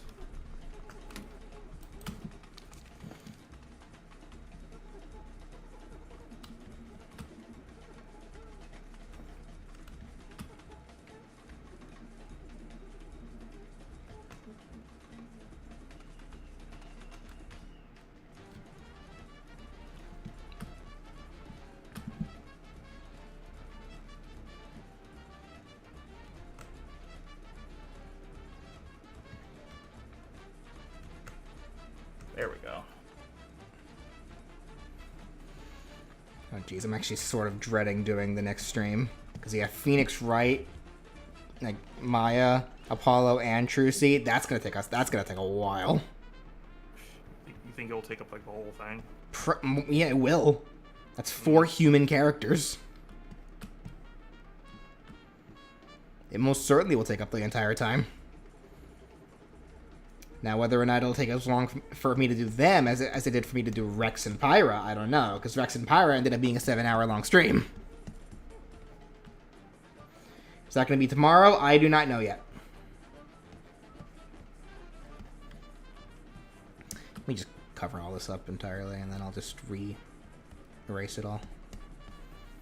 Because then it'll, when I erase the negative space, it'll look a little better.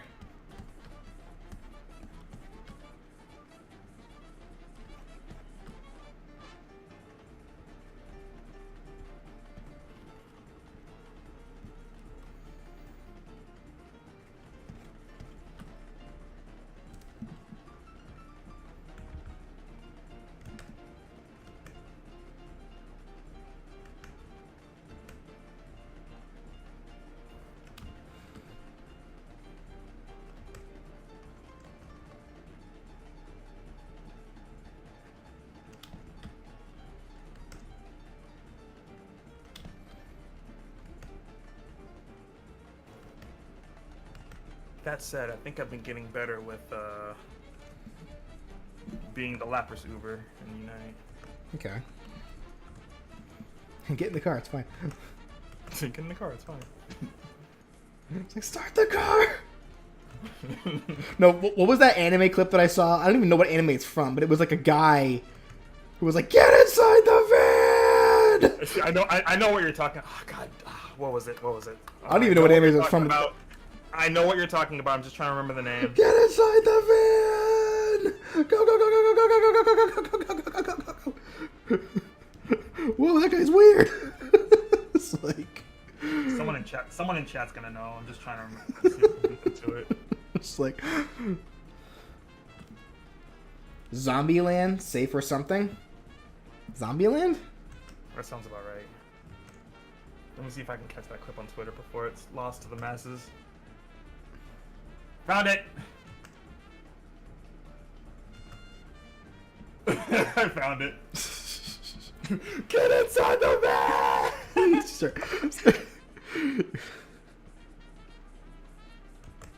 Start yelling that whenever you activate Lapras's Unite. Like, get inside the van!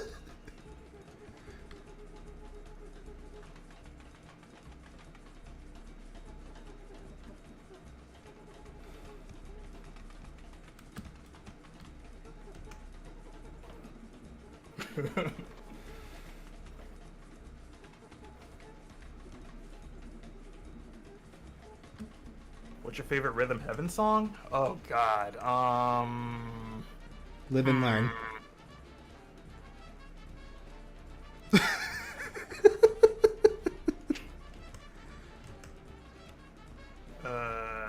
Would any of the remix medleys count? Because those there are some good ones there.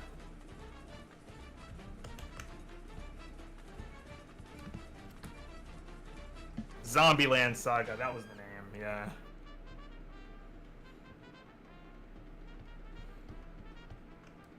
Remix 1 is a good one. I always felt.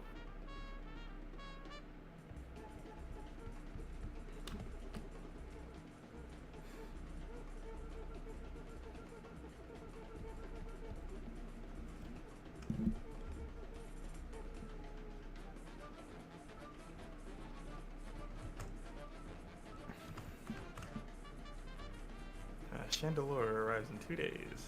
Yep. Oh, really? It's more like 9 days.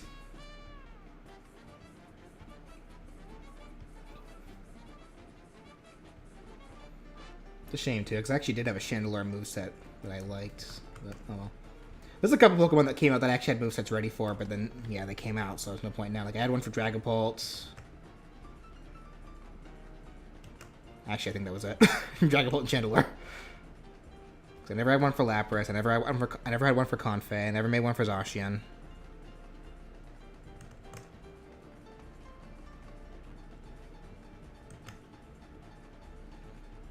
No markers. I don't know Joe Mama. I know Joe.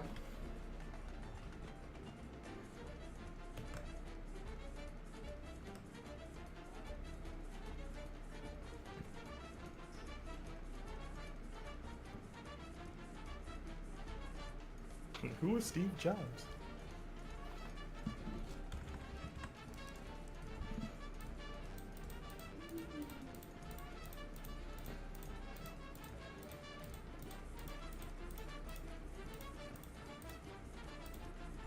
Man, I'm so glad I can detect nonsense from a mile away.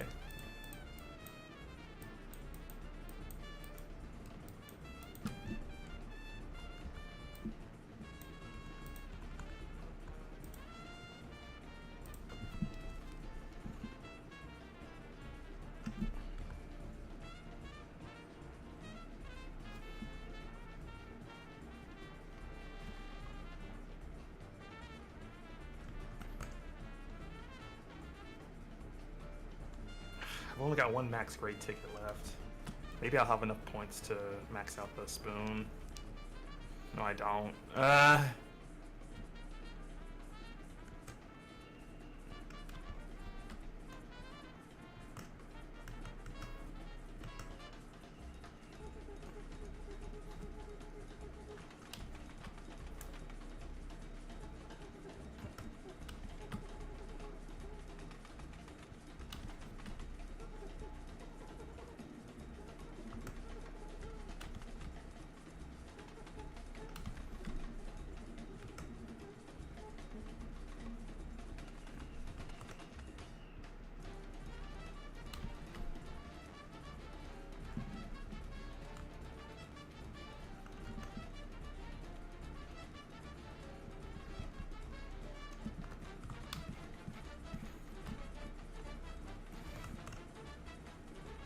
What was even the context of that guy yelling for those girls to get inside his van? Was it because there's zombies coming?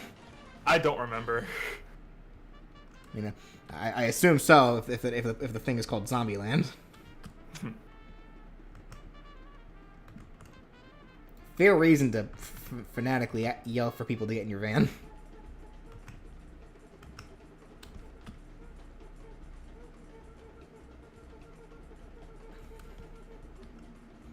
The girls are zombies? What? Anime was a mistake.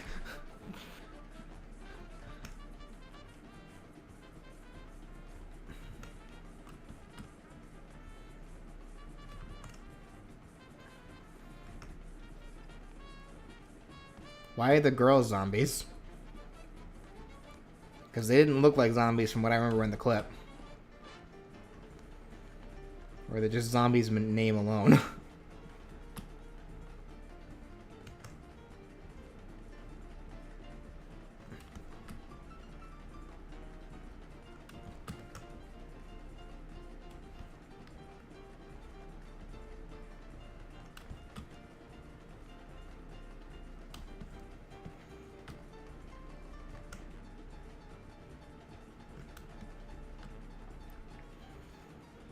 It's a long story involving necromancy. Alright then.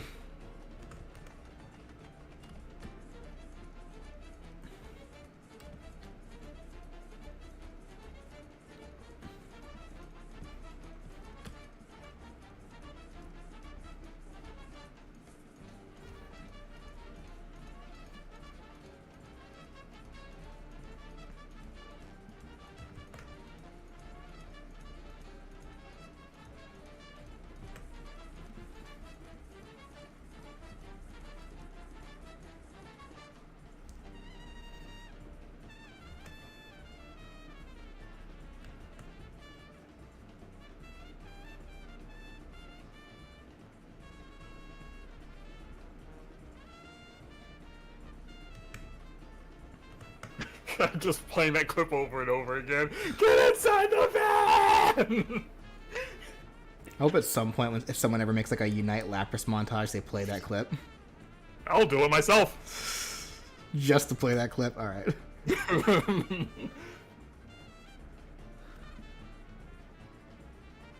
I just need the voice clip.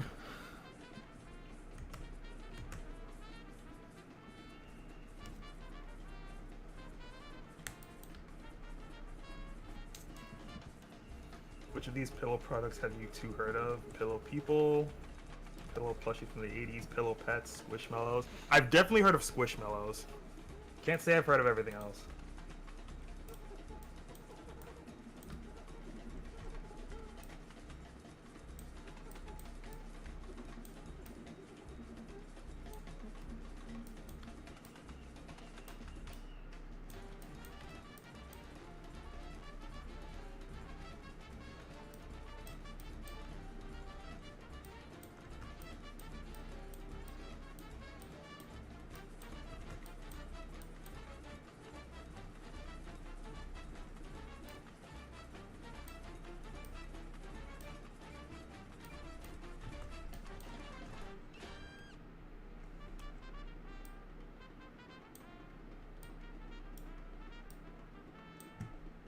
Why does Lapras have a van? Lapras is the van. Yeah, Lapras is the van.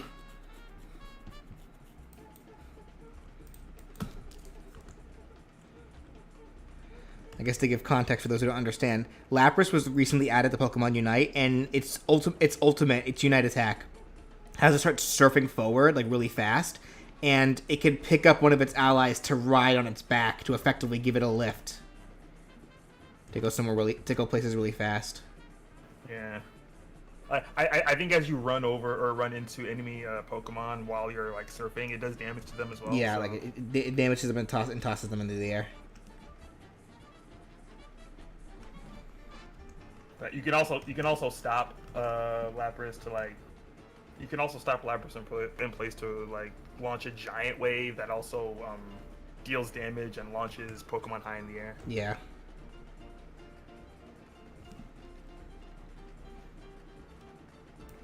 Alrighty.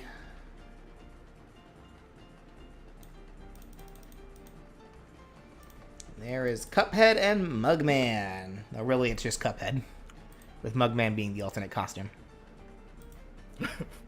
You know what? You know another voice clip or not voice clip. You know another sound clip that I told myself I want to use for Laugh Versus Unite. What's that? I need the sound clip of the car horn from Ed, Edd n Eddy. Oh, jeez. Yep, that's the one. Jeez. Alrighty, how do they look, guys? It's like, oh yeah, that's what I was gonna look up. You know, actually, after watching season 2 of the show, maybe I should give him this background, actually.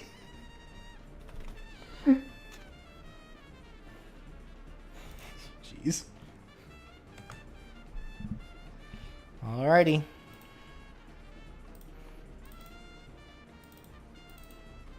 Yeah. Alright, well, that is where I'm going to go ahead and end things off here, folks. It's been a nice, how long?